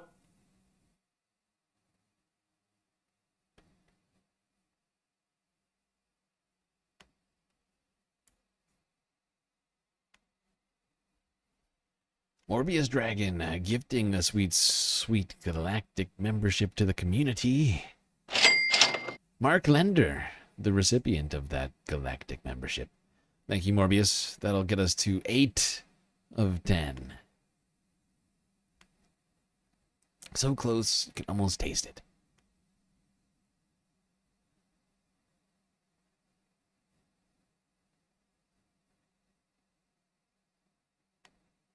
Alright, let's go here. Forbes breaking news 2 hours ago. Oh, wait, I just realized I have this open still. I don't need Truth Social. Thank you. Forbes breaking news 2 hours ago. Breaking news. Oh, it's breaking news. Breaking news. FBI announces person of interest in Charlie Kirk's killing. FBI Special Agent in Charge, Robert Bowles. We'll then hear from Utah Valley University Vice President Val Peterson, who's been in touch with President Jimenez. And then we'll hear from Governor Cox. I'll turn the time over to Commissioner Mason.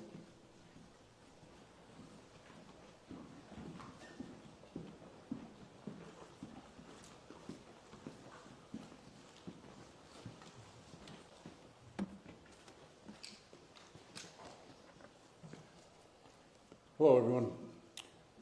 I'm Bo Mason, Commissioner for the Utah Department of Public Safety. Today at approximately 12:20 Mountain Standard Time, political influencer Charlie Kirk was shot in an event at the Utah Valley University. He was taken by private vehicle to Timpanogos Hospital, where he later passed. The Utah Department of Public Safety will be co-leading this criminal investigation to find this killer, along with the Federal Bureau of Investigation. We are working in unison with the County Sheriff's Office, the local police department, and the University Police Department, all of which have been very cooperative and fully engaged in this process. Shortly after the shooting, we did have a suspect in custody, George Zinn, but he was released from custody after we identified that he did not match the shooting suspect and was not an accurate person of interest. However, he has been booked into the county jail by Utah Valley University Police Department for obstruction of justice. We do still have an active investigation for the person of interest.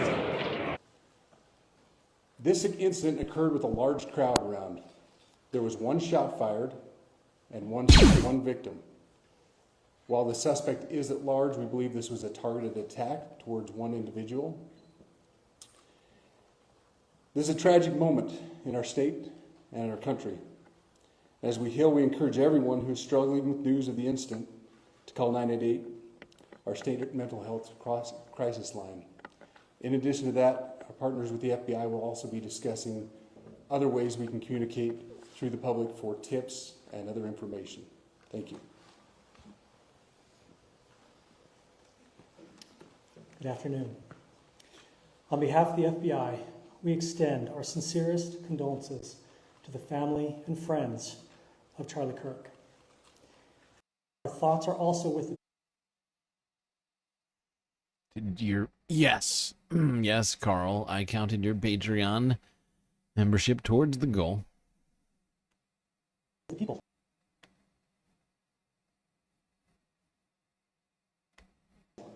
Who witnessed this traumatic event.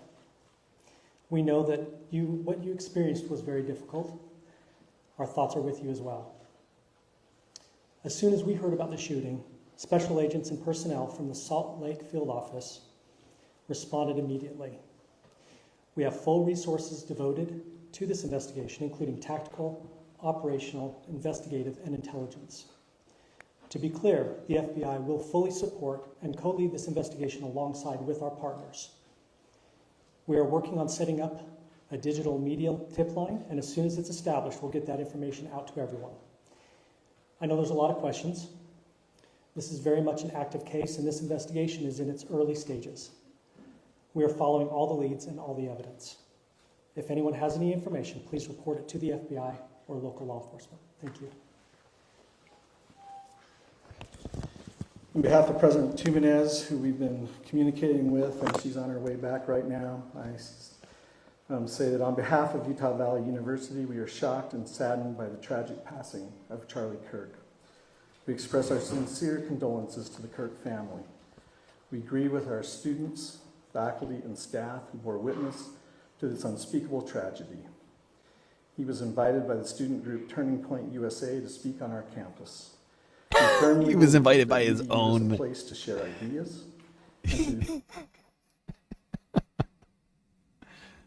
It's kind of a funny way to put it. Charlie Kirk was invited here by Turning Points USA, his own 501c3. Incredible. What a hero. It is fascinating when you think about that.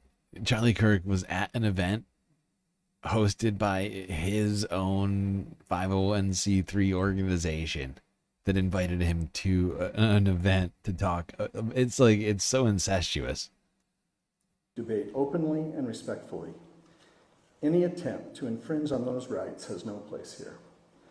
We do not condone any form of violence at UVU and seek to make our campus a safe place for all. Ladies and gentlemen, thank you for joining us on this dark and tragic occasion. I want to thank our law enforcement officers who are leading this investigation, starting with Chief Long and his response here with the UVU Police Department.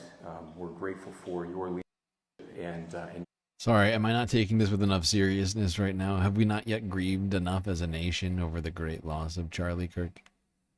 Is everybody... I'm sorry, maybe I should give us an opportunity to talk about our feelings about the loss of Charlie. We could open it up, you know,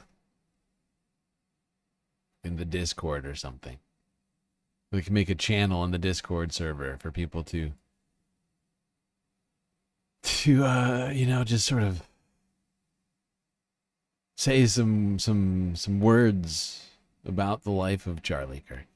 Team. And again, to the I don't want to feel like I'm not respecting the grieving process, you know, for everybody in this community.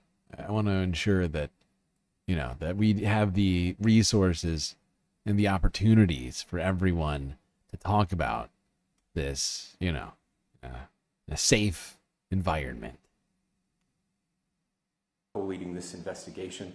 I also want to recognize Sheriff Mike Smith, who has been an invaluable partner as this investigation moves forward. I've been in touch with President Trump, with FBI Director Kash Patel. We are completely aligned with our state and federal partners as we work through this case. Now, this is a dark day for our state. It's a tragic day for our nation. I want to be very clear that this is a political assassination. Illegal. We are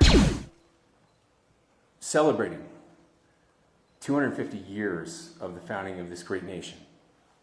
That founding document, the Declaration of Independence, that this great experiment on which we embarked together 250 years ago, Now, I just want to also, while we're talking about this tragic situation, this guy is really taking it real seriously. 100 people were murdered in Utah last year, and in 2025,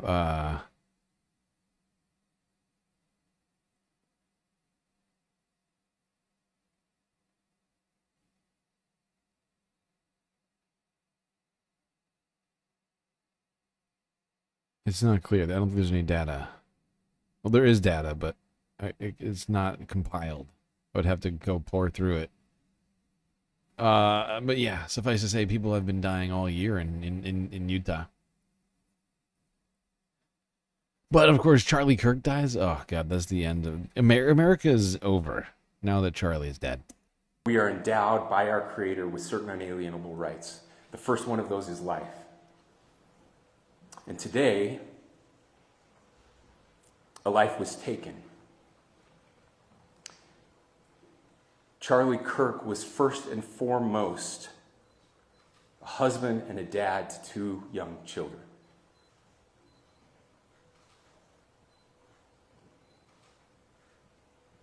He was also...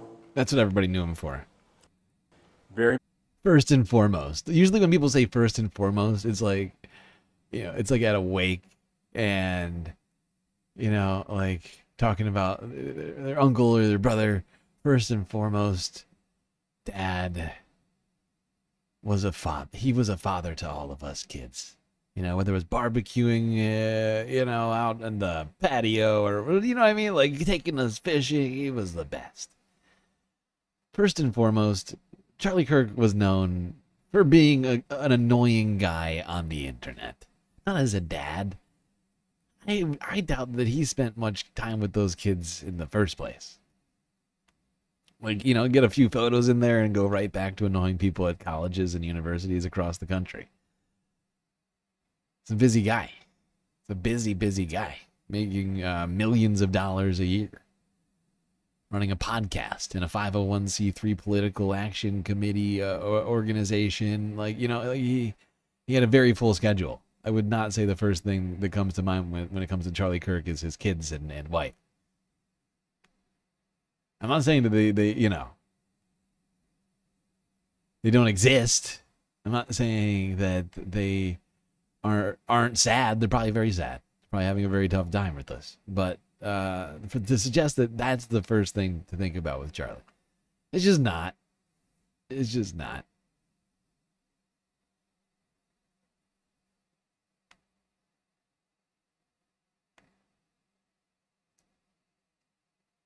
Very much politically involved, and that's why he was here on campus. Charlie believed in the power of free speech and debate. No, he didn't. To shape ideas. Look at this. To persuade. Wow. This is getting extremely political. The police are getting all involved in the politics now. Charlie believed in free speech. No, he didn't. Is this a joke? Is this a political... Are you Charlie Kirk's PR man, or are you a goddamn sheriff? This is supposed to be... The title of this is Utah officials hold a press briefing. This sounds like Charlie Kirk's mom holding a press briefing. Historically, our university campuses in this nation and here in the state of Utah have been the place where truth and ideas are formulated and debated. And that's what he does. He comes on college campuses and he debates. That is foundational to the formation of our country, to our most basic constitutional rights. And when someone takes the life of a person because of their ideas or their ideals, then that very constitutional foundation is threatened. Now, we have a person of interest in custody. The investigation is ongoing. But I want to make it crystal clear right now, to whoever did this, we will find you. We will try you. And we will hold you accountable to the furthest extent of the law. And I just want to remind people that we still have the death penalty here in the state of Utah.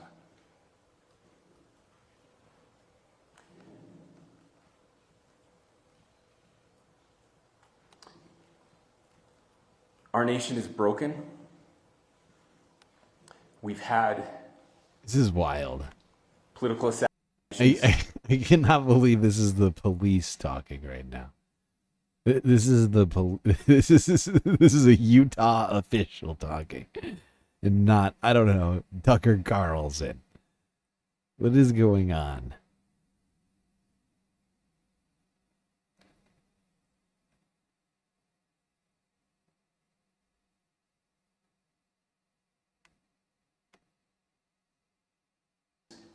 Recently in Minnesota, we had an attempted assassination on the governor of Pennsylvania, and we had an attempted assassination on a presidential candidate and former president of the United States, and now current president of the United States. Nothing I say can unite us as a country. Nothing I can say right now can fix what is broken. Nothing I can say can bring back Charlie Kirk. I love how everyone's talking about Charlie Kirk like he's some sort of like philanthropist or something. Like he was just trying to make the world better. Like he didn't have some clear and blatant political ideology. They're just talking about like he was like he was a firefighter or something. Oh, God, poor Charlie. He was just trying to save America by fear-mongering against immigrants and black people and LGBTQ people and gay black immigrants. He was just a martyr.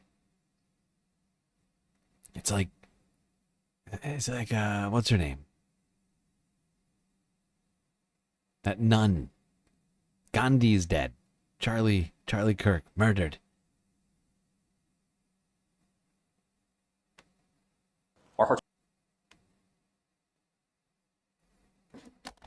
Our hearts are broken. I can say can bring back Charlie Kirk. Our hearts are broken. We mourn. He actually said it. With his wife, his children. I just guessed it. I haven't even seen this yet.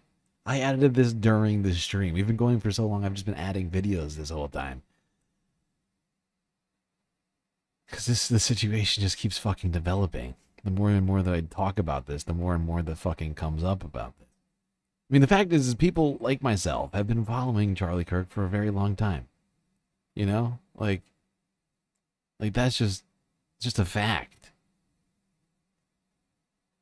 Like, just a long, long time of having to listen to Charlie Kirk. Whenever something happens, having to dread what this man is going to say next. Who he's going to pigeonhole or fearmonger about. And, you know, like, like that is who Charlie Kirk has represented in my mind for a very long time. His family. Okay, I can't listen to this anymore. We mourn as I can't listen to this dude fucking cry about Charlie Kirk anymore. Dude, you're a goddamn public official. Settle your ass down.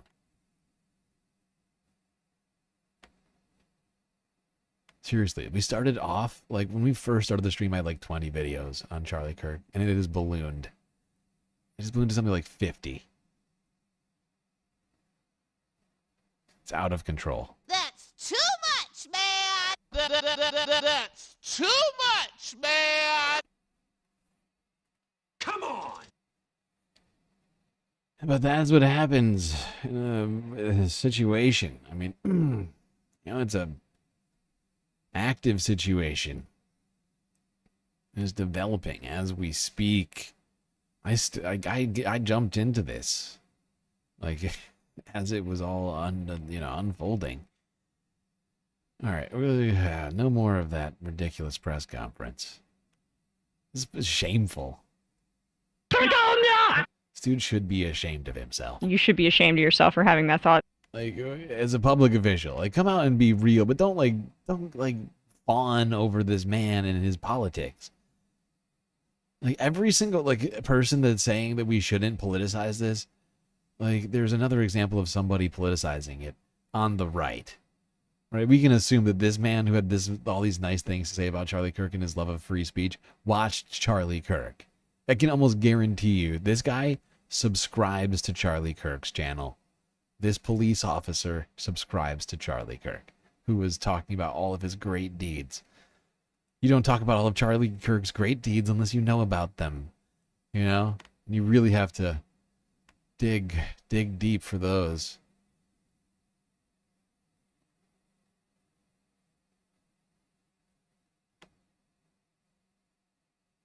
Let's go to Fox News.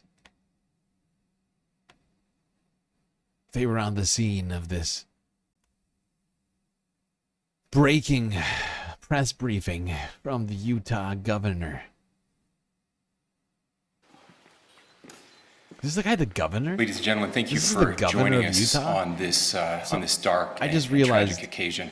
I just realized what's going on. I couldn't read it. He's got this thing on here. He's pretending to be a police officer. You're the governor, dude. Oh my God. Look at this guy. Dude, are you the governor or are you the police force? What are you doing here? What is happening here? Why does he have a badge on?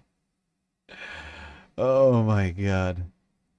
How did I not? I mean, the fact is I added this while the stream was going. I didn't get to watch any of the videos we watched past this point. I have not watched. A lot of these videos I haven't watched. This was all like breaking as we started the stream. Megyn Kelly was still live. A bunch of people were still live. But we're outlasting them all. For joining us on this dark and tragic. Okay, we don't need this whole thing, but that's an interesting part of this situation. That was not the police force. That was the Republican governor of Utah. Oh, yeah. He definitely subscribed to Charlie Kirk. I'll bet he knew Charlie Kirk personally. I bet he had gone to Charlie Kirk for advice on how to get votes in Utah. That's the thing about Charlie. That is the thing about Charlie that I keep thinking. Is that Charlie ran a political machine. A machine that I detested. And that still exists, but without Charlie now. But like a machine that helped to elect people. I mean, supposedly, at least in some times, they'd pointed to turning points as having been integral to this or that election win. And people, at least in the Republican Party, certainly respected him and went to him for these things.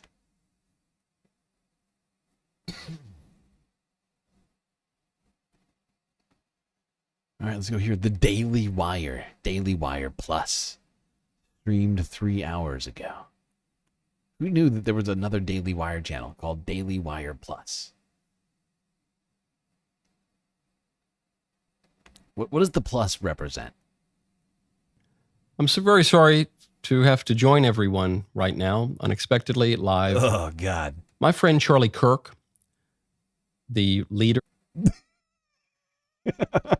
Michael Knowles is gleeful right now. Michael is stoked. He's like, oh my God. Oh my God, this is my moment. This is my moment. Get me on the air immediately. Immediately, if not sooner. One of my main rivals just died.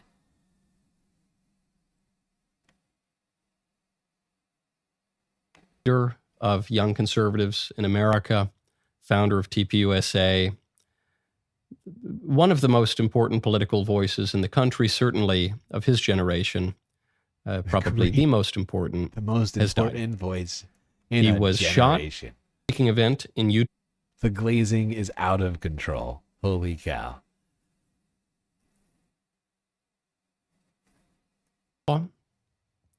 He was shot in a horrible irony at an event where he was willing to hear out everyone's point of view. And that wasn't the irony. The irony was that he was talking about transgender people as it relates to mass shootings. That was the irony for me. I found that to be the most ironic part of it. Is that he was just about to get into how he thinks that transgender people shouldn't have guns. Then he got shot. Questions and debate. Or actually, maybe he wasn't going to say that. Maybe he was going to say that he thinks that transgender people and everyone should have guns. We should have more guns. I don't know. I wonder what he was about to say, actually, because I don't know for certain. I'm not in the mind of Charlie. He could have had any number of things to say about transgender people and mass shootings. Shouldn't prejudge. Was willing to hear out everyone's point of view and take questions and debate topics in a civil and political way, as he demonstrated better than anybody for years at this point. The president has confirmed Charlie's death. He tweeted out, "The great and even legendary Charlie Kirk is dead. No one understood or had the heart of the youth in the United States better than Charlie. He was loved and admired by all, especially me, and now he is no longer with us. Melania and my sympathies go out to his beautiful wife, Erica, and family. Charlie, we love you." Obviously, President Trump has a long-standing relationship with Charlie. Charlie was a big part of how President Trump was elected in 2024 and how he was elected in 2016, for that matter. A generational voice. Wow. Generational voice. Intrinsic to the election wins of Donald Trump. See, that's what I'm saying. That's what I've been saying this whole time, is that certainly on the right, they do believe that Charlie Kirk was instrumental in Donald Trump's victory and really in the right's victory, you know? Because for a very long time, Republicans had been of the older generation, and around the same time that Charlie Kirk got involved in all this, there was a shift, certainly among young men, towards the right. Although we've, like I said earlier, and like we saw earlier, last stream, the numbers on Gen Z have shifted dramatically away from Republicans in the last 7 months. Voice in politics. And it's on that point that as we're all processing this awful news, the first thing that comes to my mind, beyond the sadness for his family, for his wife, his young kids, his millions and millions of admirers, and his many, many friends, is that Charlie Kirk would have been president. Charlie Kirk would have been president. His friends knew it. His many, many admirers knew it. And his enemies, to whom he was always so gracious, they knew it too. He was always so gracious to his Everybody enemies. knew it. He was always so respectful and gracious with everyone he disagreed with. Give me a fucking joke. Give me a joke. The gracious and respectful and never being nasty in the DMs or the replies. Charlie Kirk. Just nice guy. Wow. It's like we've forgotten history all of a sudden. Just a nice guy. No, yeah. Charlie doesn't go on to college and campuses, universities, other places and yell at people or demean people or anything like that. He doesn't treat his opponents in distasteful ways or act disingenuously.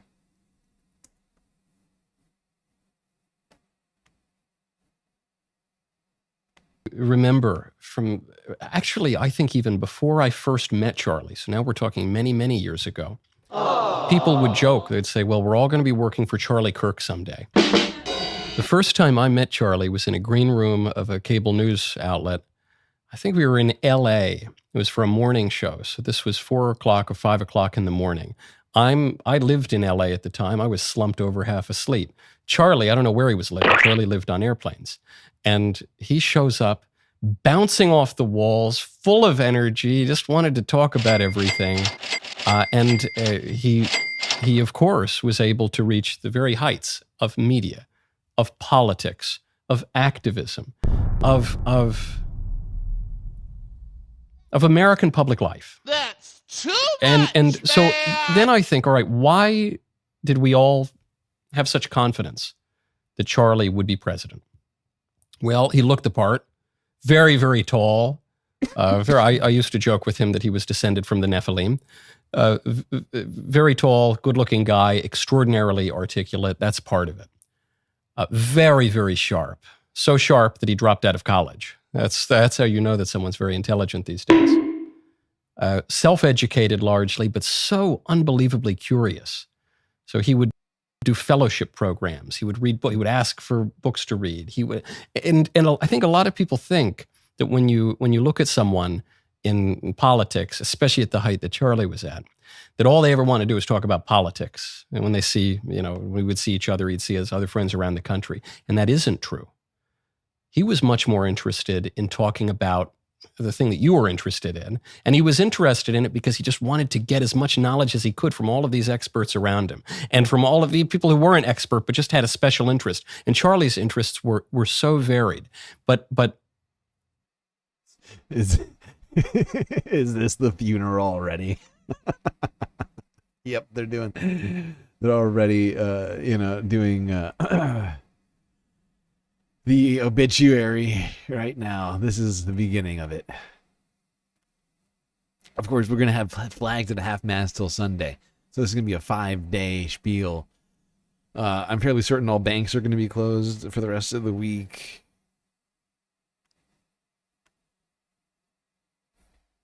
At their core, this will be known as Charlie Kirk Remembrance Week. All schools and banks and businesses will be closed.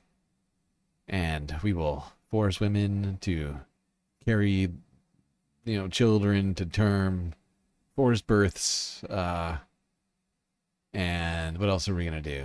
Oh, we're gonna kick all the immigrants out of the country. It'll be fun. It'll be good.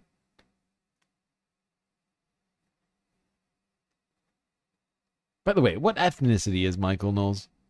Anybody? It's always got a vague face. They were not merely political in the quotidian sense. They were deeply philosophical, and the fact that he had no formal philosophical training is probably why he was so good at it and interested in it.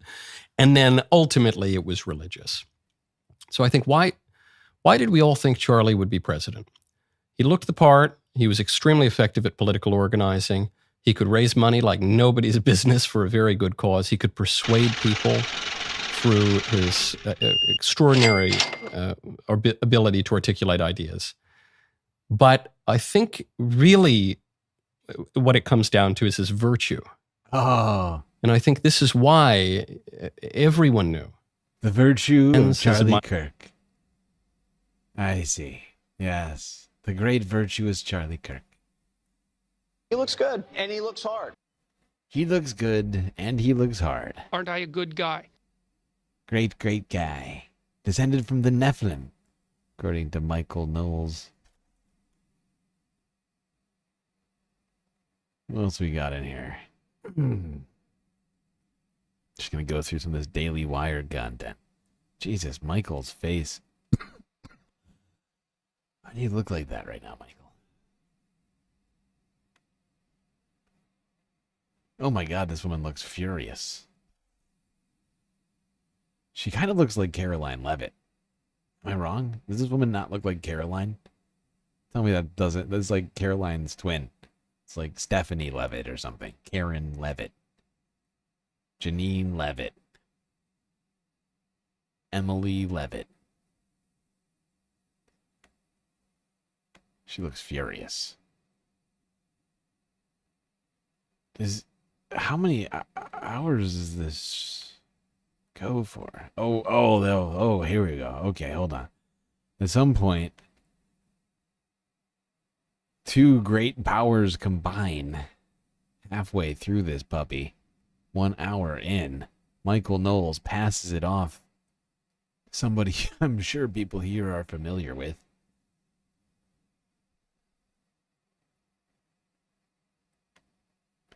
Ben Shabibo, Pope of the Jews. Is the limit. Cabot, thank you very much. We have our friend Ben Shapiro, another friend of Charlie's, on now. So Cabot, we'll catch back up with you as there are updates that come in. Ben, your thoughts on a terrible day? Yeah, I can't. I mean, That response from Ben is fucking hilarious. He like doesn't care. Look at Ben. He's like he can't. He's like Dennis Reynolds from It's Always Sunny. He's like, I don't care. You know, I don't feel emotions actually. I don't have real emotions inside my body. What do I care? Charlie.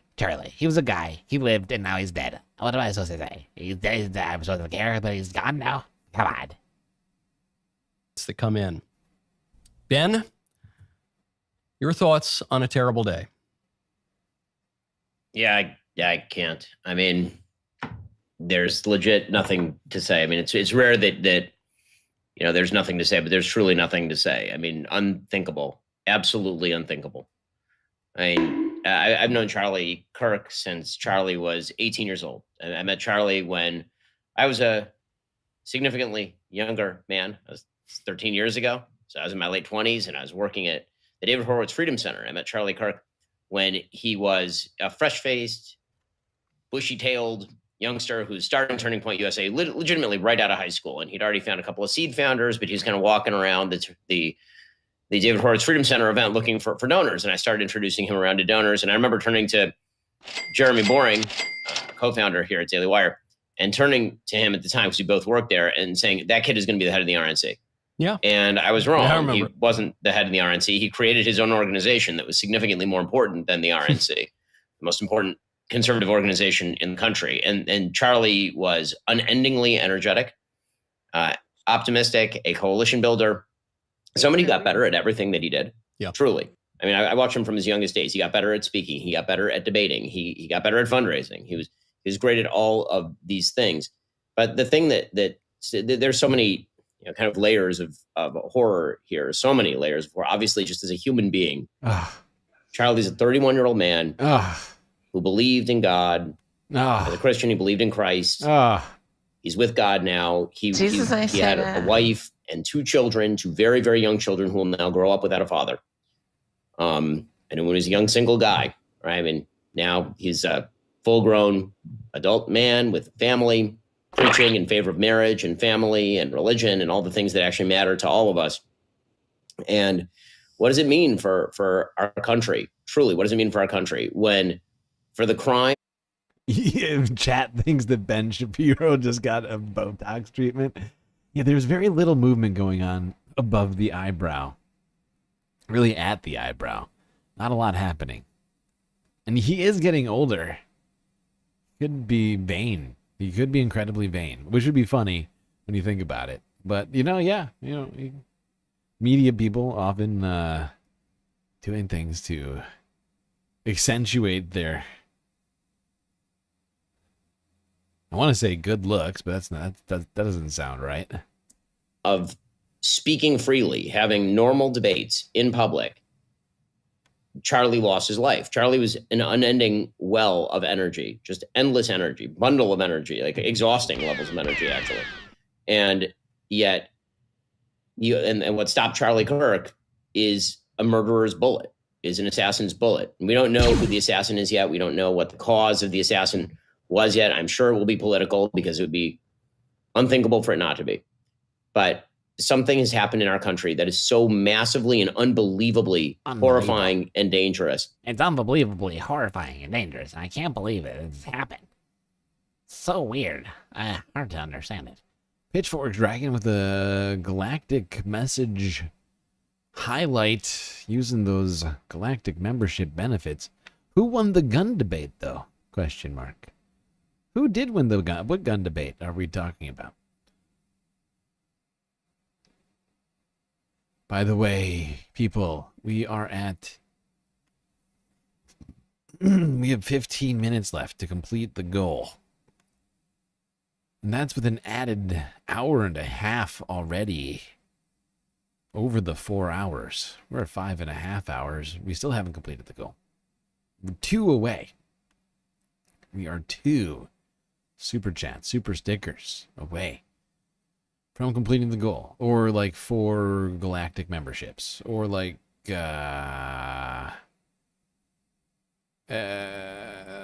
some number of Patreons. I think 4 Patreons, technically. Because you can't round... I guess it'd be like 3. Whatever. It's like 3 or 4.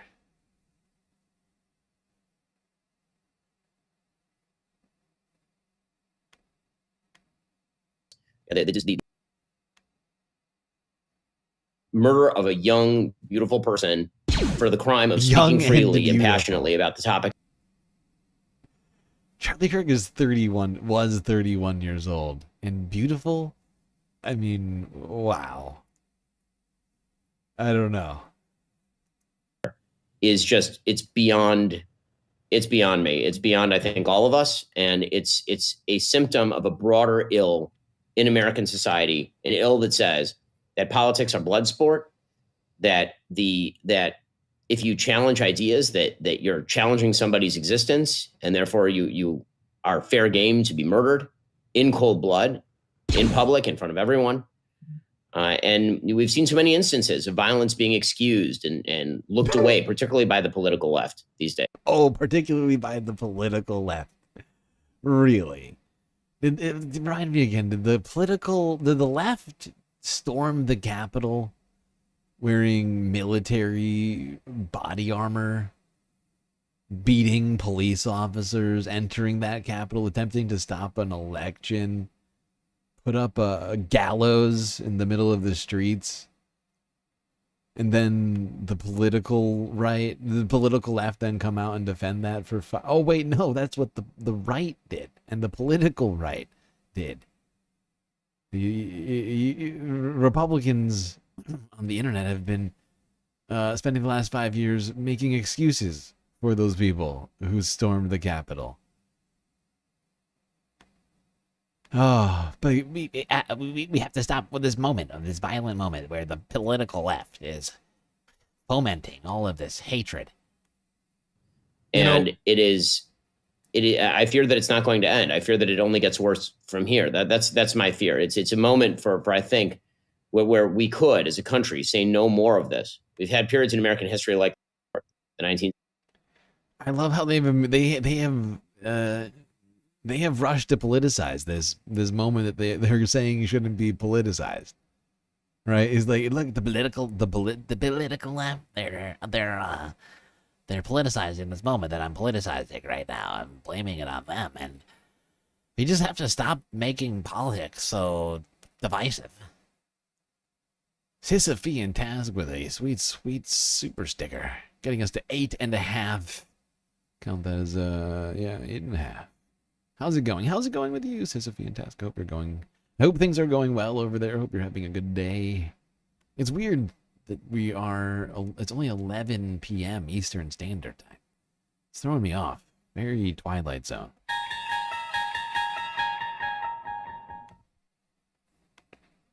In 60s and 70s being one.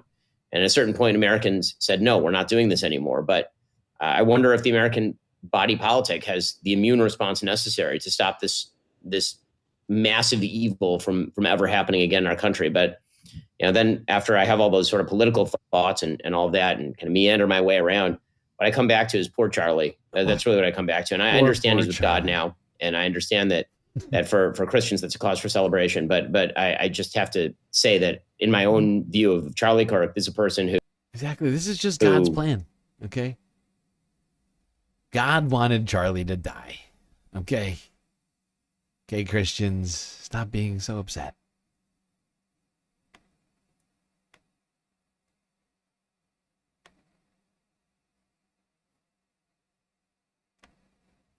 Yeah, I mean, I've had this thought myself a lot. Obviously, some of us have been doing that on campuses for a very long time. Right? And I've been in a lot of situations that felt, not particularly safe. I mean, when I spoke at Berkeley years ago, they required something like 500 police officers to quote unquote ensure my safety. And I always thought it was overkill. I really did. Mm-hmm. I mean, I had been wearing bulletproof vests at these events for years, specifically because security told me that it wasn't overkill, but I always thought it was overkill. I always thought, this is a great country. This is not a country where people get murdered for just speaking freely about political issues of the day. I had faith in America that I grew up in that didn't do this sort of thing, that would never tolerate this, certainly would never celebrate this sort of thing, certainly would never go on TV and talk about the justification, the emotional justification for for this sort of thing, or go on TV, as we're actually seeing hosts today do, and try to or make excuses or suggest that because Charlie had the wrong views, that somehow he had contributed to this, or this sort of monstrous response. Oh, it's monstrous. It's almost like you coming out and blaming the entire political left for the death of Charlie Kirk. What's that? Oh, Ben was just doing that? Oh, weird. Okay. You And see what I'm that's saying, though? Like, literally, this Ben Shapiro's coming out. Look, everybody, stop making this political when I'm trying to make it political, okay? I have a plan making this political in a particular way, and meanwhile, you're politicizing it in a way I don't appreciate that, when you should focus on my framing of the politics rather than your framing of the politics. And I don't understand. What is that? God damn it, Ben. Such an annoying little twerp.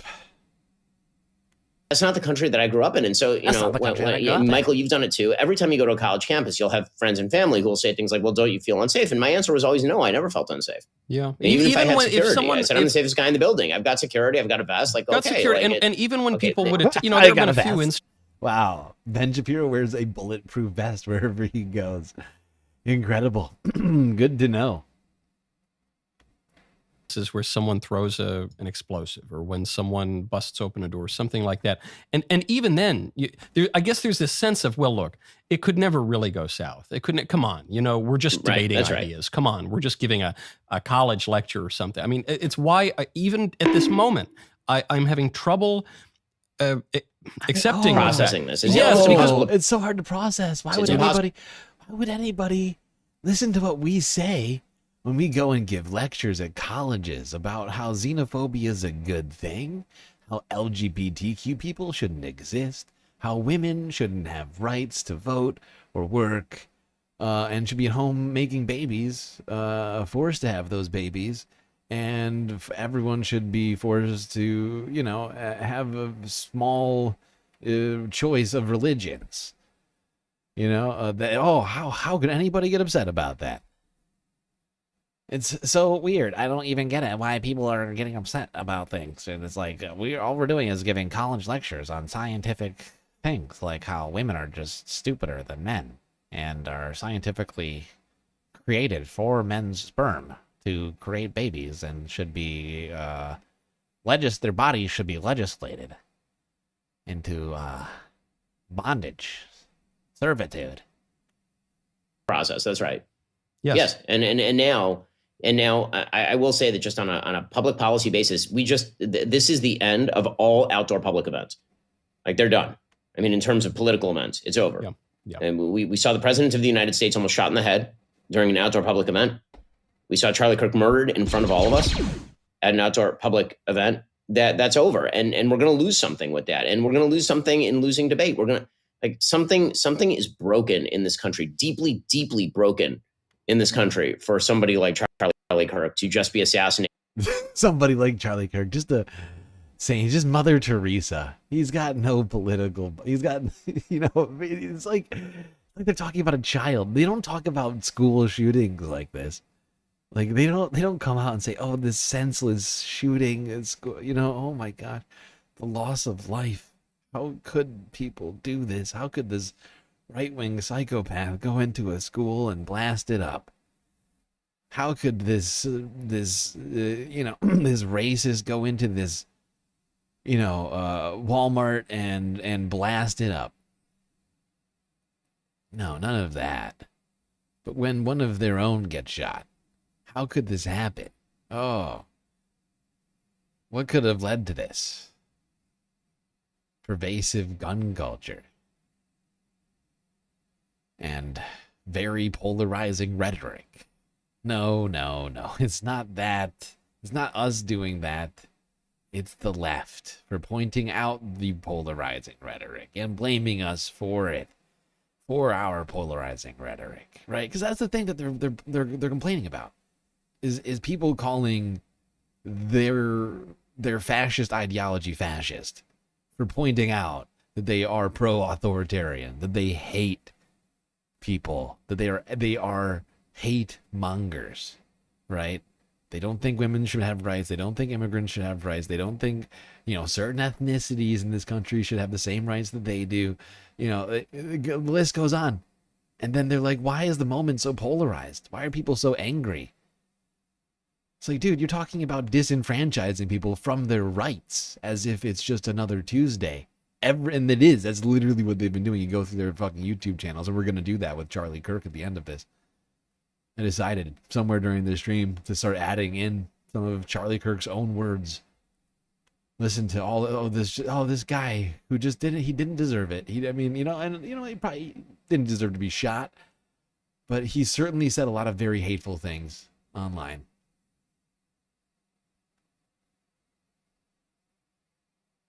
And the way that they're painting him is like a martyr. Like he was like a firefighter who died in the line of duty. That is not what happened here. Didn't deserve to be shot. But he was also not a good guy. I refuse to claim anything different. Pitchforks Dragon getting us to 9 of 10. We are only 1 away from completing the goal with 3 minutes and 51 seconds left to do so, to complete the goal. And right now I think is a good moment for us to take a quick galactic intermission, and hopefully during the break we get or maybe I should wait. I don't know. Should I wait? I'm just gonna have faith. I have faith that we're gonna do it. So I'm gonna go to break. We'll be right back after these brief space messages. All right, hope everybody's been enjoying the show so far. If you haven't already, hit the like button and don't forget to subscribe. Hit that bell icon too so that you don't miss a single episode of the show. While you're at it, do also consider contributing to the Galactic News Network, as we are completely funded by individuals like yourself. A lot of great ways, of course, for you to show your support. YouTube, super chats, super stickers, memberships, Cash App, and PayPal if you prefer your money go directly to funding the stream rather than the bottom line of Google. But of course, the very best way to get the most space benefits for your Earth dollars is to go on to Patreon and become a Galactic Patron, where a myriad of space benefits is waiting for you. The low, low price of 10 cents a day. What are you waiting for, Space Fams? You could have an avatar on one of the break screens. That's right, you could be hanging out with the rest of the patrons by the pool, the bar, the lake, or the street. But that's not all. You can get a shout out at the end of every stream, secret Discord channel inside of the Discord server, and much, much more. I will not tarry any longer. You enjoy the break, grab yourselves a drink, maybe a snack, and I will be right back. Immediately, if not sooner.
All right, Space Fams.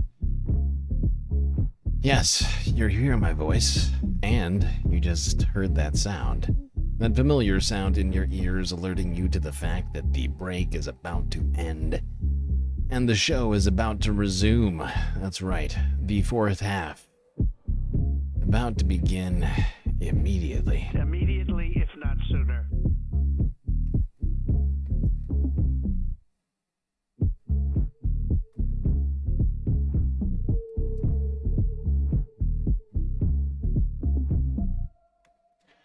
But before we can do any of that, I have to recognize the fact that Pitchfork's Dragon here super chatted us to victory.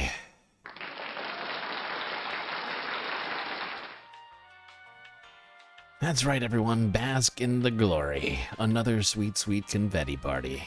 Brought to you by Space Fams like you. Thank you to everyone who contributed. Mostly super super stickers. One thing I realized I could do now, I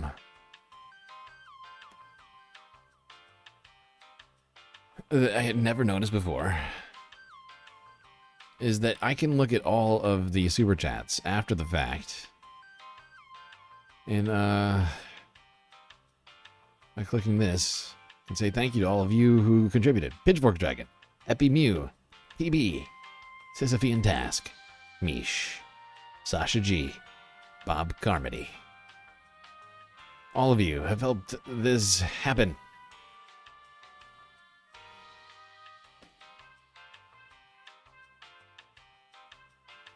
It's that easy. Anyway, bask in the glory for just a few more seconds.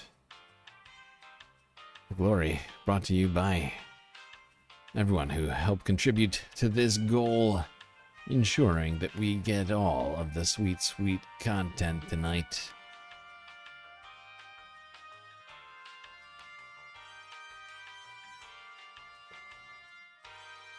My God, have I streamed every single day this week? Did I take a day off? Did I take yesterday off? I'm trying to remember. I've been streaming a lot lately. I feel like now that I've got the the stream software and the computer agreeing with each other, Last few weeks have been filled with galactic streams. Quite a few. Did I take yesterday off? No, we did the Epstein letter. I was going to take yesterday off, and then the Epstein letter broke. So I've streamed every single day this week. Because massive stories keep happening. It's insane. Everybody, I'm sorry. Anyway, everyone, last look. Confetti going away.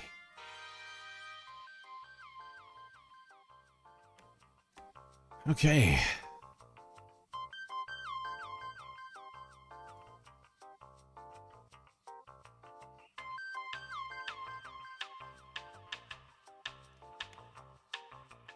Let's get back to talking about Charlie Kirk.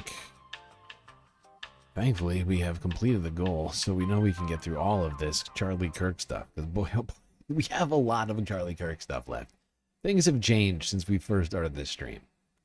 At the point at which I started this stream, I didn't even have this Daily Wire footage that we were just watching in here. Let alone everything else we're about to watch. And I've got like 1, 2, 3, 4, 5, 6, 7, 8, 9, 10, 11, 12, 13, 14, 15, 16, 17 more videos.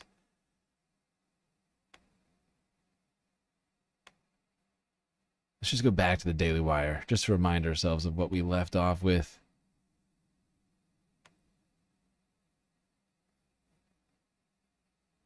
Again for the great crime of speaking what used to just be known as sort of traditional conservative values. That is just normal. Just not even just normal. It's a political assassination. I mean, it's not. Oh my God, they are such martyrs. They are having a field day with this. It is fucking hilarious. I would just like to point out, by the same logic, like, oh, people used to say this, but now you can't say it. It's like, yeah, people used to say and do things back in the day that you can't now. Like, you can't own slaves, but you used to be able to own slaves. You used to be able to very easily talk about how, black people were an inferior race without any pushback in society. And now that's not how it is anymore. And that's very sad. I love how they're just basically turning this into like some sort of cancel culture type of deal. It's like, oh, Charlie's been canceled in the most, which I think speaks to what I've been saying this whole time, is that I think all of these guys are like, just, they see this as a grifting opportunity. They're all just a bunch of media, media people, media influencers, millionaires who are hoping to become even more rich and take up part of the void that Charlie Kirk holds. But don't forget about the other thing. And I don't know if everybody's thinking this right now, but I have been thinking it now for hours. And I don't think I've brought it up. But aside from the vacuum that's created in the social media influencer space on the right? Like, there's how many millions of people does Charlie Kirk have? Hold on, let me just look, because this is important. It's important to my argument, I think. And who knows how many on Rumble he has, but he has 4 million on YouTube, probably millions more on one would assume millions more on Rumble and Kick and whatever else that he's streaming on, right? Perhaps 10 million plus people follow him with some regularity. So there's a huge money-making opportunity that I think everyone sees it, right? Every single one of these people, I get the sense, whether it's Megyn Kelly, Glenn Beck, Stephen Knowles, or Michael Knowles, or Ben Shapiro here, I think they all see it quite clearly.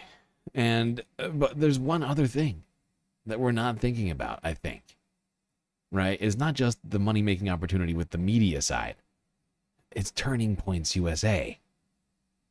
There is now a 501c3, a 501c3 that I think last year took in hundreds of millions of dollars. I could be wrong about the exact figure on that.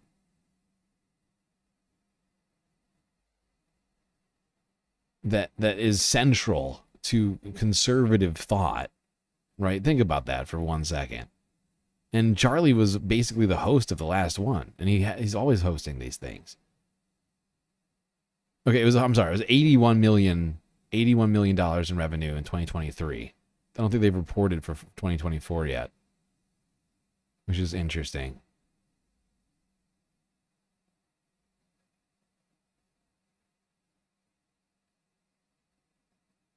But this thing is taking in tens of millions of dollars a year, and is focused centrally in the conservative space, just broadly the conservative political space, not just the online space, right? They host these events and all of these student organizations. Think of this. Everybody is like foaming at the mouth right now to fill both voids, right? To pick up some of that 10 million or so subscribers across however many platforms he's on, as well as, I think more importantly, because I think they all probably have a lot of overlap, right? That's the one thing I keep thinking is like, there's probably a lot of overlap. And it's not going to be a ton of like picking up new subs so much as it's going to be like new revenue from people watching, right? That'll be where the opportunity really lies on that. But the fact is, I think the bigger one is who's going to run that 501c3. And they all know it. Because it's not like you can't do both. Charlie proved that. He was running the show and Turning Point simultaneously, perfectly successfully. I wonder what the decision-making process is even at Turning Points. Who are the deciders over at Turning Points? Hold on, let's see who else came on during all of this. Who is this weird guy? Oh wait, where do I know this freak from? I know this guy from somewhere. Where do I know this weirdo? Where do I know this guy from?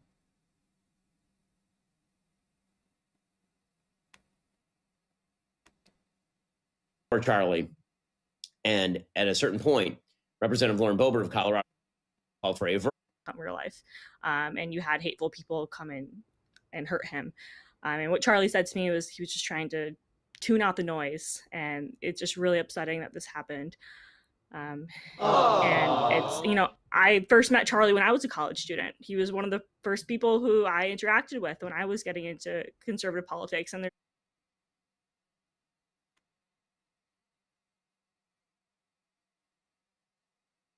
I don't know enough of these right-wing. When I look through some of these videos, I'm like, I do not watch enough Daily Wire. And then I want to puke.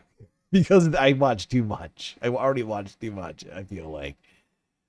But then I watch one of these live streams. I'm like, oh boy, they've got a bunch of personalities over there. And I don't know.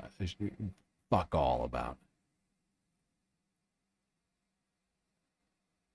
You think Anna's going to pick up on this? You think Anna will be Anna Kasparian will be the person to benefit most from this? That would be fascinating. That would be fascinating. If suddenly Charlie Kirk's audience goes over to Anna Kasparian.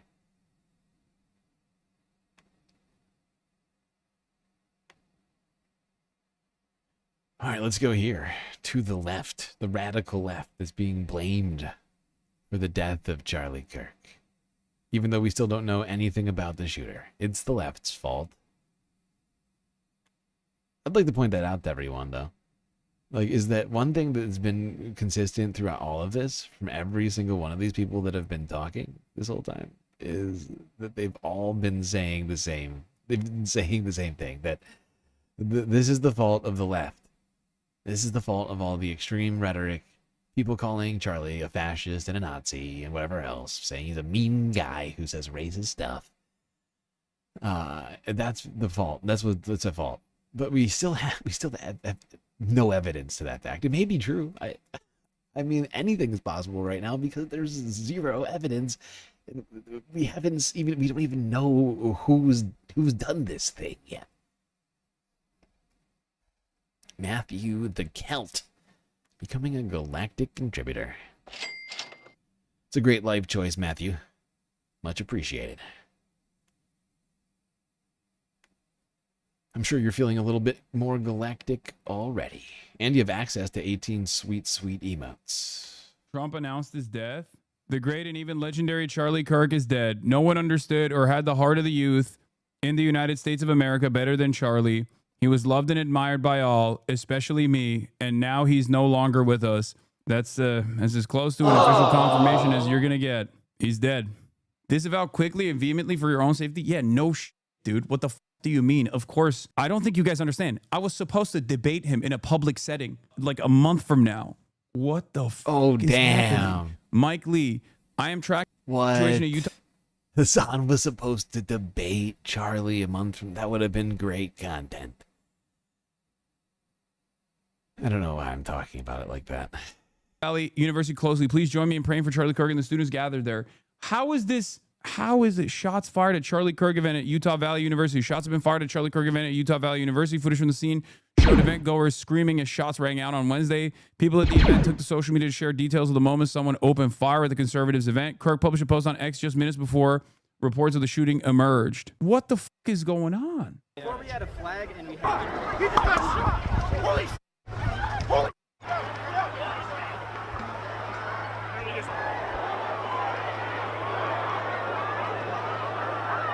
Deseret is reporting he was shot. Okay, Deseret News now reporting Charlie Kirk shot at Utah event. Charlie Kirk, this is a breaking news story, will be updated. Charlie Kirk was shot at an event at Utah Valley University in Orem, Utah on Wednesday. Bystanders report seeing Kirk shot. Jesus Christ, dude. Oh my God. Hassan was Bystanders live report when seeing this. So Hassan just happened to be live when this happened. That's wild. That's fucking wild. Simric with a sweet, sweet super chat. Haven't the political shooters been right-wing since Trump attempt won, though? Many of the political shooters have been quite right-wing, yes. I'm not sure if I could say all. But, yeah, generally speaking. And that's been the case for a long time, actually, as it turns out.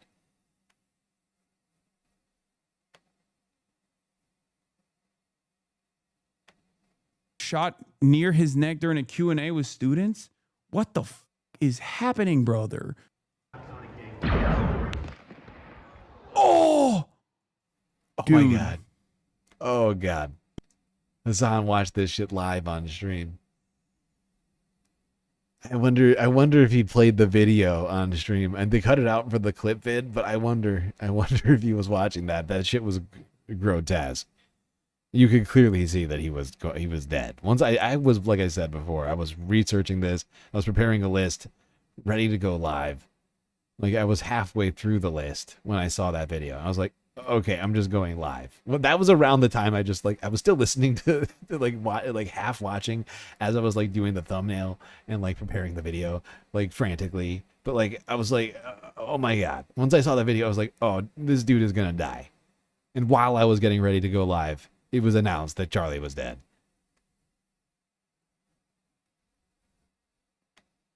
But oh my God, Hassan was fucking live when it happened. The video was disturbing, regardless of how you may feel about Charlie Kirk. It looked like, yes, I mean, like I said, there was like a shockwave. Which is why I think it was, a high caliber, like a sniper rifle of some sort. You could see it, and it physically, like, it knocked him backwards. You watched it live yourself? You really? Oh my God. We live in a crazy fucking society right now. Is happening, brother? Oh! Dude. You hear a shot, you hear the crack of a shot, and then you hear his head just crack back right after. And I think what the people are saying is correct, that he might have been shot in the neck. Oh my God. Disavow quickly and vehemently for your own safety? Yeah, no dude. What the do you mean? Of course. I don't think you guys understand. I was supposed to debate him in a public setting like a month from now. Obviously, aside from the principle of it all, yeah, no it's also for my own personal safety as well. I'm also, I don't know if you guys know this, but I'm also a public figure who does political commentary, who was supposed to debate Charlie Kirk in a public setting at Dartmouth University a month from now. I assume it's not going to happen now, obviously. We have no additional evidence or no news beyond the fact that the police have already said that it was a single shot that was fired at UVU. Police said he gets shot in the neck, and the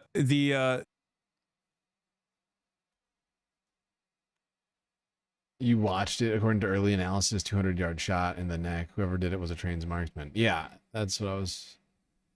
Yeah, that's what I was thinking. I mean, it's not. It's a difficult shot, and it's going down. Right, it's going down into a crowd. Every single person was missed.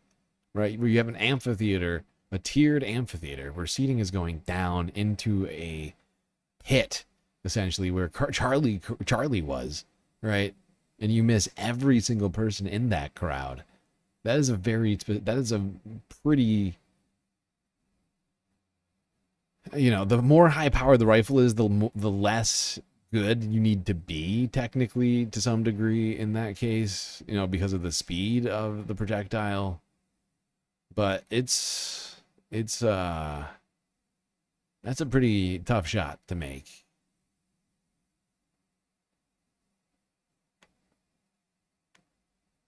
The campus police statement on it was a single shot fired against event speaker, and the shooter has been, the suspect has been apprehended. So there is a close-up, there is a closer footage of Charlie Kirk getting shot in the neck here as well. How many times do you figure Hassan has called Charlie Kirk either a Nazi or a fascist? 2, 3 dozen times? 50 times? 100 times? I mean, the Donald Trump just got done saying the people who... all the people out there who have been saying nasty things about Charlie, they're the reason for his death, and we are going to go after them. Like, Hassan is got to be number 1 on the list. It's like him or Sam Cedar. Oh, where you can oh, he's dead. Oh my God, he's definitely dead. Oh my God, I can't believe I just saw that. Oh my God. Oh my God. Oh, he definitely got shot in the neck. Oh my God. Oh yeah. No, that footage. That you do not want to see that. You do not want to see that. You do not want to see that. That footage, the close-up footage shows very clearly immediately blood pouring out of his jugular. He gets shot in the neck, blood pouring out of his jugular, like an unimaginable amount of blood pouring out of his jugular. There is very, very little chance that he survived that. I don't know. Yeah. I don't know if he did, but it doesn't seem like it. Oh my God. Yeah. That was my reaction. Devastating. Oh. That was my reaction. When I saw it, I was like, this guy is not alive. He's not alive. You can see that he immediately, I think he probably immediately died. Almost immediately.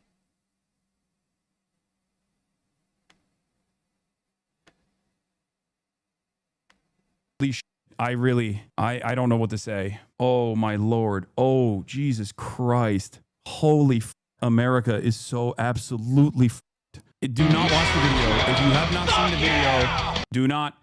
The reason why I watched it is because I wanted to see. The reason why I watched it is because I had to confirm whether or not this was a real incident. I'm telling you, avoid it. It is one of the most fucked up things you could possibly see. I mean, look, I cover Israel's genocide every day. I see charred children. I see children carrying their dead parents in trash bags to the hospital every day. It still is a little different, at least from my perspective, I think, because this is a person who does what I do, but on the opposing side, I was supposed to debate him at Dartmouth University 15 days from now in a public event, in a public setting. I go out to public settings like this all the time. So there's a level of closeness in that regard because of the nature of Hassan looks deeply disturbed by this situation. It really is disturbing. Hassan's right. I went, well, I mean, he's streaming too, but I've been trying to stream throughout all this while also processing what the fuck has just happened here. I mean, this is an upending of so much stuff right here. It really, what does it all mean for the future, I don't know. I keep asking myself. That's the thing I keep asking myself while I've been going through all this is, what does this mean for the future? We've gotten a peek into that. If you missed it, Donald Trump tweeted out a video on Truth Social. It's quite disturbing. What I do, I mean, look, I have a policy of not living in fear, and you know, but we'll see. I might have to reconfigure certain things. This is insane. I never thought I would see something like this. Whether it was a rifle, was it a handgun? But I guess if there's one country where something like this could happen, it's this one. I'm like, this is obviously always this is. No, exactly though, Bozy, and like with what just happened in Charlotte, you know, like we saw what Donald Trump did after Big Balls, and you know the right wing has been calling for some pretty wild stuff since you know, that woman was attacked on a bus in Charlotte. I'm fairly certain they're on the verge of just calling full on martial law across the country. That's why I said just moments ago that this is about to be this is the Reichstag moment, right? After we saw that Trump video, that's when I was prepared to call it. This is what they're about to try and use. And we have to prepare ourselves for that. That's the thing that I think I keep coming to, is we have to prepare ourselves for what may very well unfold here in the near future.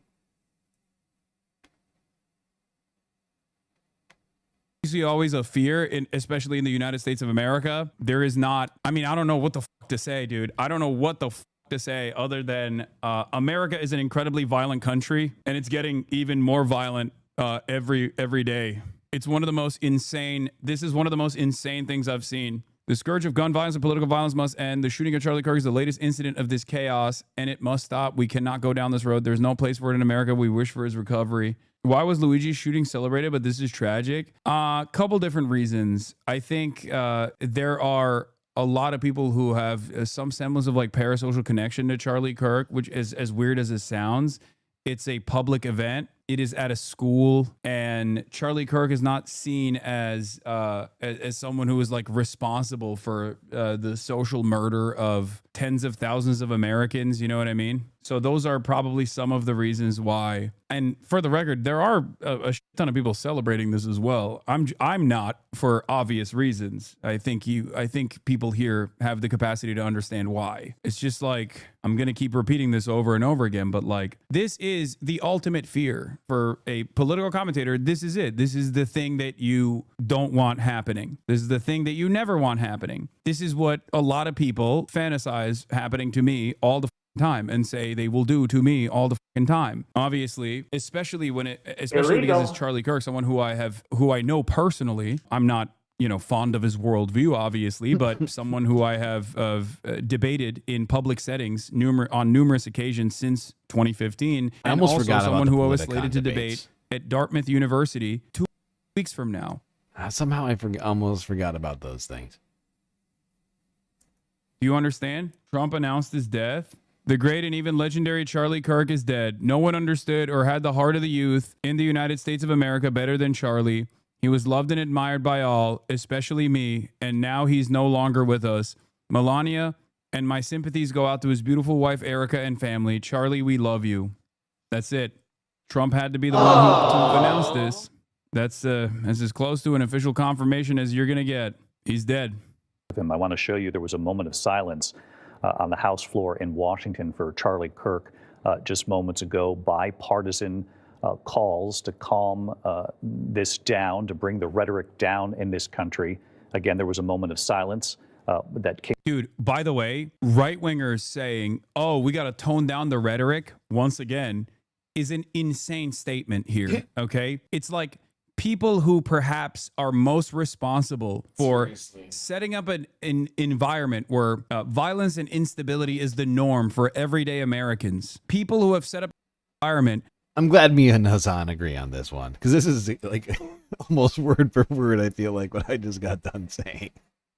It's like, yeah, these people keep saying tone it down. It's like, we're talking about Charlie Kirk. That guy didn't tone it down one day a week. Like, he was constantly the opposite of toned down. every goddamn day.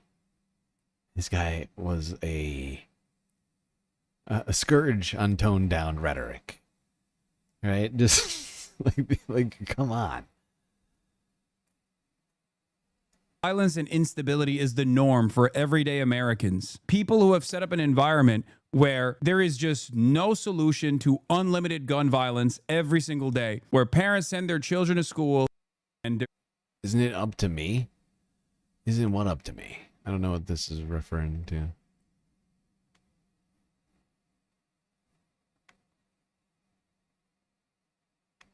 No guarantee of their safety, and some experience exactly what the Republicans, the fear and anger that the Republicans are currently experiencing because they knew Charlie Kirk. Regular people experience that, unfortunately, all too frequently. Meanwhile, while they're talking about toning down the rhetoric of violence, Elon Musk, the owner of this website, took no time, like didn't even wait for the confirmation of Charlie Kirk's death. They immediately go, the left is the party of murder. Exactly.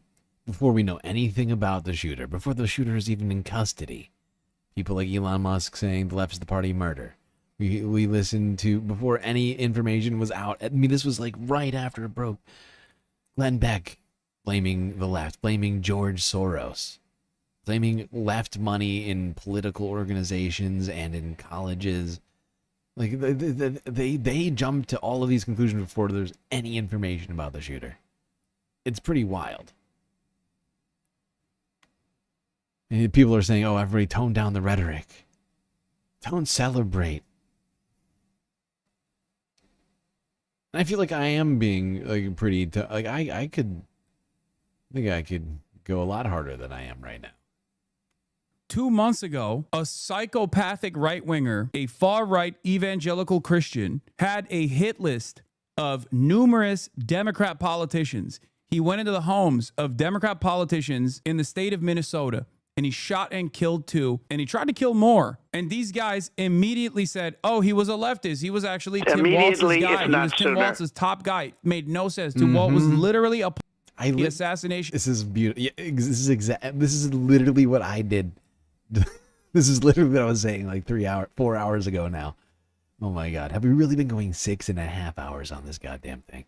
I mean, honestly, I think it deserves it. Because Charlie Kirk, whether or not we like it or not, has been for many years an incredibly important political figure and will no longer be. And this is the fact that he's leaving this earth in this way, I think, is in fact important. And I don't think we are even yet quite I don't think we've really fully scratched the surface yet on what the importance of this moment is yet. But this is abso-fucking-lutely what I was saying earlier. Mike Lee immediately came out and like was like coming after, like saying like everybody needs to like settle down. Everybody settle down with the rhetoric and just thoughts and prayers. Everybody hope. Like, this was while nobody knew whether or not Charlie Kirk was dead yet. Who knows what he's saying now? We should probably check on Mike. See what the fuck that guy is saying. But I mean, Mike Lee, who is the same guy who called the Minnesota assassin, who a Marxist, immediately came out and started saying, we gotta tone down the rhetoric. It's like, dude, before you had any information, you blamed the death of a fucking sitting congresswoman on a Marxists. The guy turned out to be a psychotic Nazi. This guy, he was Tim Walz's top guy. Made no sense. He was an what actual was Nazi. Literally a part of the like. Didn't they find like Nazi flags in his home? Fact is, they've barely been talking about this. The fact that they have the Trump administration has barely done. They've done fuck all. They haven't brought federal charges against this guy. No terrorism charges against that guy. Nation hit list, and people still ran along with that narrative.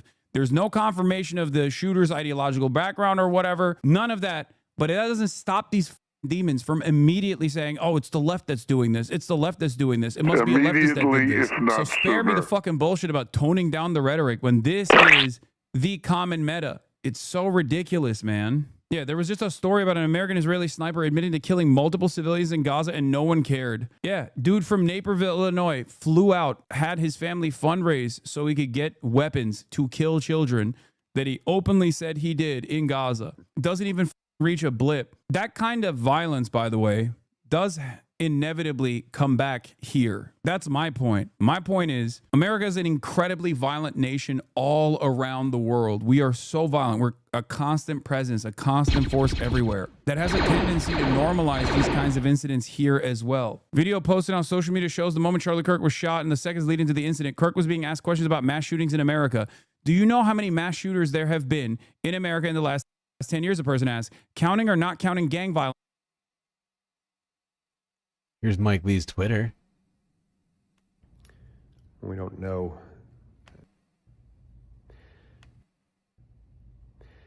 I just got off the phone with President Trump, who confirmed the devastating news that Charlie Kirk has passed away after the horrific and senseless shooting today at Utah Valley University, an institution near and dear to my heart that's just miles from where I live in Utah.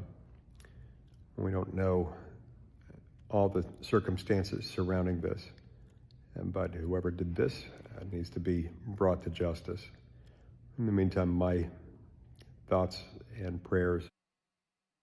Thoughts and prayers. Those thoughts and prayers. Oh, look at this. You got a Charlie Kirk gif.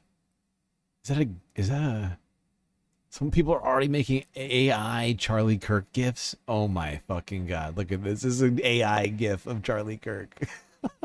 Where his head looks less like an egg. It looks like 30% less eggish. Oh my god. AI is out of control.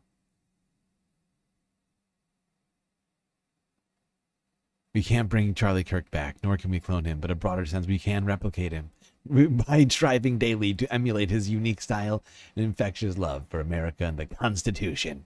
The only substitute for Charlie Kirk is a few million Charlie Kirks. Who's in? Yes, we need millions of Charlie Kirks. It's the only way to win. Don't watch this unless you're ready to cry. Look at Mike. Look at it. Look at the outpouring from Mike. My heart is heavy. Mike is having a breakdown on Twitter. Mike is having a fucking public breakdown right now. This is wild. Hold on.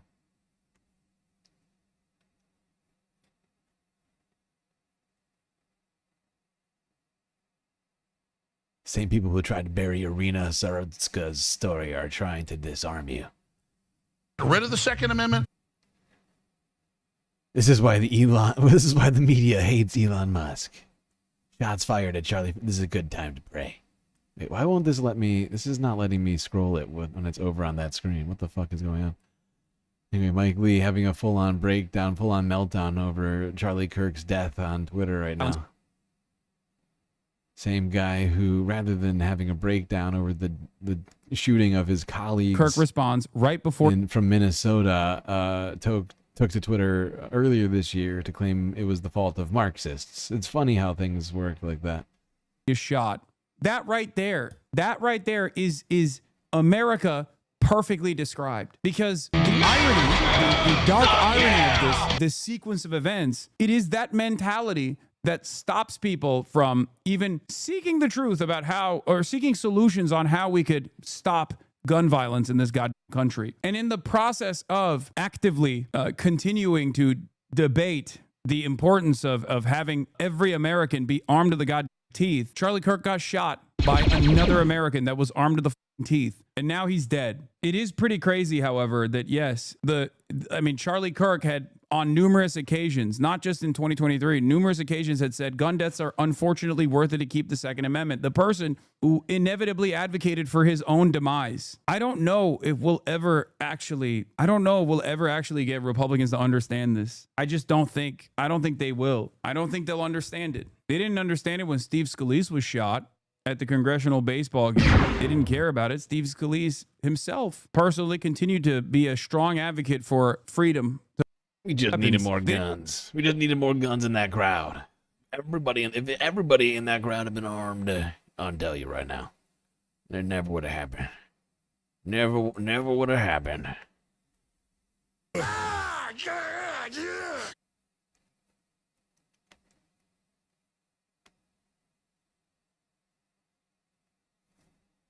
Get rid of the Second Amendment. Let's go here. See what Lauren Boubert had to say earlier today. Thank you. Thank you, Mr. Schweikert. Thank you so much for reserving this time in the People's House to honor our friend, Charlie. Aww. Today's a really hard day.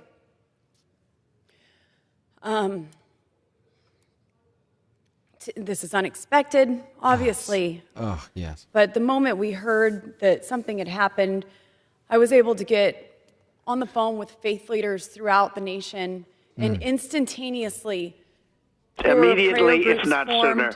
Oh, thank mighty God. men and women of God, Thank God. faith-filled Christians, believers, Praise God. who stood at Praise God. Oh.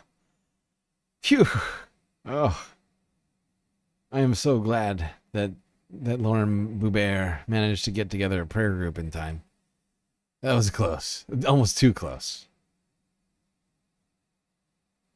Although I'm not sure what good it did. Certainly didn't save Charlie.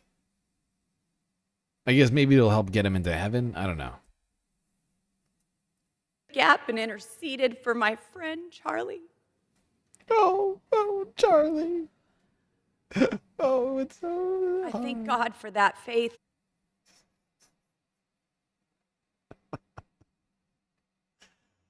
Oh my God, the leopards eating faces party is having a full-on like pity party today over Charlie Kirk.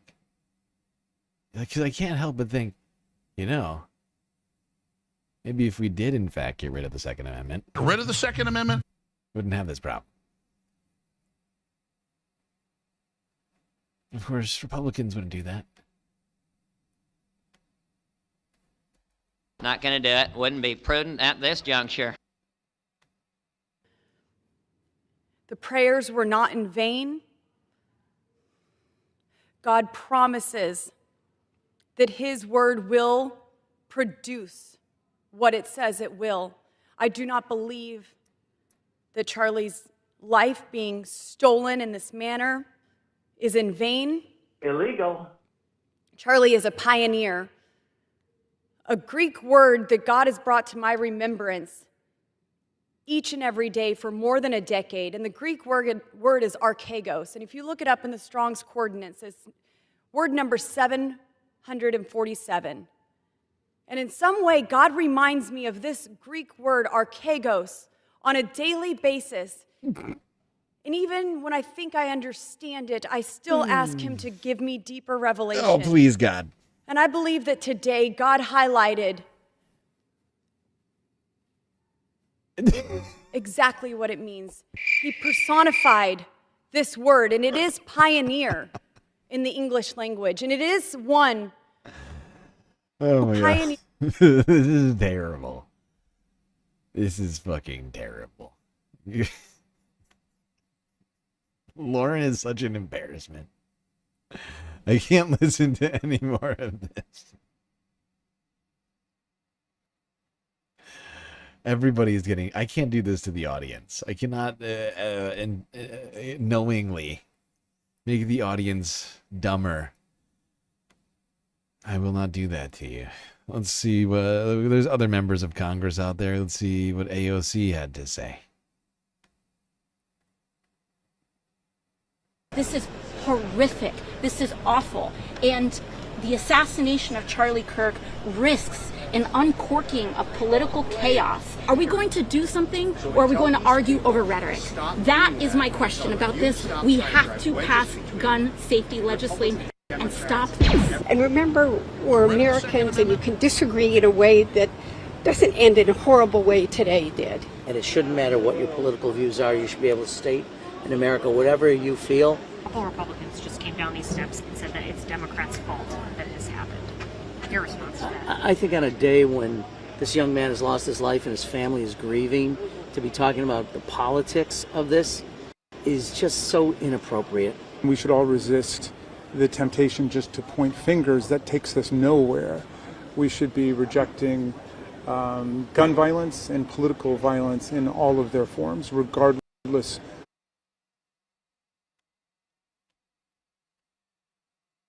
Okay. Everyone's saying we gotta tone it down. Everybody chill out.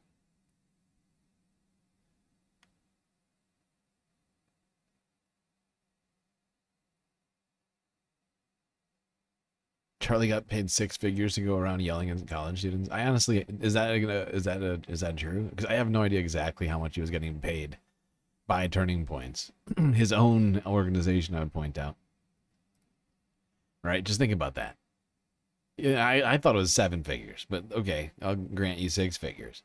Think about him getting paid 6 figures a year by his own 501c3 political action, or what? I don't think it's technically a political action committee. There's another word for this. I can't think of what it is right now. But an NGO, essentially. He's getting paid hundreds of thousands of dollars a year to work for his own political activist organization, while also running a stream full time, making millions of dollars a year from his streaming. Millions. And who knows how much money he's being funneled directly to Charlie by people like the Koch brothers and things like that, or brother, the Koch brother, since the other one died.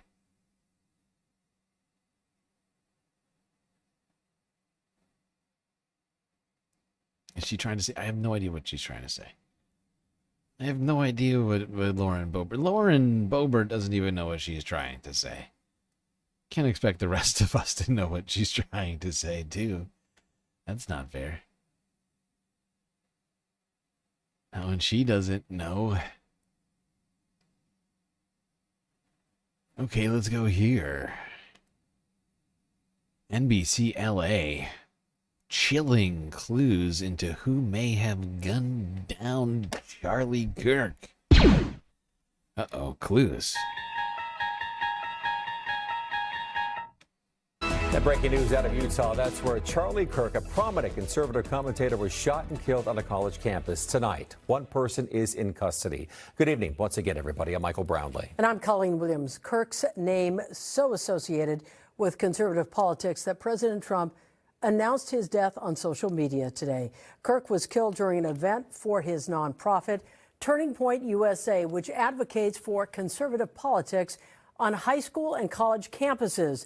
This was the first stop on his American comeback tour with the goal of debating students on different campuses. The event was held at Utah Valley University. I'm sorry, I was unaware of that. TPUSA has organizations in high schools? That is just deeply disturbing. They talk about grooming kids.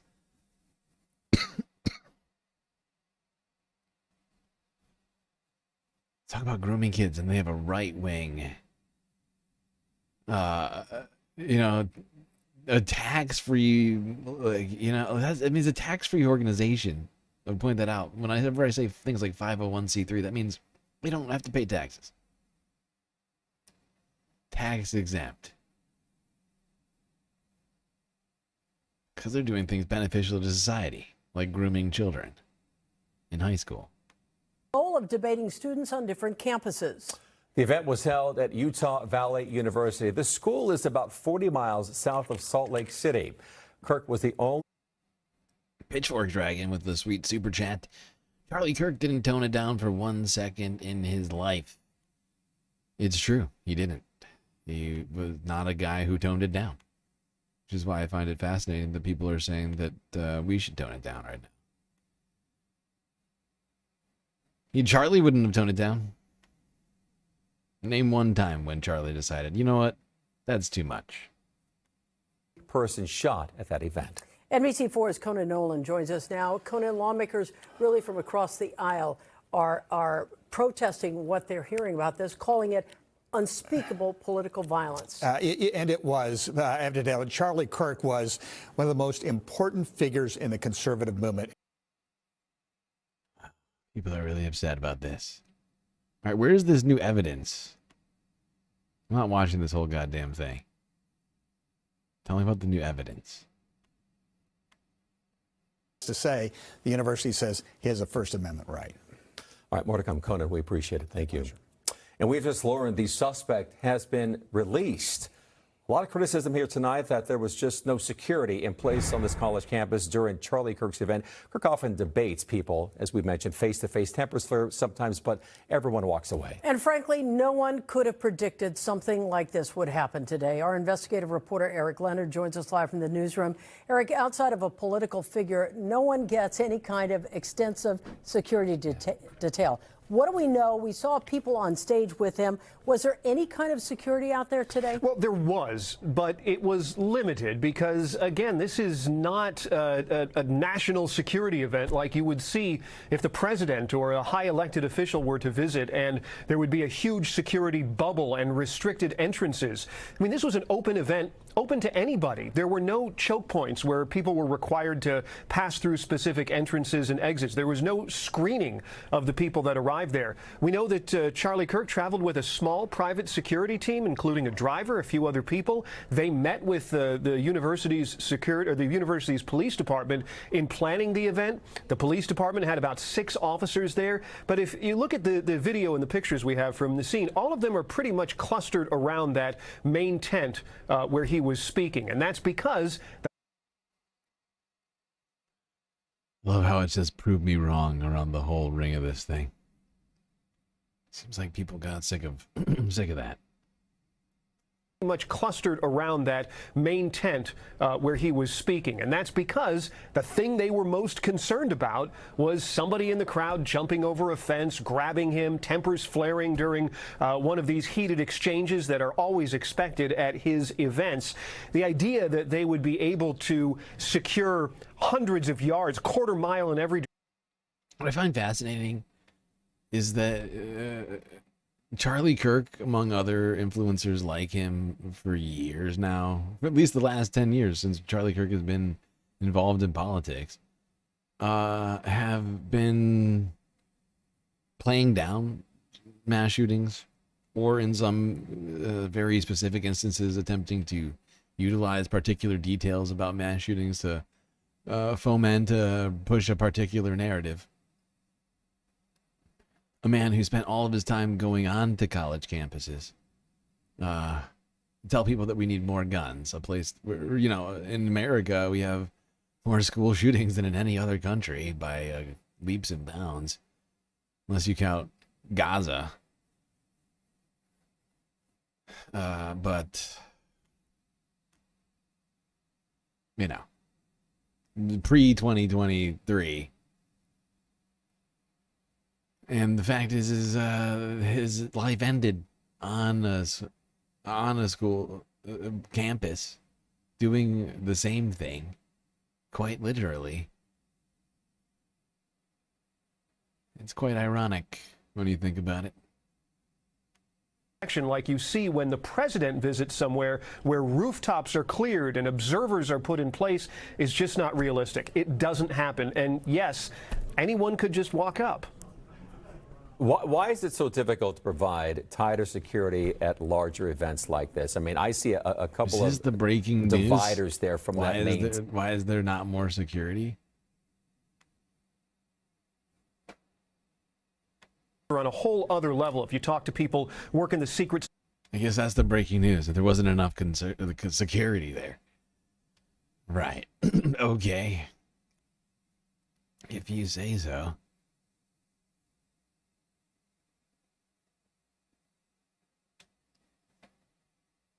Hold on, I need to take a look at something. See if there's any updates on this thing. I'm getting close to the end of the coverage of the shooting itself. What did I check here? Maybe.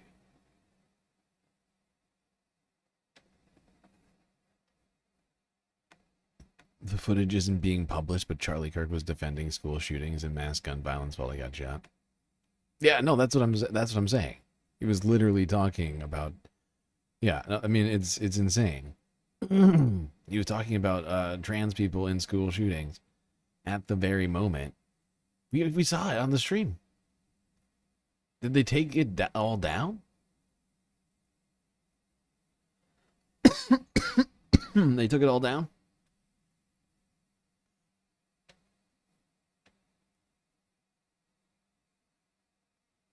So it's not clear to me that they have I don't think they have somebody in custody right now. I think that the shooter is still at large. I think the school shooter is still, not the school shooter. Well, this is a school shooter, but it's a Charlie Kirk shooter. But I don't think that, I think the shooter is still at large. Let's go here. CBS News 3 hours ago, person of interest in Charlie Kirk shooting released from custody, according to FBI Director Kash Patel.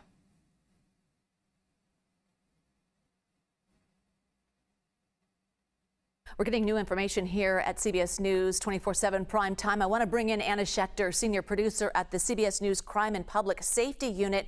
And I know that you have some information from Kash Patel. Yes, he just posted on X that the person of interest that FBI was questioning has now been released. So yet another twist to this confusing afternoon. We've had a lot of conflicting information over the last few hours. There was an individual arrested initially. That person was released. It appeared that the FBI and authorities were saying that a second person of interest was being questioned. That is our understanding, according to the information that's been made public by law enforcement. Kash Patel jumped the gun about 10 minutes prior to a law enforcement press conference about an hour ago, saying that a suspect was in custody. Now walking that back. So is there an active manhunt? On our screen, we're seeing SWAT teams out walking around. This has really been a challenging environment for law enforcement, and they don't appear to have been ready for this type of an event. Clearly, they had a small number of resources covering the event, and then in the immediate aftermath, it's unclear if they know who the suspect is. So very strange series of events in the wake of this horrific targeted, brutal attack that left Charlie Kirk dead. You saw that gunshot fired. Our experts that we're talking to say likely about 100 to 200 meters away. The school told us they believe they know from which building the shot was fired. Law enforcement tell us they believe the shot was fired from the roof. I've been reviewing footage. I do see footage of an individual running on the roof, but we don't know if that was the shooter. So lots of questions remaining there on the scene. Yeah, absolutely, Anna. And if we kind of backtrack, initial reports said that there was a person in custody. That was within the hour of the shooting. And then just recent reports saying that that person had been released and that there was a person of interest being questioned. So at this point, where do things stand? There is no suspect. There is no one in custody, correct? That's right. At this point, we do not have any information to lead us to believe that there is a suspect, that they even know the identification of the shooter. This is a very weak position for law enforcement to be in hours after the attack. Every minute that passes by gives a suspect who could be on the run more time to get further away from the scene. What's heartening is that there is a lot of surveillance cameras around the area, like really anywhere.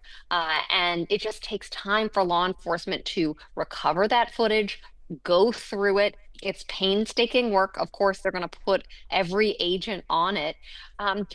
This is wild. And I'm like looking for it and I can't find any. And I think that this is the latest. This is effectively the latest on all of this.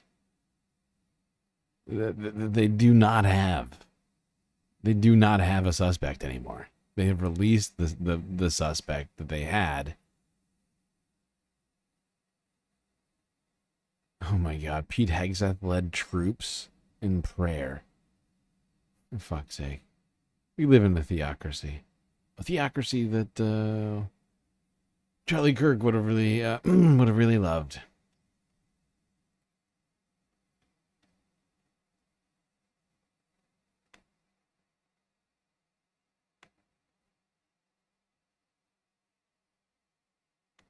But you know, what's interesting about this event, it really caught everyone off guard. And this is a person who was one of their own, an associate of Kash Patel, very tight with Donald Trump. I think the shock and the mourning seems to have affected the way this is all playing out. We were seeing a release from Kash Patel that likely went out too soon, talking about a suspect in custody. Now we're hearing that it was a person of interest who was released already. Very confusing, not a organized effort in terms of keeping the public informed about where law enforcement was in terms of the investigation. And I can't help but wonder, I know that there's a lot of surveillance video, but I just wonder about the security and manpower that was physically there. And I do find it interesting that this was a conservative speaker. There was a lot of talk prior to him coming, some talk that people didn't want him there. So I'm curious where that security was in the lineup of things for this. Yeah, no kidding. Some people didn't want Charlie Kirk to come to his school. Yeah. That's not shocking, I think, to anybody. The fact is Charlie Kirk did these events in which, he tried to make himself accessible.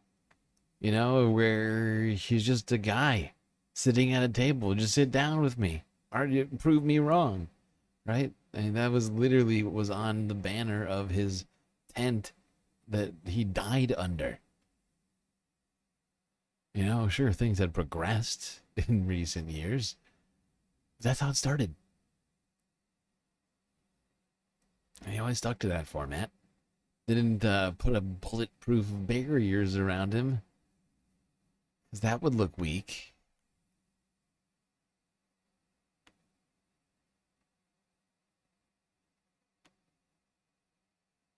Okay, let's go here now. This is the AP 2 hours ago. People, Charlie Kirk supporters leave flowers at Turning Point USA's headquarters.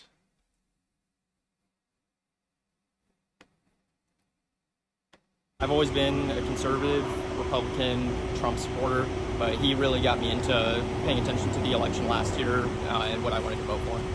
I had a little hope. I thought it would kind of be similar to Trump, that he was going to make it through. It would be something bigger after the fact.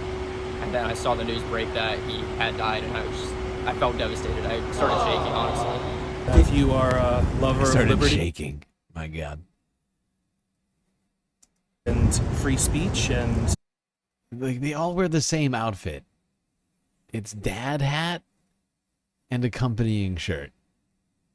Right, I can't tell. I'll bet you this is a Bass Pro Shop. Like maybe it's not, but same hat. It's like hat and shirt combo. We need baseball hat, and we need t-shirt and some glasses. Shaking, honestly. If you are, it's a uniform. You got people. People need to know my identity by looking at me from any angle. It's such a weird way to live. Pitchfork Dragon with another sweet super chat. Oh no, not the asshole. No! How do they want people to react? Yeah, I mean, it's a fair point. He didn't take any time having sympathy for people he disagreed with during his life.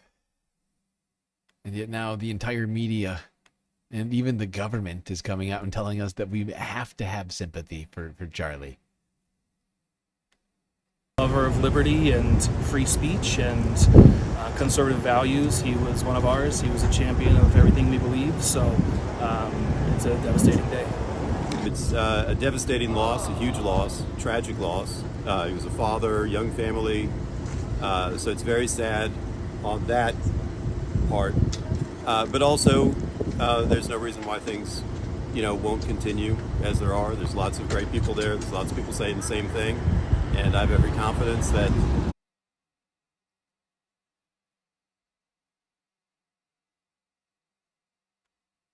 Okay, let's go here. If you missed it, I'm fairly certain we've already seen this, but we might as well double watch this doozy.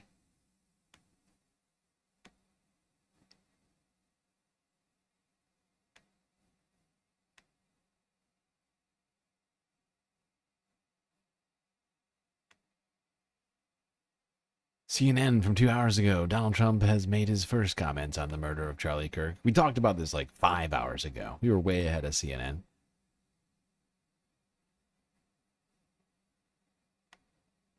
And if you're scared tonight for the country, so are we. Former President George W. Bush put it this way in a statement tonight, saying, quote, "A young man was murdered in cold blood while expressing his political views. It happened on a college campus where open exchange of opposing ideas should be sacrosanct.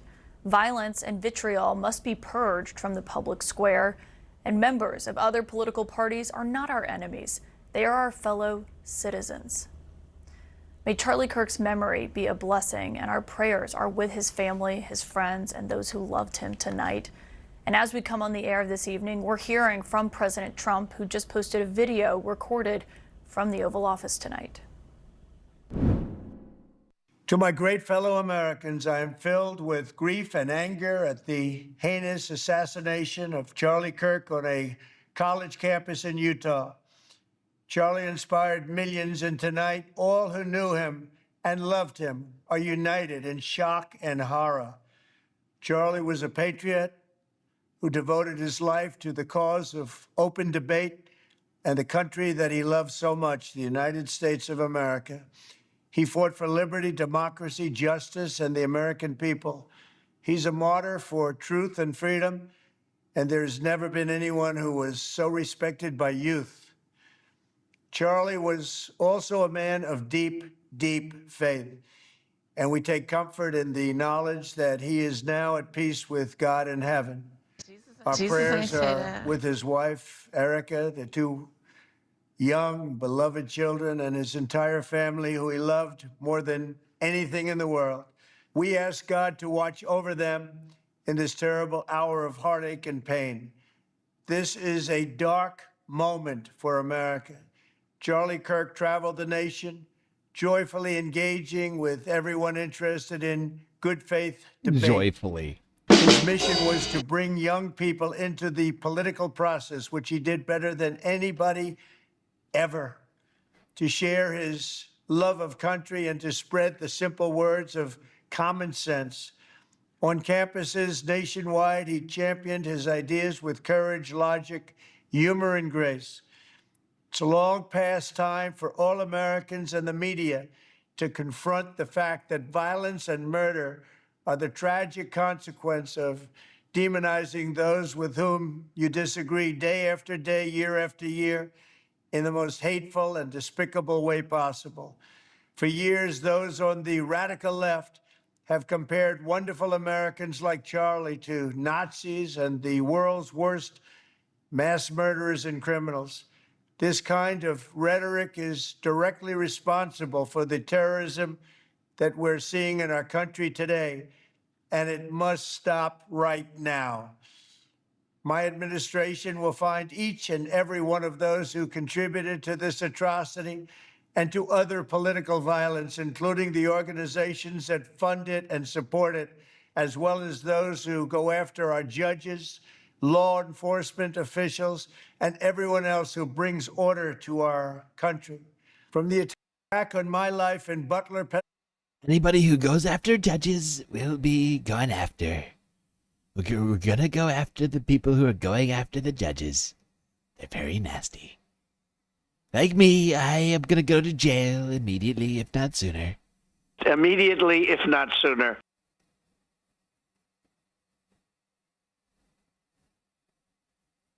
It is fascinating. I mean, he's saying a bunch of things he and his ilk are actively doing. Saying they're going to go after people for doing those things. but basically threatening everyone who's ever claimed that Charlie Kirk was a fascist or a Nazi, and going after the media and whomever else. It's pretty terrifying words, really, when you think about it.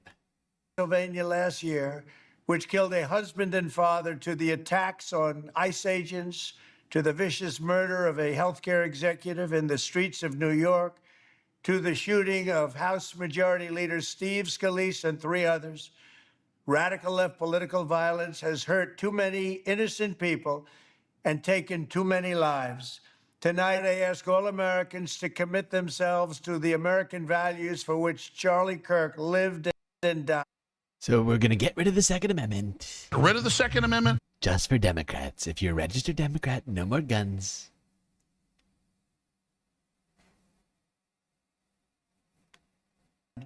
The values of free speech, citizenship, the rule of law, and the patriotic devotion and love of God. Charlie was the best of America, and the monster who attacked him was attacking our whole country. An assassin tried to silence him with a bullet, but he failed, because together we will ensure that his voice, his message, and his legacy will live on for countless generations to come. Today, because of this heinous act, Charlie's voice...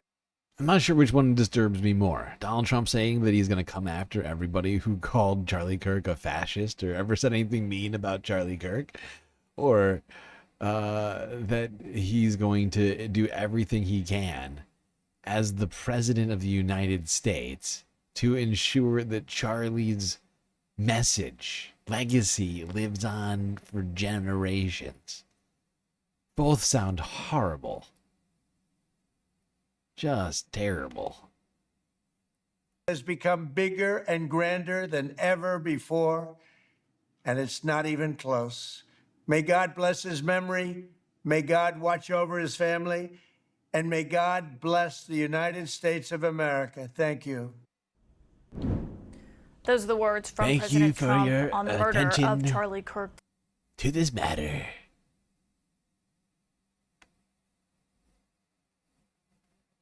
Pitchfork Dragon with another sweet, sweet super chat. How many is that? You were way ahead of CNN. You're the best damn news show. Aww. Period. Not just on YouTube. We all appreciate you. Thank you for doing this. Well, thank you for being such a great space fan and contributing, and for saying that. It's very generous and sweet. I'm just doing what I do. I just do what I can. That's all I do. Sometimes I do even less than I can. I could do more, and I don't do it. Come on!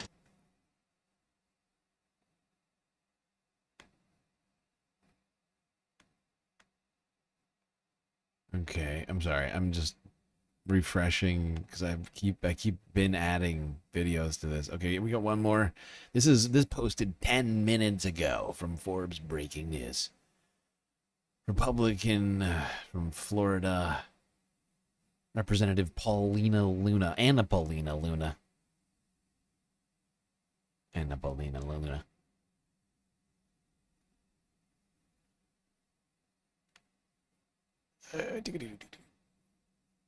Let's see what Representative Luna has to say. Sure, it's not. We asked for a moment of prayer for Charlie Kirk, and then the Democrats decided at that point in time to try to shout that down. First and foremost, Charlie Kirk is now pronounced deceased. He was murdered. I don't know anything about this. Illegal. I think everyone's waiting to hear that, but that type of rhetoric is the exact type of rhetoric that got him killed. They did cause this. That type of rhetoric, you calling Rhetoric? The rhetoric to not recognize a random influencer guy who ran a political campaign who wasn't in Congress. How dare you not take time out of everyone's day to recognize his greatness? Paulina, Anna Paulina Luna. Acting especially loony today. About the suspect dead, I think everyone's waiting to hear that, but that type of rhetoric is the exact type of rhetoric that got him killed. They did cause this. That type of rhetoric, you calling people fascists, you basically saying that we're Nazis, taking away people's rights. Charlie Kirk was literally murdered. Charlie Kirk is dead because we called Republicans fascists, don't you see? By accurately describing what Republicans are doing as fascist or authoritarian, or them resembling Nazis, when you had brown shirts blocking lawmakers from entering government agencies earlier this year. That's what got Charlie Kirk killed. It's for accurately pointing out that we're all a bunch of Nazis and Nazi enablers. It's incredibly rude. How rude! And how dare you do that? Come on! Illegal. Illegal.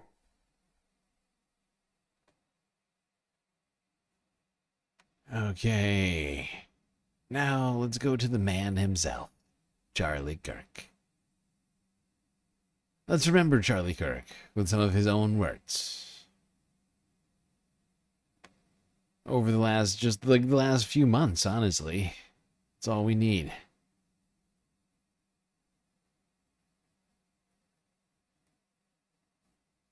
Starting, actually, what time is it? This,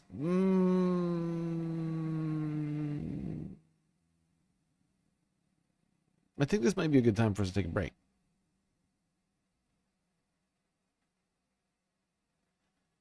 How is this also, can I ask a question? How is this taking us 7 hours and 15 minutes already? I remember when I was talking, and I hate to tell you, everybody, I don't think I'm going to be doing, I'm debating doing a second stream after this, but I'm not sure I'm going to. I am debating it right now, internally. Because the fact is this is now almost 7.5 hours, and I've got like a ton more to go. I've got this 1, 2, 3, 4, 5, 6, 7, 8, 9, 10. There's like 12 videos left to go through. And some of those videos, the average time length on these videos is like 15 to 20 minutes.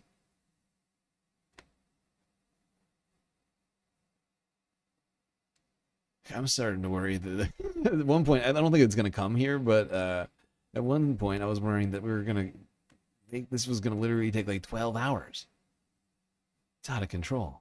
And the fact is I have a shit ton of stuff to talk about. I was planning on doing a week-ending report today. I was like literally working on researching.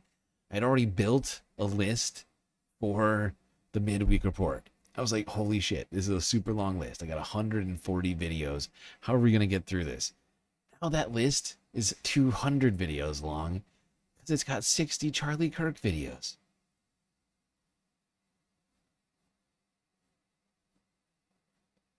Yeesh. Might have to postpone the week-ending report to tomorrow. I hate to say that, but restarting the stream in the middle of the night sounds insane. I thought this was going to be done hours ago. I thought this was going to be done like hour 3. I was like, that'll be fine. It'll be done in 3 hours, and then we'll do the whole list I have ready for us. I got Epstein file stuff to talk. Supreme Court. Immigration. Jobs. Oh my God, the jobs. Now that I think about it, we have so many important things to talk about. Charlie Kirk might have been assassinated to keep us from talking about all this other shit that I have to talk about today.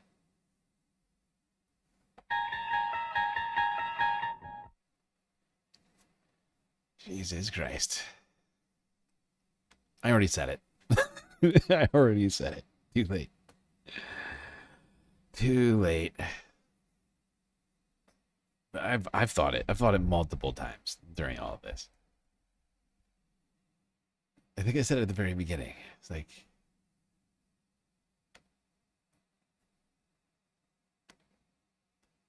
look, okay. All right. Little Marco. Don't worry about it, little Marco. Little Marco, I need you to come in. Would you grab Russ Vogt and Stephen Miller for me, please, as well as Susie Wiles? Get them all in too. All right, people. We have a meeting. Okay. Look, listen. Look. We've got a real problem. We've got a lot of bad stuff happening. Jobs numbers terrible. Epstein files. Everyone keeps talking about this Epstein guy. It's weird. It's very weird. They're still talking about it.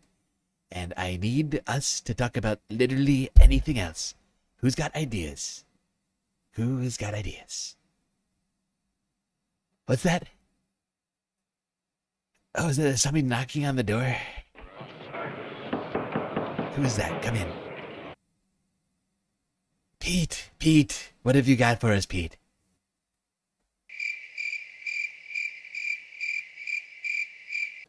We could murder somebody and completely distract from everything. That's brilliant, Pete. This is why you're the Secretary of War. You are a genius. Thank you. That's a great plan. All right. Everybody write down your favorite influencer and put them in the hat. And we are going to blood sacrifice one of your favorite, I assume, guys. I mean, no, who listens to these crazy ladies out there? All right. Shuffle. Looks like Charlie drew the short straw. Goodbye, Charlie. I liked you. You're really nice, but your head was shaped like an egg, and it was weird.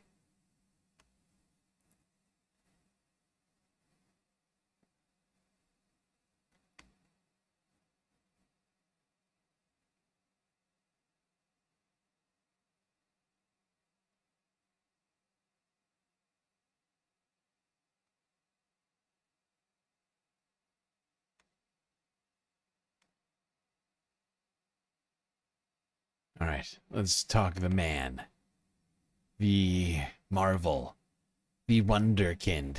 Now, wait.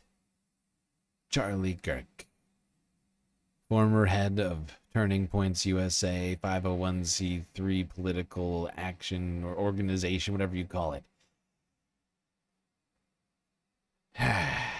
Let's review what Charlie has been up to the last couple of months. Here's everyday news and truth from last month. MAGA influencer caught telling teen girls to get, quote-unquote, the MRS degree. How rude. Charlie, tell us, what should young girls at college be doing? Let me also speak to some of the young ladies here in high school where your top, who's here where your top priority is get married and have kids? Raise your hand. Okay. Interestingly, I think there is an argument to bring back the MRS degree. And no, seriously. And actually, it got even creepier. I threw that in here really quickly earlier. There is a longer version of that. We are which monitoring gets really creepy. I cannot lie. It was, I think, didn't the Majority Report cover that? I'll bet you I could find it. I'll bet you I could find that clip. Oh shit, my phone died. God damn it. That's not helpful. That's not at all helpful. Pitchforks Dragon with another chat. Trump wants to release the files instead of the files. The PH files instead of the regular files. Don't be creepy. Ay. Much appreciated, Pitchforks. Truly incredible. It is weird what time it is right now. Like, I feel tired. Like, I'm starting to lose energy a little bit. Like, because it's like, we're 7.5 hours into this thing. But it's only 1 a.m. Eastern Standard Time. It's very weird. Okay. Oh, nice. All right. My phone is good. What was I doing? Right. Charlie. I think the Majority Report covered this.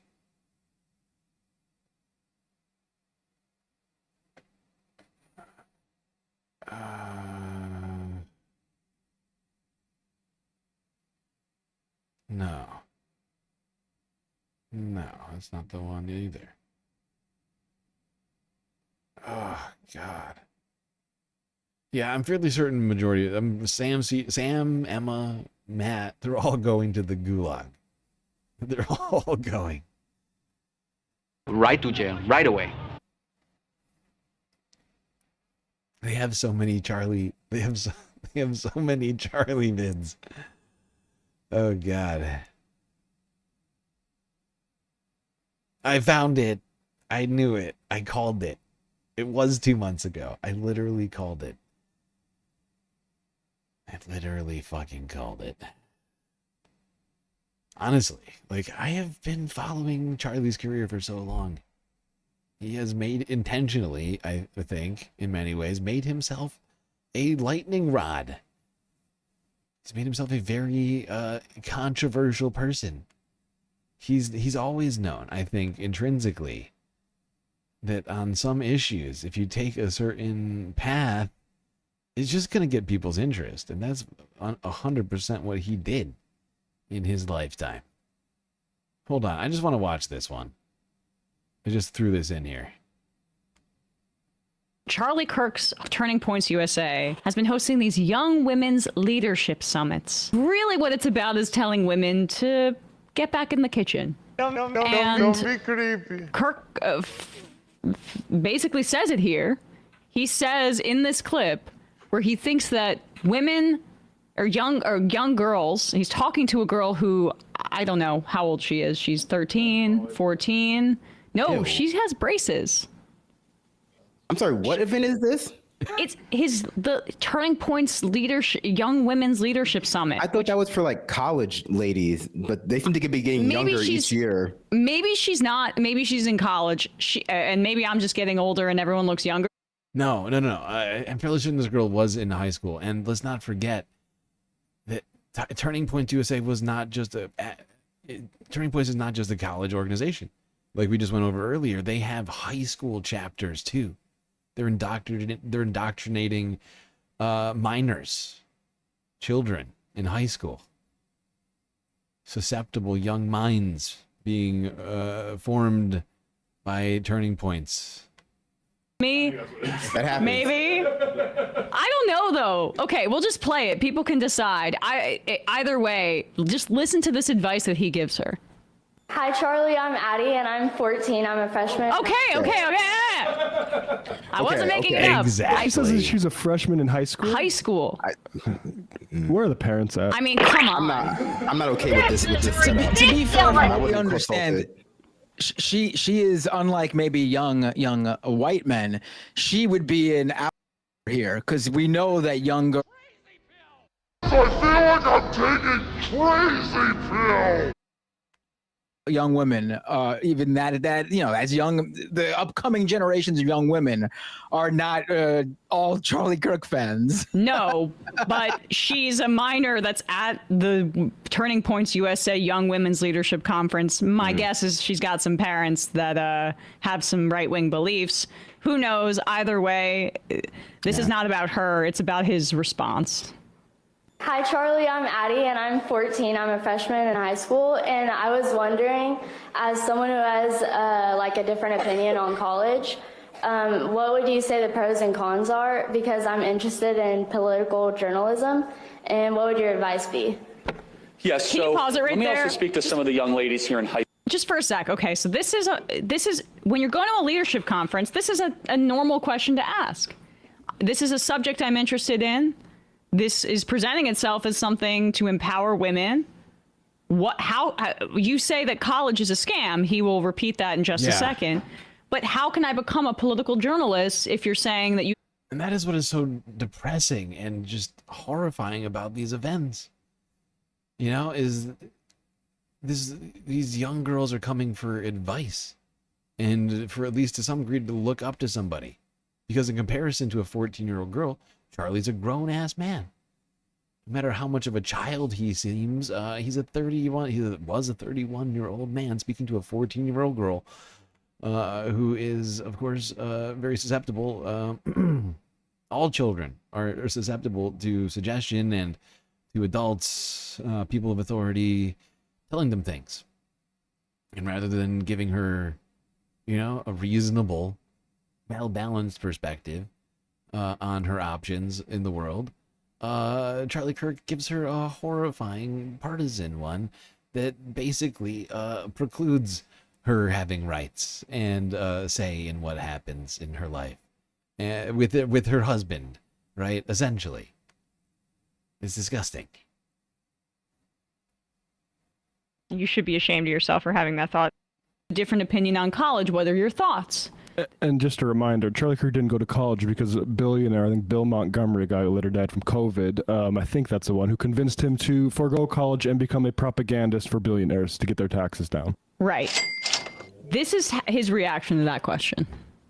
What would you say the pros and cons are? Because I'm interested in political journalism, and what would your advice be? Yes, so let me also speak to some of the young ladies here in high school where your top, who's here where your top priority? Your top priority is get married and have kids. Raise your hand. Okay. Ew. Interestingly, I think there is an argument to bring back the MRS degree. And no, seriously. And just be clear, that's why you're going to college, right? Don't lie to yourself. I'm studying sociology. So in case people are a bit confused, an MRS degree, I thought maybe he meant like major in religious studies. I looked it up. He means become a wife. Mrs. Disgusting. Studying sociology. No, we know why you're here. And that's okay, actually. And that's a really good reason to go to college, actually. Especially an SEC school. This is grooming, right? We understand this, right? This is Charlie Kirk, a 31-year-old man telling a 14-year-old girl, you need to think about getting married rather than going to college, right? This is grooming. It might be, the context of it might be different, but it's all the same. They claim that, trans story hour, that's grooming the kids. This is grooming. This is grooming. And this is more so grooming than that. Because, if anything, it's just telling kids to accept themselves rather than, telling kids not to accept themselves and to do one very specific thing.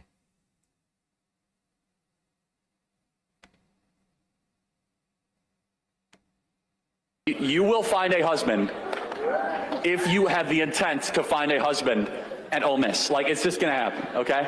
Or wherever. Yeah, there you go, see? Or at University of Alabama. But there you go. But I always laugh because, and by the way, we should bring back the celebration of the MRS degree, which is, no, serious. I mean, if you think about it, I say college is a scam, but if you're going to find your life partner, that's actually a really good reason to go to college. You have a bunch of people that are single. As opposed to the... Why don't you go into lifetime? Think about what he's saying. Think about how expensive college is. Why don't you go into a lifetime of debt to find a husband? That is ridiculous. This is ridiculous! Are you kidding me? Go into 6 figures of debt to find a husband. It's insane. The thing that he's suggesting she's doing in her life is to basically rattle herself up with that and then find a husband to help her pay it off because she's not going to work and instead is going to pop out babies and make dinner and I guess do the laundry and dish all the household chores unless they're rich enough to have servants or something. So you got to hope that you find a really, really, really, really, really, really successful in terms of monetary future potential in college. Hope that guy doesn't fuck up and or treat you like shit. And your life's going to be great. Yay. Sasha G with a sweet, sweet super sticker. Little lemony maraca time.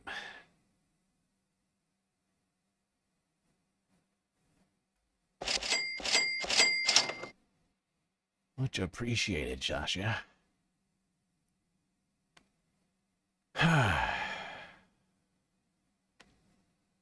It is a weird moment. This is a very weird moment. I don't think anybody's going to be forgetting Charlie. At least he can take that home, at least for now. I don't think anybody's going to be forgetting him. Something about that girl smiling and hearing that she's interested in political journalism and then being told you got to get married that like breaks my heart just slightly. Yeah. This whole thing is gross. From a guy who literally is what you would call a role model in political journalism. Rather than being a role model, he just tells her, you should embrace the patriarchal system that exists in front of you and not have that aspiration. That feels already full enough. We got too many political journalists, okay? Thanks, honey. See you in 5 years. Thing is incredibly gross. Right. Why are you telling this girl is too young to be being told about getting married and having children. She's a child, you freak. And the MRS degree thing, like, okay, so if college is a scam, Charlie, right? But you're saying there's an exception to the scam and that there's a good reason to consent to being scammed if you are a woman, for you to go and pay hundreds of thousands of dollars potentially to find a husband, or your parents. Follow the rich white man. Follow the rich white man. Do that, or to take out loans to do that. That's a good reason. What are the young men there for? Who are you meeting? Because are they getting scammed as well? You're basically telling her that the only good reason to go to college is to find a husband. But what about the men, the boys that are there? He didn't even think that through. Are they getting scammed, or are they getting an education? Pick one. But they're there to pick up. They're there to pick up chicks and have one night stands. So should they get a Mr. degree, an MR degree? Well, that's not exactly what a MRS degree would be, right? Just hooking up. That's not what he's talking about. He's talking about the purpose of going to college just to find your husband, which is ludicrous. Listen, I have no. I would make this clear. I think it's totally fine if someone that's like their goal in life is just to, get married and have kids. Like they want kids. Like that's their main. They want to be a mother. I think that's admirable. That's great. But there's lots of women who that's not their only goal, or maybe not even a goal at all. And I think this woman, this young lady, is literally saying to him, she's 14, right? So this young girl is literally saying to him, this is what I want to do. And he's just like tossing it aside, like it doesn't matter. And I think the thing that's extra like crummy about this is she's obviously a Charlie Kirk fan here if she's there talking to him, but like she's asking about a line of work that like he's at least adjacent to, like political media. Like she wants to be a political journalist. Like this is someone asking someone who she respects, I guess. Exactly. Matt says it even better than I was trying to say it. It's exactly right. Yeah, Charlie Kirk, who everybody's talking about as a role model, at a moment when he should have been a role model to a young girl, basically just shat on her dreams and told her that you should be a wife rather than trying to be like me. It would be like, imagine a different scenario, non-political. It would be like a little kid going up to Michael Jordan and saying, I want to be like Mike. And then Michael Jordan turning to them and saying, like, you get it? Like, it's the same idea. Like, it's horrible. The fact that he would do that is just, it's despicable. The field she wants to work in for advice, and he's telling her to just forget it, go to college just to get married. Don't do it. I mean, that's pretty sad. And I think that's messed up, regardless of the fact that I probably have different political beliefs than this young woman. Well, yeah, I agree with that, because ultimately, like, despite having different political beliefs, all this does ensure that she is less able to support herself in the future. Ultimately, it doesn't necessarily ensure that, right? Because we know Charlie Kirk didn't finish college, this is also probably a way for him to avoid, having more women out there who he feels like has reached a level of attainment he hasn't reached. But generally speaking, it lessens the chance that she will be able to support herself, which increases the likelihood she'll be trapped in domestic situations that endanger her. Exactly. And this is what the right wing wants. They don't want women to go to college because smart women make them feel inadequate. Exactly, Brandon. Okay. I don't know how I remembered that the Majority Report covered this 2 months ago, but there you have it. Like I was saying, the rest of that clip is insane, and I just couldn't find the right one in time. Let's see what else. Oh wait, this is not in the right spot.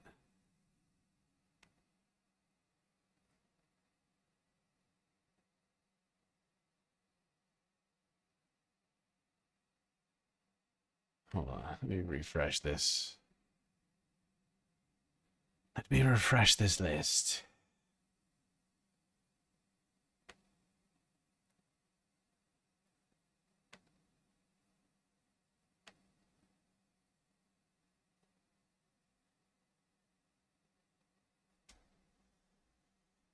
Let me also speak to some of the young ladies here in high school. Don't be creepy. Okay, hold on. I gotta fix my list. I'll be right back. And I need water as well.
Okay. I think I solved it.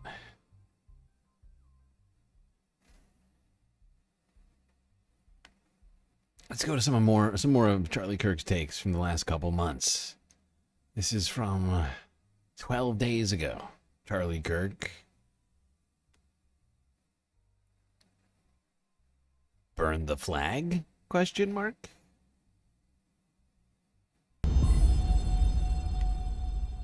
Thought crime. Okay, everybody, welcome. It is Thought Crime Thursday. I'm really excited for this Thought Crime because I'm going to watch Thought Crime Thursday with Charlie Kirk and Jack Posobiec.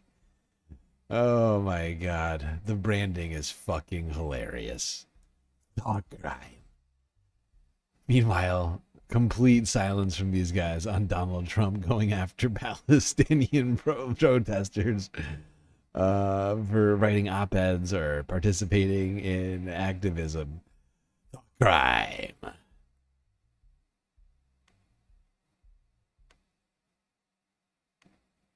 panel debate. I'm going to chime in a little bit because it's going to be about topics where one topic in particular, I'm not really sure where I fall. We have Jack, we have Blake, we have Tyler, a lot to cover. In God we trust.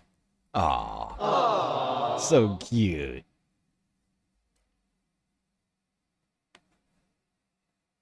What a great Of course, hack. the biggest event in the history of Western civilization, the biggest event since the resurrection. Taylor Swift is now engaged to Travis Kelce. We will get to that, obviously bigger than how that does inspire strong feelings from people.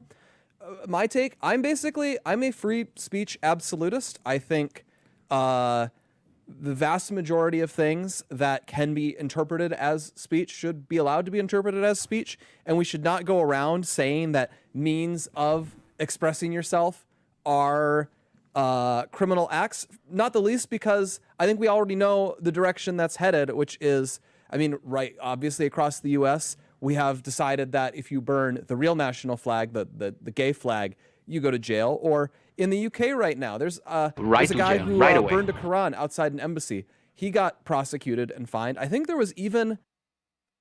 I'm sorry, do we know that? Is burning a pride flag? And first off, I love that claim that the pride flag is the national flag. But since when is burning a pride flag going to send you to jail immediately?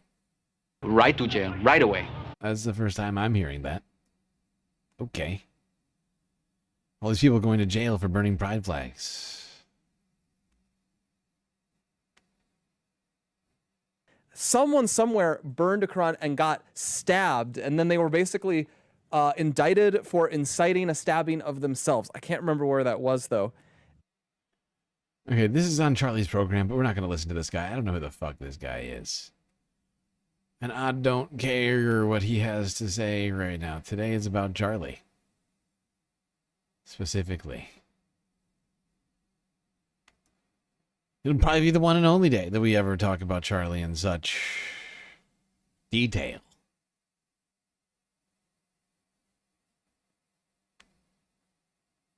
Honestly, I threw this thing together last minute. I'm shocked it's gone as smoothly as it has at this point. This is really the first time I got to videos like, nah, fuck this one.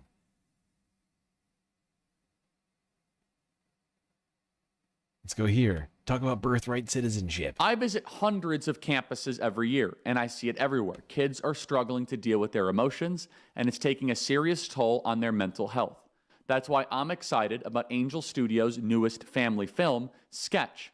It's a fun, creative story about a little girl who drops her sketchbook into a magical pond, and suddenly all her wild, messy drawings come to life. This is something I've been telling you about for a few months now, so if you're already a Premium Guild member, you have your 2 free tickets, and if not, then become a Premium... What the fuck is this?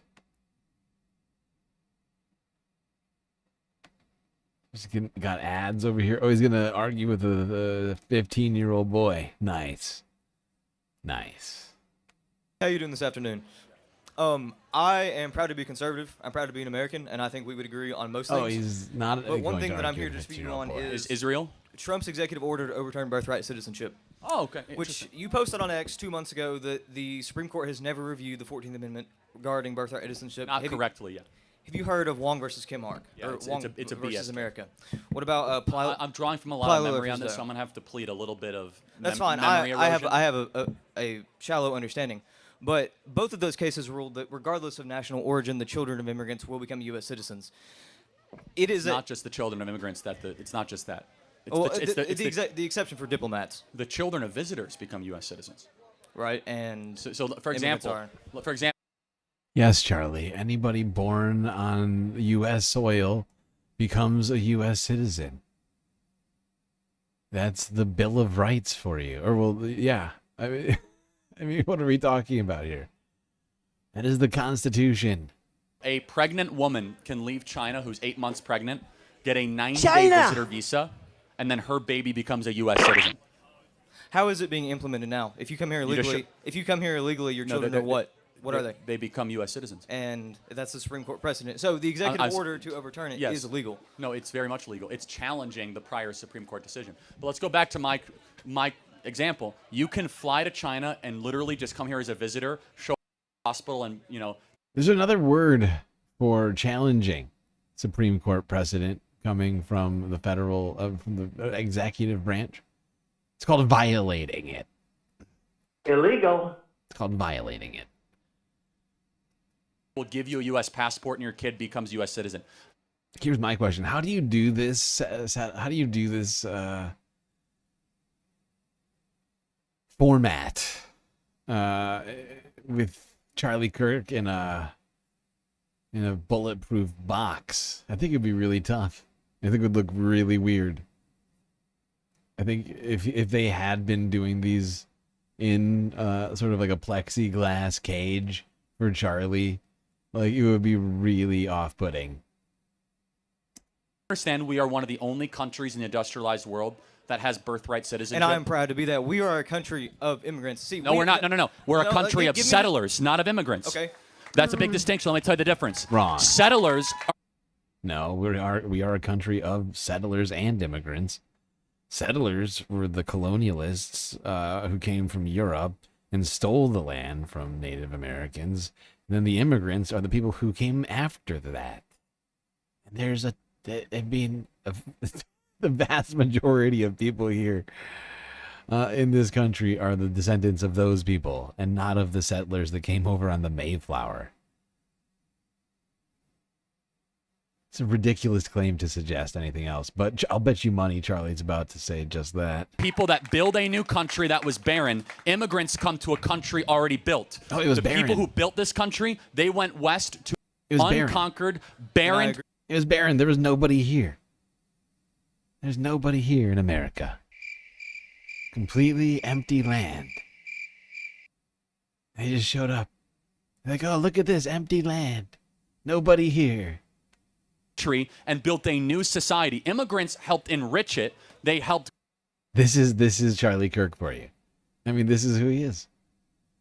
You know, he goes to schools and yaps away at teenagers and says anti-factual and right-wing extremist beliefs.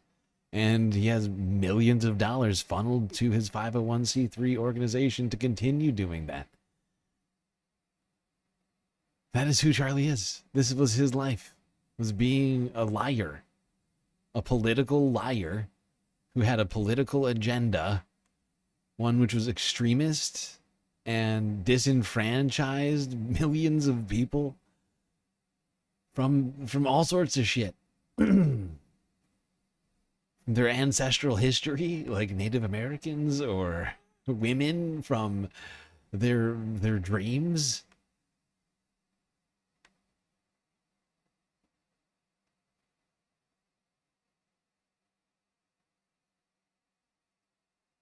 Okay, let's go here. This was from...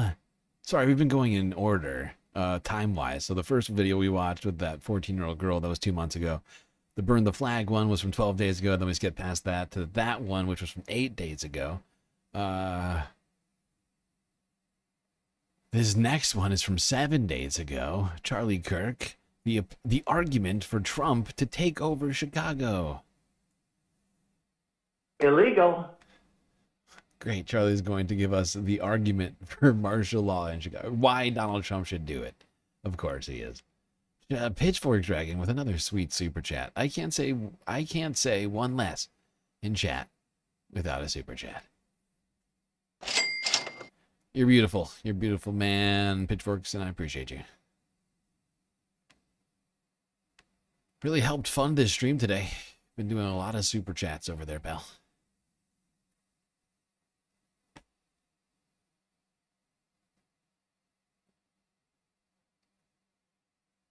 It is weird. It is weird that we hit our goal so much earlier today.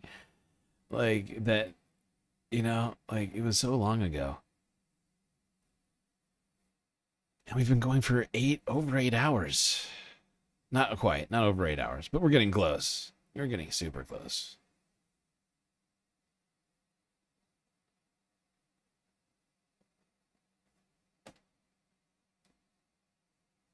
All right, let's keep talking.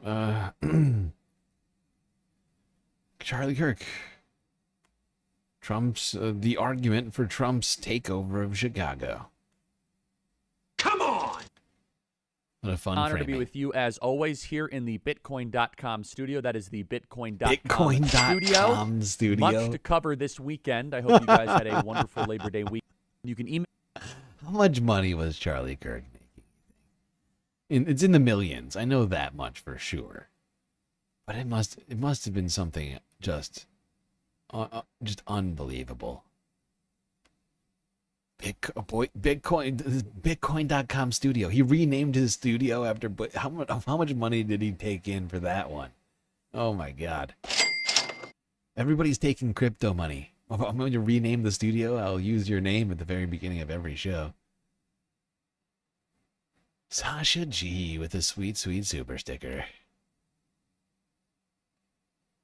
So beautiful, so generous. Sour and sweet. keeping the Sour Hour alive. Had a lot of super stickers early on today. Then Pitchfork sort of took over with a lot of super chatting. It's been sort of an even mix between super chatting and super stickers. And I love them both equally. Not as many memberships, I would say. A couple new members. But that's it's kind of been foregone. I think people have been deterred from adding new memberships or gifting new memberships since our latest kerfuffle. I'm hoping that we have that solved again, but who knows? As always, freedom at charliekirk.com, and subscribe to our podcast. You know, I'm sure you were all enjoying college football, relaxing, maybe getting one last grilling session in with hopefully goodranchers.com, promo code Kirk with your family. But, you know, Chicago, they celebrate Labor Day. Pepper's in another. We are 32 minutes in, and Charlie has done 3 different paid ads. It is wild. He probably just made like $30,000. It would not shock me to find out that he's getting paid $10,000 per. Some of the deals I've heard about with sponsored deals with big like millions and millions of subscribers channels are wild. And that's 30 seconds. I mean, that's kind of incredible. I grew up in the suburbs of Chicago, and the way that the teenagers and the youths, they celebrate Labor Day a little bit differently. You see, in Chicago, unlike in most pockets of America where it's all just about family and tradition, you see, in downtown Chicago, they want to break records. Now, they didn't quite break a record, but they got close. Prepare cut 288. This last weekend, 52 people were shot in the city of Chicago. 7 of them killed. Now, based on the shot to death ratio, I can tell you there's not a bunch of white supremacists doing this. Play cut 288. 52 people, I should say, were shot in Chicago. This was Charlie Kirk 7 days ago, not blaming gun violence on the guns, the existence of the guns, or on white people, of course. But actually, it's, well, who lives in Chicago? I'm trying to think. Who is Charlie blaming?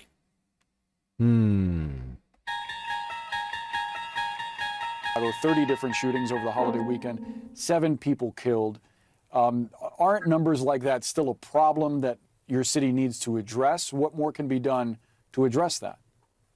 Trump is a dictator. I think we got to be very clear. He's trying to normalize violence. He's trying to normalize military deployment in American cities. What we have not seen is really a systemic investment that will actually address the core issues. I had shootings in my ward. One of them was a tragic shooting of an unhoused neighbor. So the Trump administration is saying that they're going to address the issue of unhoused residents by putting them in jails, in concentration camps. Are they going to address the issue of violence by withholding $800 million that have gone to the cities like Chicago for violence prevention programs? Okay, so his first little statement was, hey, isn't violence a problem in Chicago? He can't even acknowledge that it is. He says, well, Trump is a dictator. He wants to normalize violence. No, you have been normalizing violence in Chicago. We have been putting up with violence in America's greatest cities, our once great cities, our biggest cities, in Chicago, in New York, in San Francisco, in Los Angeles. And President Donald Trump, he is now willing to bring in federal troops, to bring in the National Guard, the FBI, and put the D.C. model into Chicago. And to see how hard the Chicago political class is fighting a decrease in crime, this is a eye-opening experience, I hope, for a lot of Americans right now. The Democrat Party is the party of crime. Write that down. If you have a Democrat in your life, what is the argument that they're giving you against bringing in federal troops? You know what? The Democrats have normalized the idea that our cities are dangerous dumps and nothing can be done about it. Democrats, they like criminals because they feel sorry for them. You see, their entire worldview, their entire philosophical view is one that you are nothing more than a product of your environment. So yeah, it's not white supremacists. Charlie Kirk made that point already. So it's the criminals. It's the non-white criminals in Chicago. They're causing all this crime. And therefore, the title of this video from last week is the argument for Trump to take over Chicago. And therefore, one would assume Charlie is suggesting that due to all of this non-white crime in Chicago, that justifies deployment of the military to the city. Am I to understand is that what we're going with, Charlie? Very Marxist, materialistic, secular humanist way of thinking. It's that you do not have agency. Not the secular you don't have humanists. the ability to rise above circumstances. Oh, God, not the secular humanists. How dare they? Stop being so secular. How rude. That is ridiculous. How incredibly rude. But you see the guy that's shooting, he's putting his gun sideways and he's shooting up a bunch of youths at 2 a.m. He's really a victim. He's a victim of white supremacy. Oh, he's shooting his gun capitalism. sideways. He's a victim. Oh, he's shooting his gun sideways. You know who shoots their gun sideways, don't you? He hasn't said it directly, but I think we all are starting to get a picture of this person. It's a very racist picture. The patriarchy. He's a victim of all the different structures around him, and we should feel sorry for the criminal. Of course, the left has no such empathy for victims, no such empathy for civilization, because at its core, the left is a decivilizational movement, and no better way to decivilize the United States of America than have widespread crime. Widespread crime is the easiest way to... So the non-white criminals are killing everybody and destroying civilization. The uncivilized brown people are ruining society, according to Charlie Kirk. It's not the guns themselves, right? And it's certainly not white people. He already made that clear. That was one of the first things he said. No. It's uncivilized brown and black people, it would seem.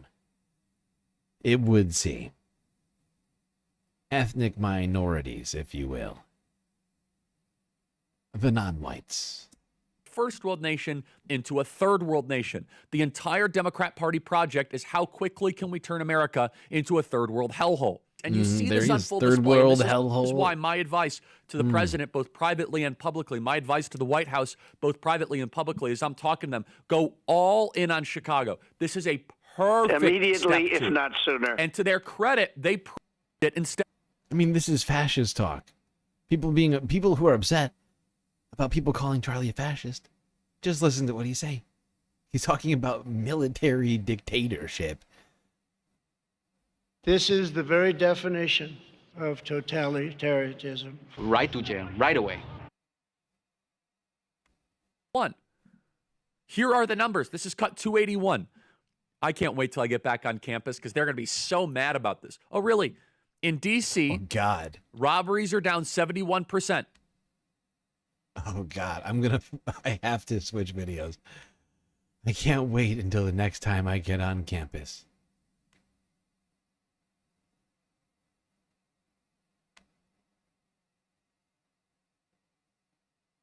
That was the look of Charlie Kirk right after having said, this is 7 days ago. I cannot wait to get back on campus. Oh, Charlie. You may have wished for things, perhaps hastily. Perhaps hastily.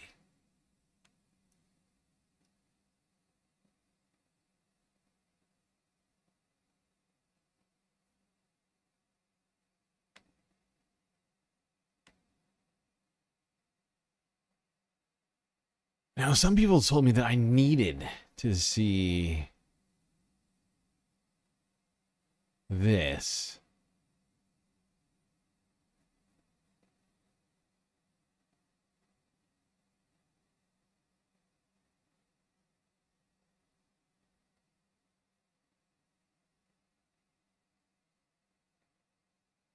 I decided to do this in a particular order. I didn't realize that he was going to get into guns on this at all, although he really didn't. So actually, I think I'm safe.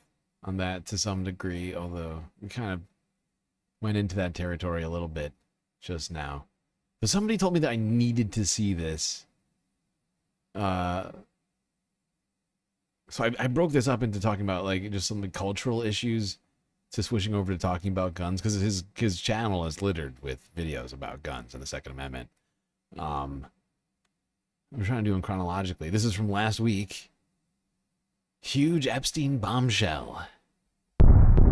People told me I needed to check out what Charlie was talking about when it came to Epstein.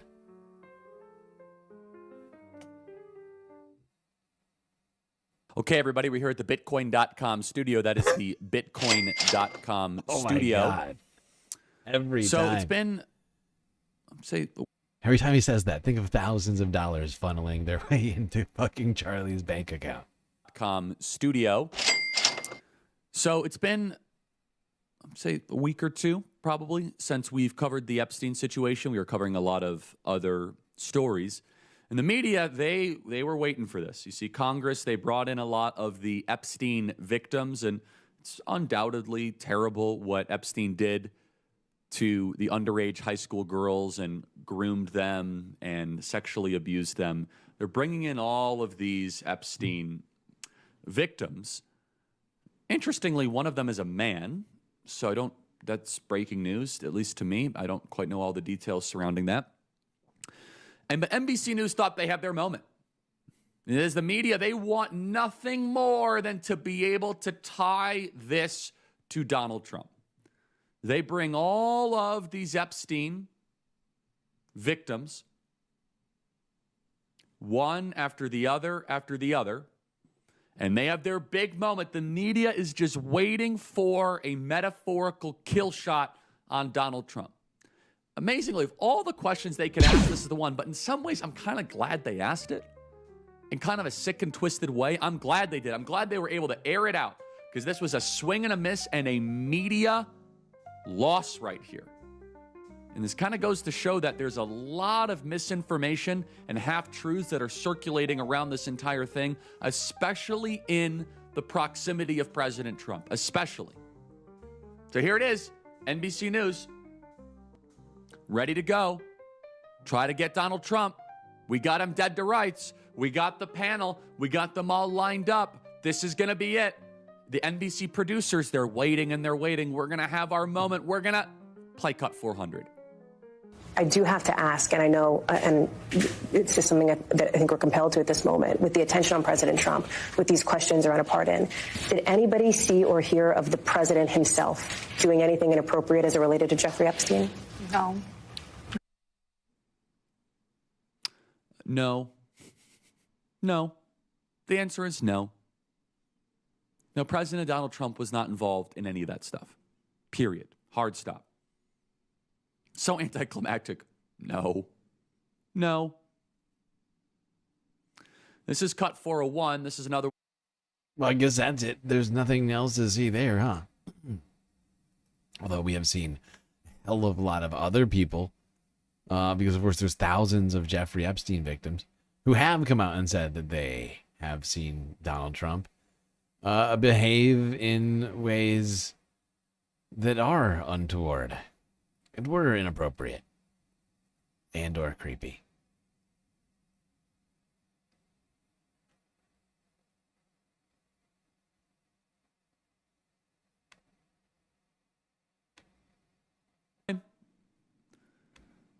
In situations like this, I am coming at this from a perspective. Number one, they're going to try to smear and slander President Trump completely unnecessarily here. You saw this with the fake Wall Street Journal piece. You now saw this with the whole panel. No, Donald Trump wasn't involved. By the time the show ends, another American family farm will shut down. Not because they stopped working, but because a lot of grocery. Oh my God. This guy has so much sponsored content. It is wild. Okay, I'm good on this, I think. He seems to be on the tip that actually Donald Trump didn't do anything wrong. Then you hear that one woman say very quietly that no, he didn't do anything wrong. There we go, case closed.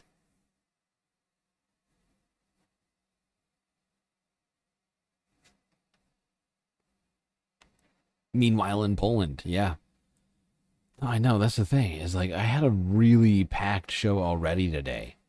I had like for the midweek report, like I had a full show of a lot of important details that I guess we'll have to wait a day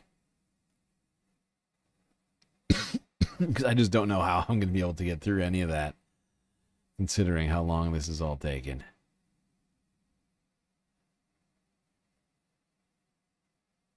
I'm sorry for that fact, but I started streaming at like 5 in the afternoon today. When have you ever known me to do such a thing? This is just unexpected circumstances have led us to where we are this evening, morning, whatever it might be for you. Oh, god damn.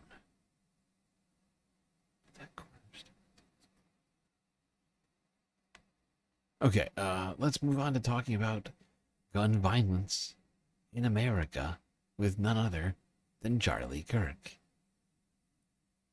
This is 8 months ago. Charlie Kirk.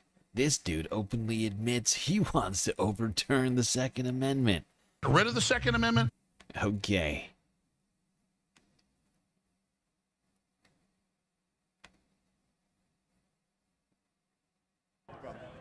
Hey, Charlie, how's it going? Hey, we got the Harris Wall sticker. Welcome up. Real quick, I just want to say that I heavily agree with what you said about neutrality in the classroom. I think that's a brilliant standpoint, and I, as an ed major, I agree with that. Before I get to, like, the nitty-gritty, go Dogs, horns down. Anybody? Yeah? Yeah? We can agree. We should just stop. We agreed way too much. You're creeping me out, man. My bad. So I'm going to talk about some gun control stuff. Do you mind if I give you some statistics first? Yeah, fine. All right, awesome. So in the United Kingdom, there was the Dunblane Massacre in March 13, 1996. It was a school shooting. 17 people were killed. 15 were injured. Following that massacre, it is probably the biggest massacre in UK history, involving schools specifically. There was a ban on all handguns. Since then, there's been no school shootings in the UK. Illegal. And it averages 28 firearm homicides a year. In the United States, there are 39,707 gun deaths in 2019 alone. The average of one gun-related death every 11 minutes. In 2023, there were 346 school shooting incidents in the U.S. So far, there have been 385 mass shootings in 2024, and a mass shooting is defined as an incident in which 4 or more people are injured or killed. Why are you pro-Second Amendment, and can you give me your stance on that? Great. So I just want to make sure I can know where you're coming from. Do you believe owning a firearm is a right or a privilege? I believe it's a privilege. I'm going to go with that. Okay, so then you do not believe in the Second Amendment as it is written? No, I believe it needs to be amended. I believe in a ban for guns. Okay, so that's where we disagree, and that's okay. We have clarity but not agreement. I believe that the right to protect yourself and your family against a tyrannical government or a home invader is an inalienable right that must be protected and that no one can take it away. Now, and that's okay, we have clarity on that. Now, let's go through why I believe that and also some clarifying statistics. Yeah. Everything you said is true, but one part of it is misleading. Is that, yes, there are about 30,000 gun deaths a year, or death by firearm, but 2/3 of them are death by suicide. Yes, yeah. Right? So it's a little misleading to say 30,000 or even every 11 minutes. And so there's some people that say, well, it's easier to commit suicide if you have a gun in the house. You and I would both agree, though, that if someone is committing suicide with a firearm, there's other underlying issues. The firearm is secondary. Absolutely. Okay, so that's a reason. Thank you for agreeing Absolutely, with that. yes. Okay, so therefore that gives you about 10,000 gun deaths a year. The vast majority of those are gang-related in about 10 cities across the country. Not excusing it, but there's other underlying factors associated with it. Now, let's get into what our position is, those of us that believe in the Second Amendment. We fully acknowledge that when you have liberty, that you're going to have... That is not, just hold on. Sometimes... That statistic, he just made up a statistic. They are not, the vast majority of those shootings are not gang-related. He just made that one up. Good old Charlie. But arguing certainly that everybody should have their all guns. No, all the guns. As many guns as possible. Let's go here. This is a month ago. The best gun debate I've had in years. Years, Charlie says. Wonder who makes these videos. Who does the thumbnails and the titles.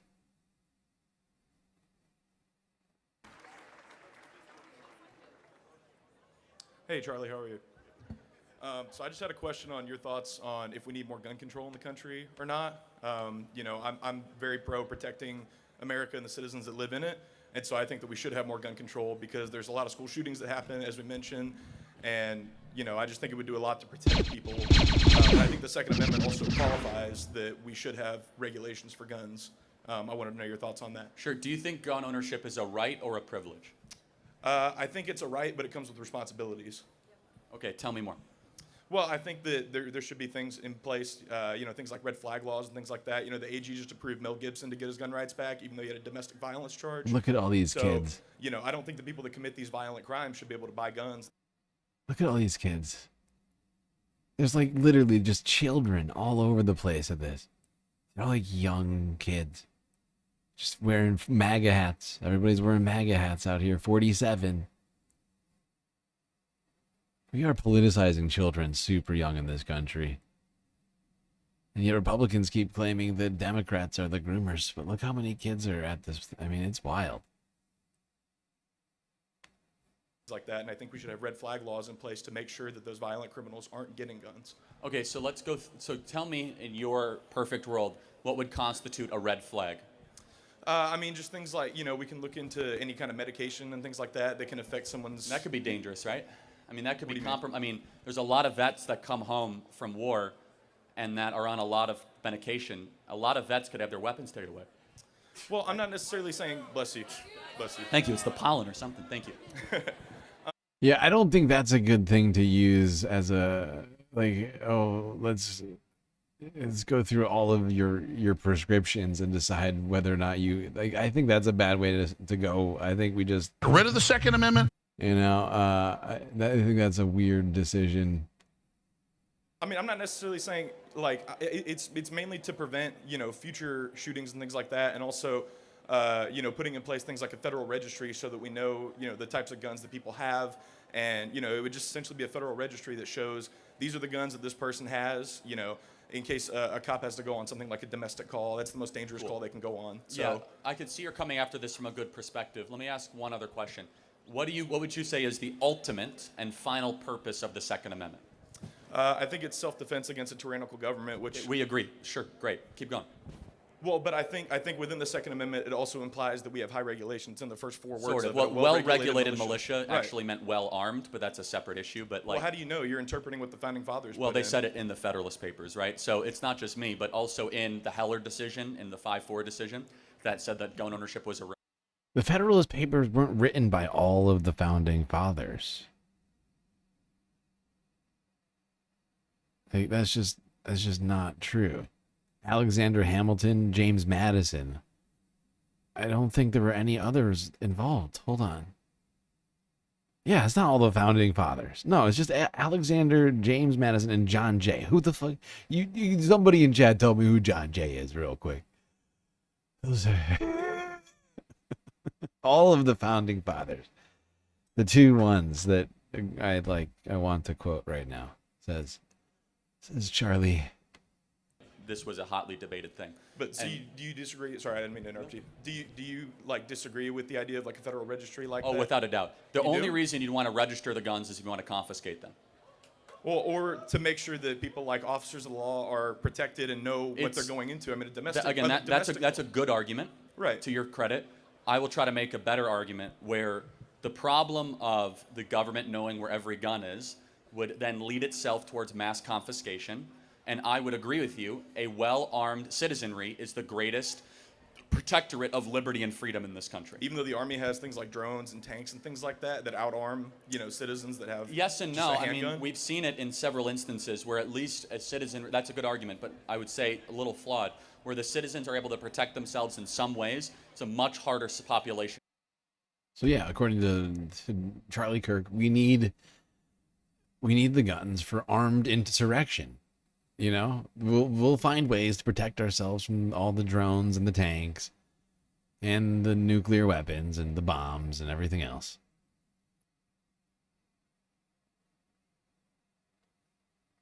But we need the guns.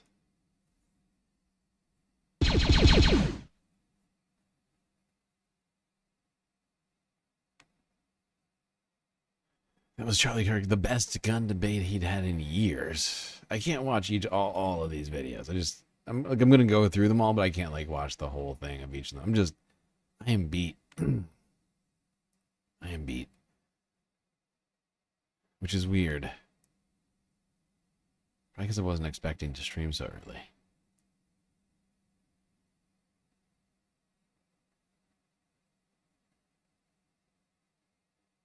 Maybe I'll run an activity in the Discord that I have been meaning to do for a while. And/or anybody? Perhaps after this, since it's earlier than I was expecting. Just an idea, just throwing it out there. Alright, let's go here. Another Charlie Kirk video, 2 weeks ago. How I believe in God after a shooting. And the problem with atheism.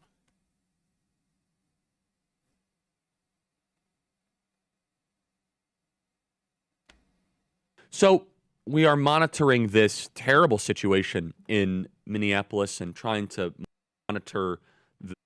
Okay, 2 people know one John Jay fact. Okay, good job. So like 5% of people know John Jay facts out there, apparently. Live breaking developments. Somebody emailed us, freedom@charliekirk.com. See, Charlie, this is why I can't believe in God. How could you believe in God after this? It's a very important question. I don't want to be immediately dismissive. Immediately, so let's first go if not to sooner. what we as Christians or Jews, but what ethical monotheists, we have the problem of evil. Atheists have evil no problem.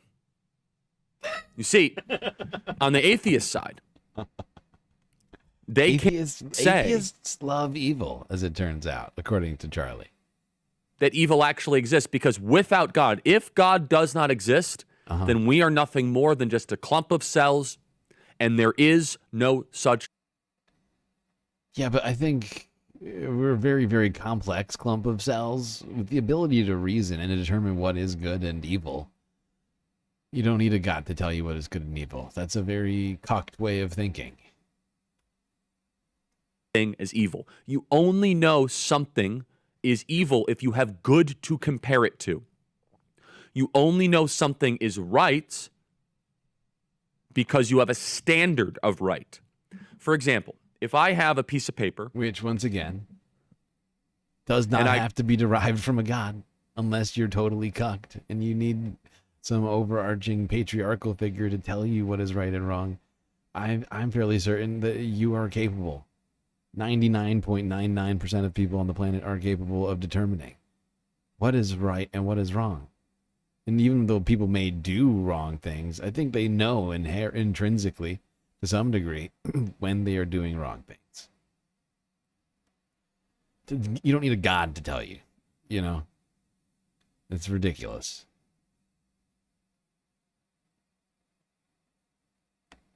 Draw a crooked line. So let's just see here. I wish I had a Sharpie here. Maybe I do. Yeah, I do. Like for instance, like what's happening in Palestine right now, I think everybody can inherently and easily say is evil. The genocide that is being enacted upon Palestinians is evil. It's not hard to say. We can all say it. You know, shooting children, sniping children, right, from afar, blowing them up, starving them, depriving them of life and liberty. It's evil. It is fucking evil. Doing it for their ethnicity and ethnicity alone. Also evil. It's very easy. It's very easy to do this. You don't need God. You don't need God to tell you that stuff. Crooked line. Okay. Here's my crooked line. How great is that? Put it in the Louvre. How do you know this line is crooked? How do you know? It was just a line, right? But because I can see it. Because I can see that it's crooked, Charlie. I don't need God. You've already proven yourself wrong. I don't need God to tell me that that's crooked, because I know it's crooked. Because it meets the very definition of crooked. You fucking idiot. Oh my God. This guy was such an... I'm going to skip past this one. I cannot watch 10 minutes of this. I cannot listen to this. What kind of baby brain people were listening to this to such a degree But Charlie Kirk has made so much money and found so many people to follow. 6 million people. He has 5.99 million subscribers on YouTube. And that's just YouTube. He's on Rumble. I think he's on Kick. I think he's on a whole bunch of platforms.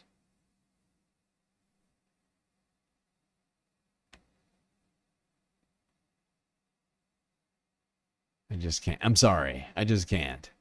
I just can't. I hope that's not depressing to anybody, but I just can't. It's too much. Because I think part of it is like I'm feeling bad for shitting on Charlie so much because he said so many dumb things in his lifetime. And like I'm just shitting on him. This dude's dead.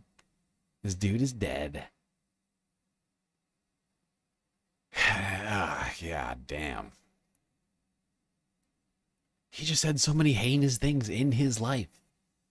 Then to have everyone come out and tell us, oh, stop being so, like, oh, stop using such amped up rhetoric. Everybody gotta calm down and come together. And Charlie Kirk was a hero. He was just trying to bring America together.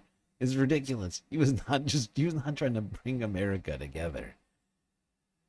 There's so many examples. We're just going through, we're scratching the very massive surface that is the Charlie Kirk universe. Really, think about it. Charlie Kirk ran a 501c3 that was bringing in tens of millions of dollars a year to indoctrinate children in high school and in college, young adults, to enact a particular political ideology that he and a number of other troubling people have across this country. He was incredibly successful in doing much of that. That wanted to usher in, and still wants to usher in, a fucking theocracy. Is in the middle of doing it right now as we speak. An authoritarian one at that. Like, there will not be any more voting anymore. Or if there is, it's going to be chosen by the party. That's what we get.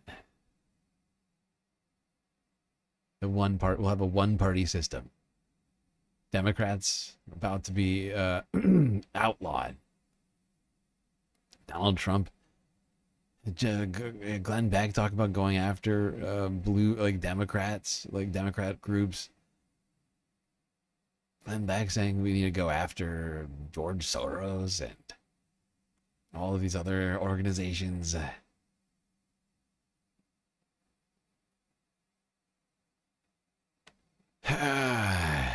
You're just living troubling ass times right now. All right, let's go here. This is also from 2 weeks ago. Charlie Kirk. And it looks like Michael Knowles is going to make an appearance on this one, potentially. He is on the thumbnail. Trans shooter plus anti-Christian hate crimes confirmed.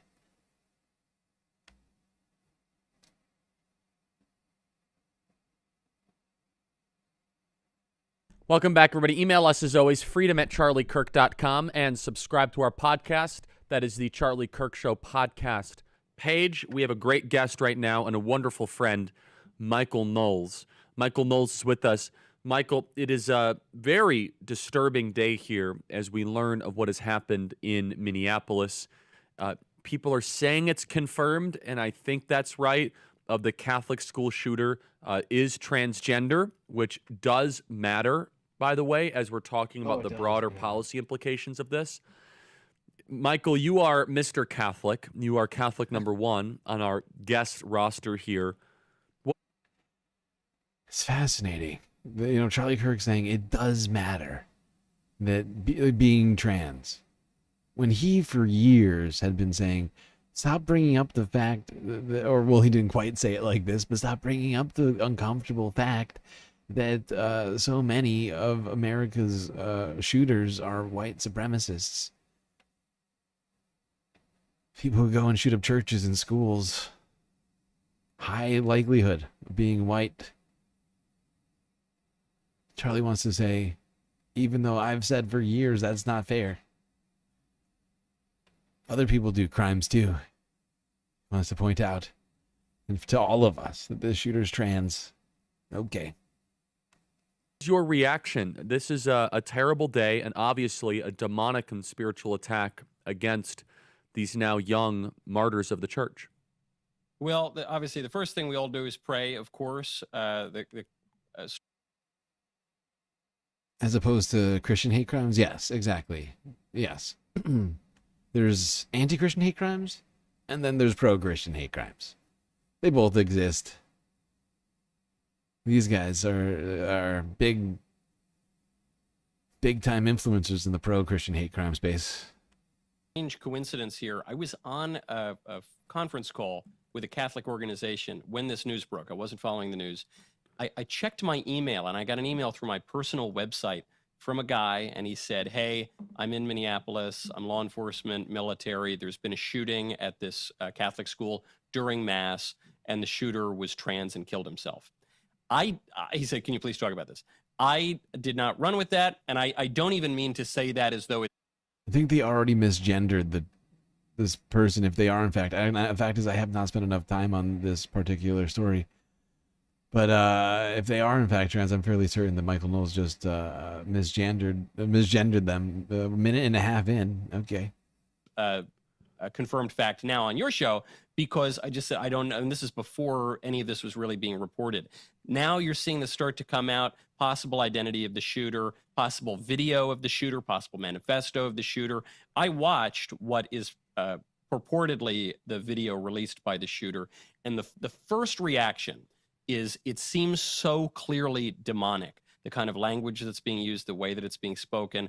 I'm not one of these people who sees demons hiding under every rocks, but if you acknowledge that there's evil in the world, then you have to acknowledge there is a personality to evil, and there's more in heaven and earth than is dreamt up in our philosophies. So, some of what has come out of this purported video is a little firing line, like a target with Christ's head on the top of it. Some of it is blasphemous, terrible language. And then, of course, the targeting of a church or a school, not only a school, but a school with Mass, not only Mass, but a Mass full of little kids. If this is not demonic, I don't know what is. So what you're seeing up on screen is a picture of the mass shooter in his video with a very detailed image of the... So there's Michael Knowles saying that the mass shooter who at this church school was a demon. Wow. That's not inflammatory language at all. Demon.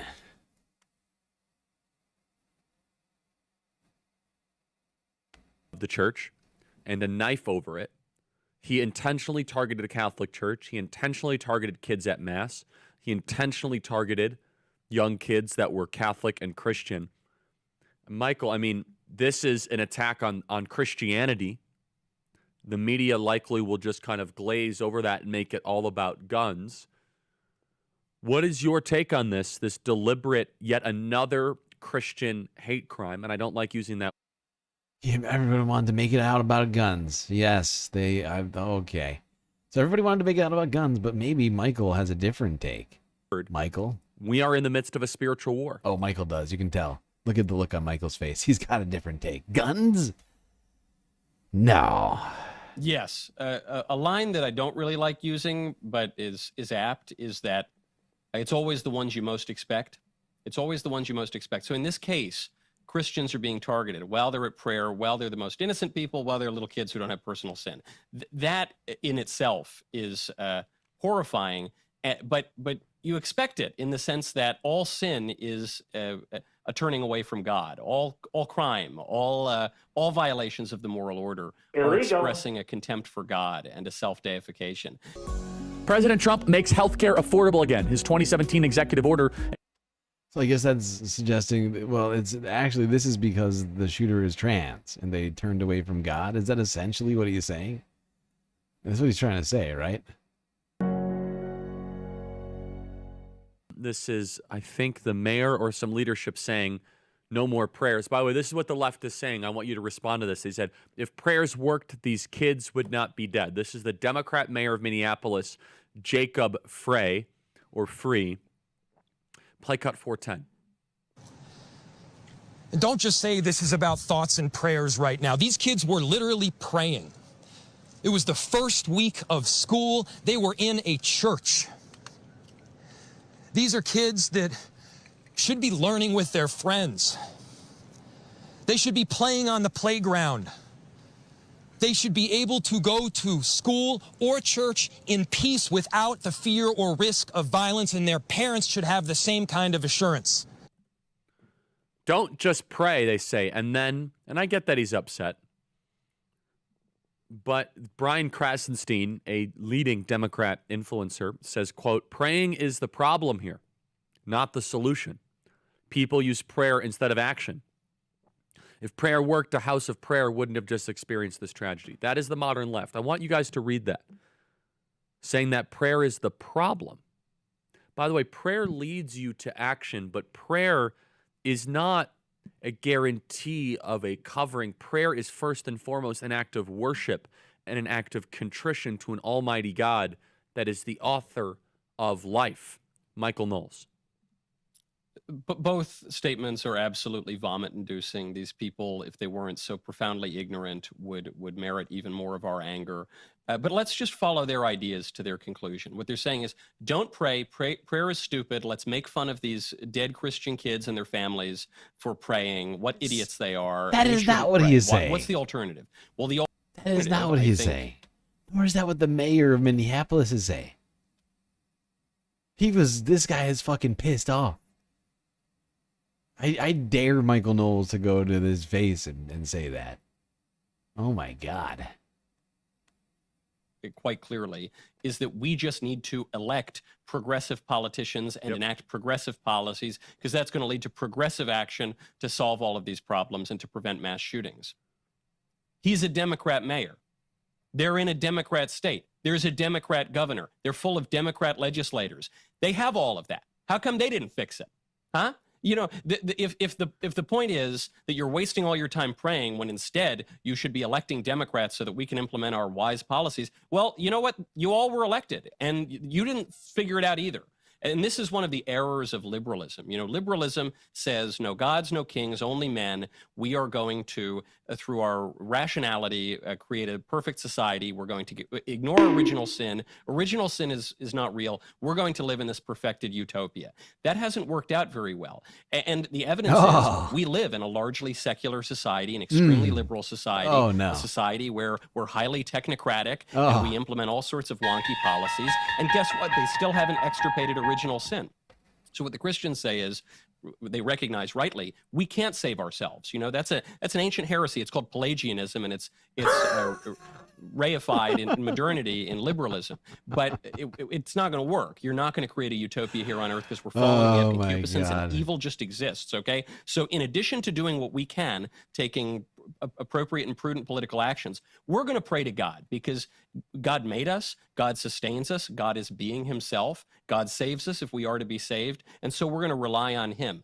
The liberals and the moderns and the secularists have no such humility, so they become even angrier, but it's an impotent kind of anger because none of their policies. So liberalism and the turning away from God is what creates this environment where school shootings can even happen, where people like this transgender person can exist, or non-binary. I think I saw someone in chat say they're non-binary. But the existence of non-binary people, that's what creates this. I see. My God.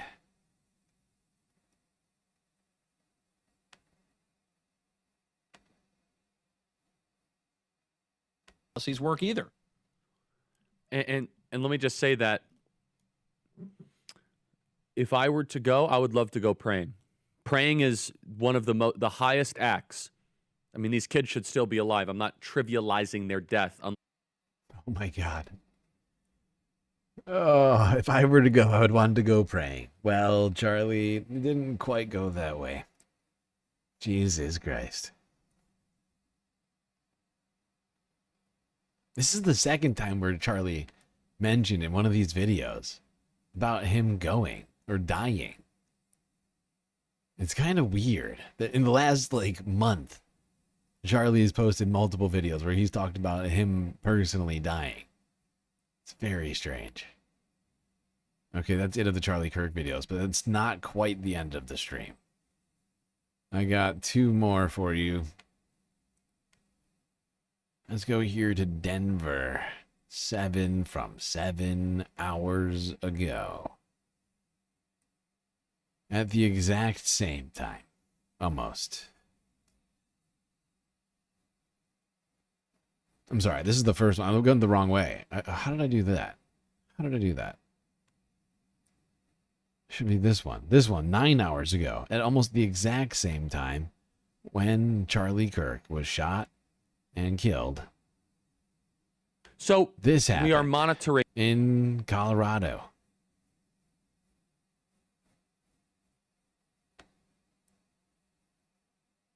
Welcome back, everybody. Email us as always, freedom@charliekirk.com, and subscribe. Sorry, this happened. So we want to get to our Russell Haythorne, who is live for us on the scene covering this breaking news. Russell, what can you tell us? What are you seeing? Yeah, Micah, well, what we can confirm and what you've already confirmed is that at least 3 people are being treated here at St. Anthony's Hospital in Lakewood. Their conditions are considered critical at this hour, and they are being treated. They were obviously brought here from that shooting in Evergreen, at Evergreen High School or near Evergreen High School. What you're looking at here is the ER, the ambulatory entrance, if you will, for St. Anthony's Hospital. And this is the closest level 1 trauma center to Evergreen High School. Evergreen High School is about 22 miles from this hospital. And this is one of the premier level 1 trauma centers in the state of Colorado. You might have heard that, you know, a lot of people who get injured in the mountains, whether they're hiking or, you know, enjoying outdoor activities in the mountains, they're often brought here to St. Anthony's because this is the closest level 1 trauma center to the mountains. It is a significant hospital in terms of the comprehensive care that it can provide to patients. And so again, you're watching an emergency rescue vehicle leaving the ER right now. What we know at this hour is that 3 patients are being treated here at St. Anthony's. They are described as being in critical condition. And that's the very latest from St. Anthony's. I can field some questions from you guys, Micah and Ryan, if you have some for us. Yeah. On the same day that Charlie Kirk was shot and killed at a school, another school shooting happened in Colorado. But like Charlie Kirk said, he's fine if some number of people have to die every year for American citizens to continue having the Second Amendment right to have guns. Get rid of the Second Amendment?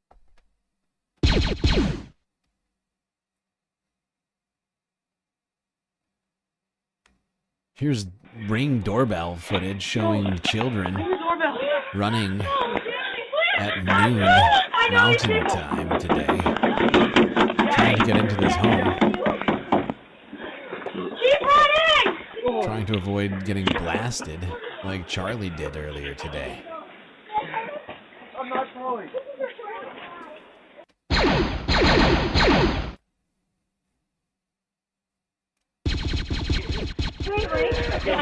Go in.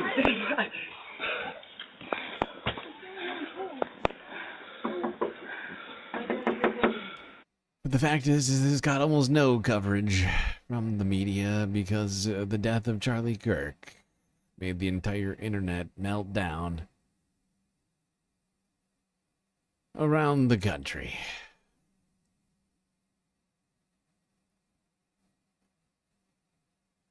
Well, everyone, that's going to be it. I'm afraid we've gone over 8.5 hours today without doing anything but talk about fucking Charlie Kirk, when I had a myriad of things to tell you about.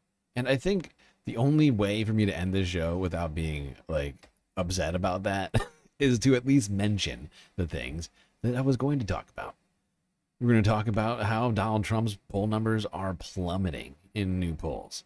how Jeffrey Epstein was linked to J.P. Morgan at Democracy Now.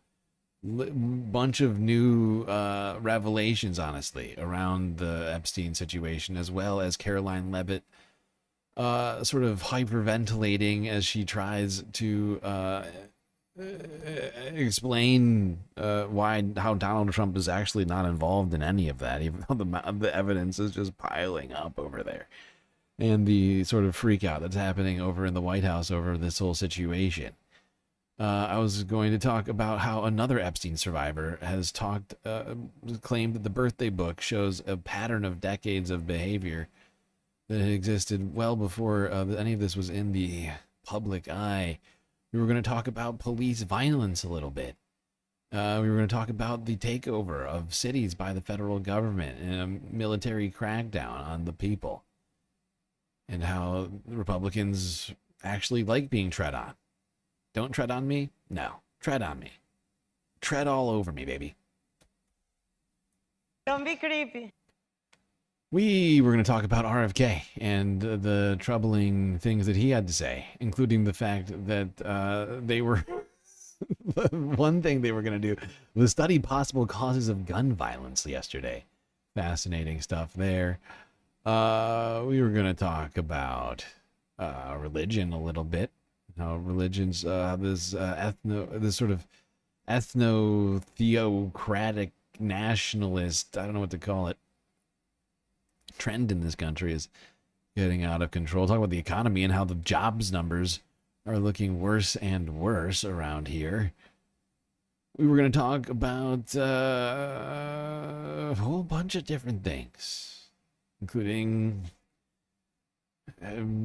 new developments with Cracker Barrel, the attempts by tech companies to, harm children, specifically Meta. Zuckerbucks. Had a couple environmental issues to talk about, including the fact that Pakistan's Punjab region is still experiencing flooding. Millions of people now displaced, just in Pakistan alone.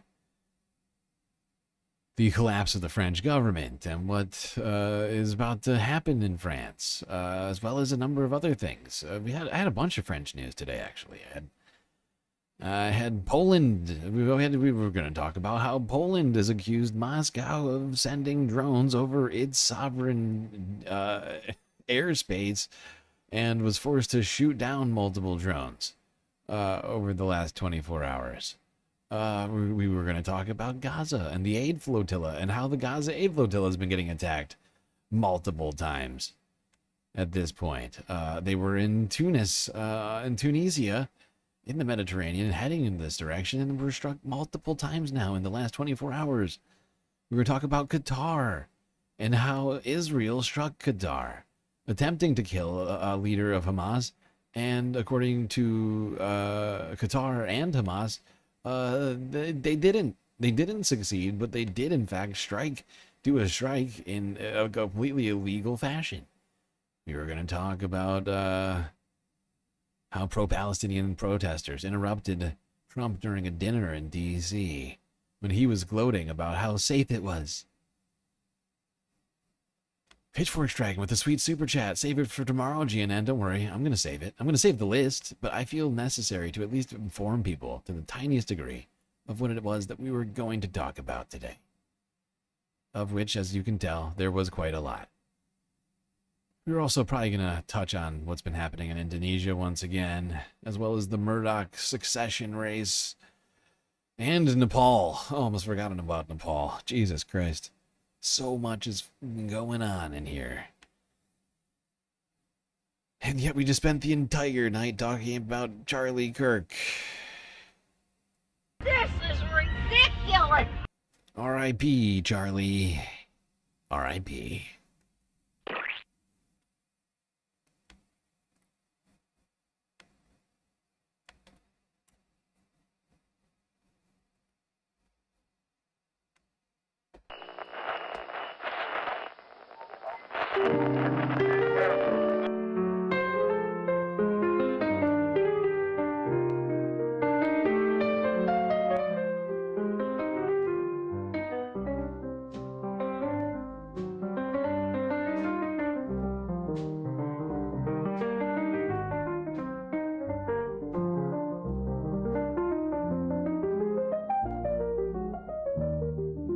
Well, it would appear that we got through another stream. It was quite long and also difficult, but thankfully we had each other to get through it. That's gonna be it for me tonight. Till I see you next, you stay classy, Galactic Stream Nation.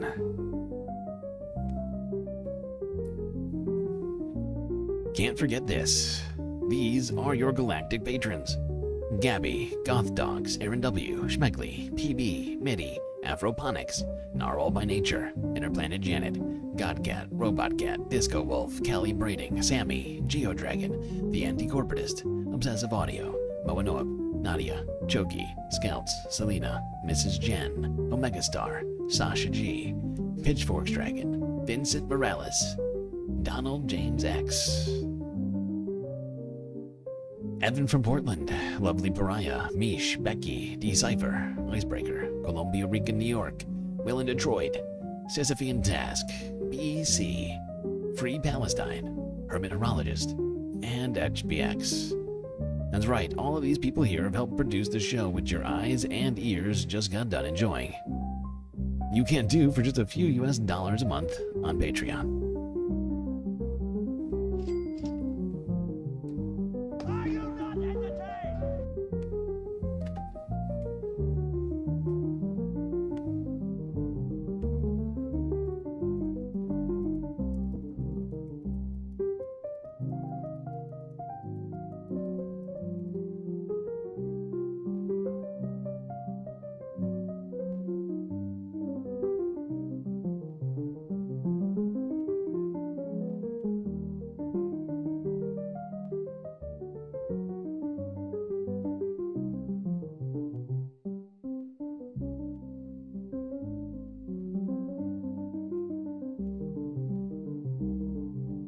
Lot of ones in chat. A lot of ones. Okay, I see your ones, people. Do not fret.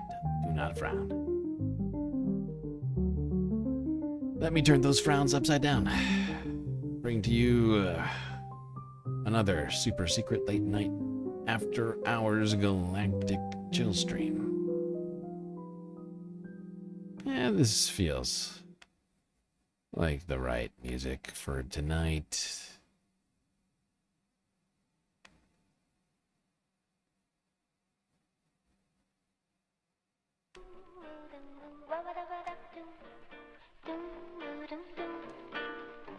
Autumn leaves. Good to see you, my leafy friend.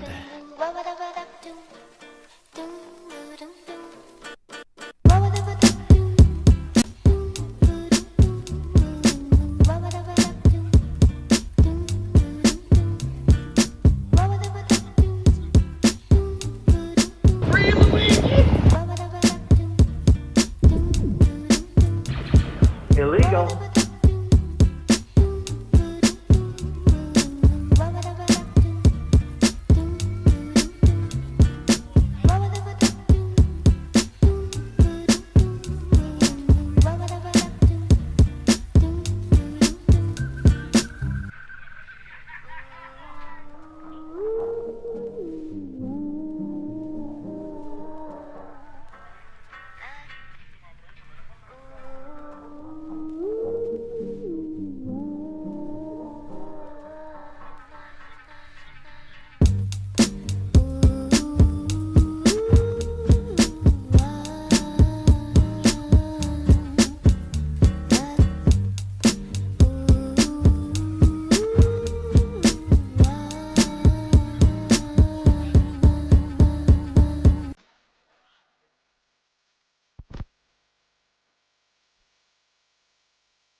girl from Ipanema goes walking, and when she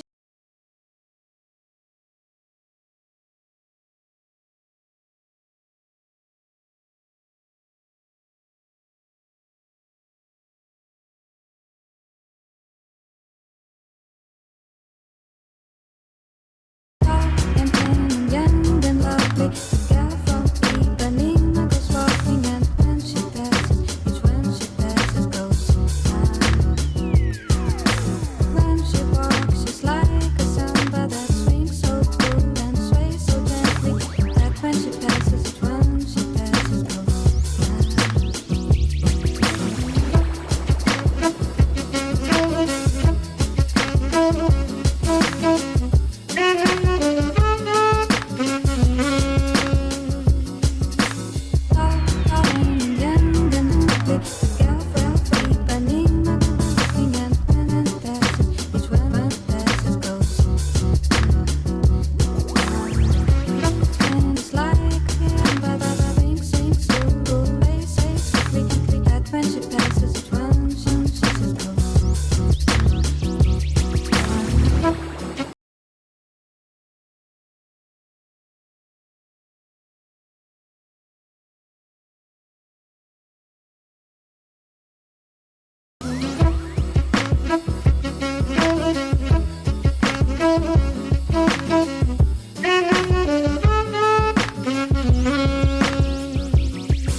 Gosh, it's beautiful here.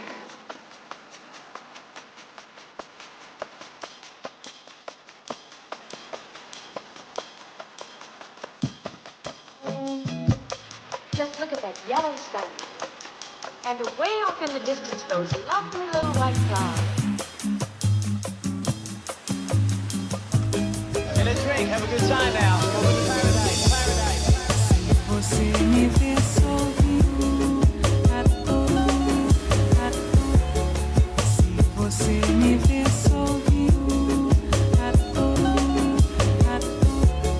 Se você me vê sorrindo à toa. Se você me vê sorrindo à toa. Se você me vê sorrindo à toa. Se você me vê sorrindo à toa. Se você me vê sorrindo à toa. Se você me vê sorrindo à toa.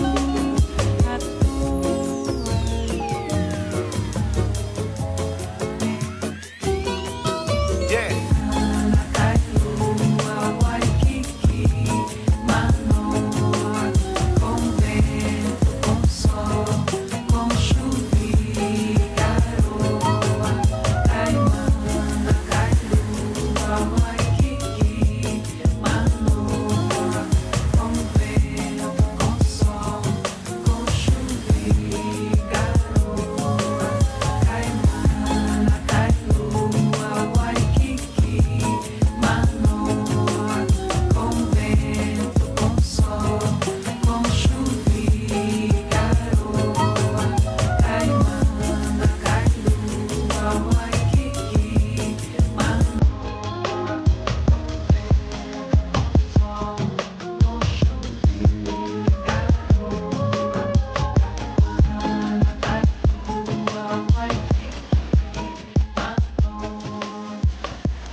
Okay, this is groundbreaking. Tension. Tension, all space fams. I'm considering something right now. I can't guarantee it'll happen, but I think once I end this stream, which is going to happen shortly, I am going to attempt to do a laser fast lightning update midweek report like I was planning to do, but like we're talking lightning quick. Like I'm going to hit like, if I do this, and I may still not do it, but it's possible, I might do like 6.